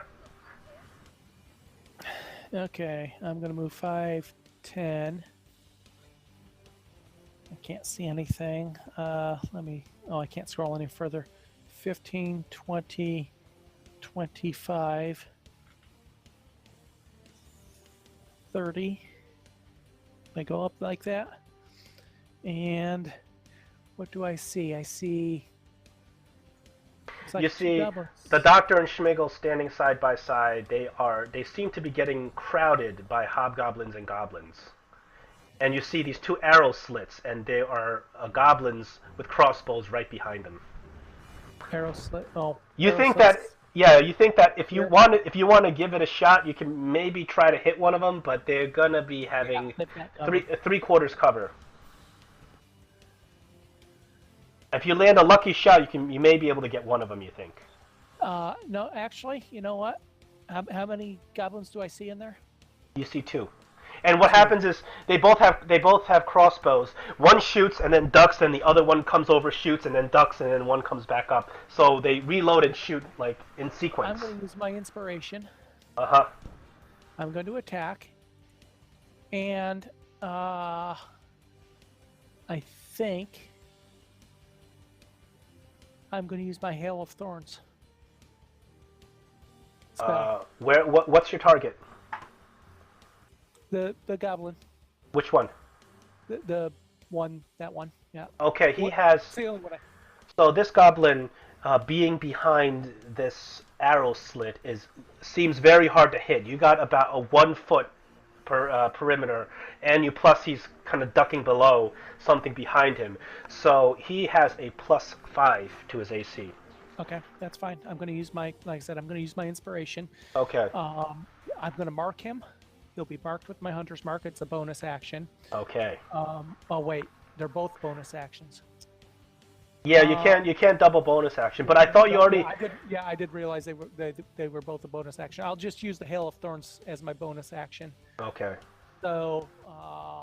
So you use your inspiration. You fire. You aim as carefully as possible, and you let loose an arrow.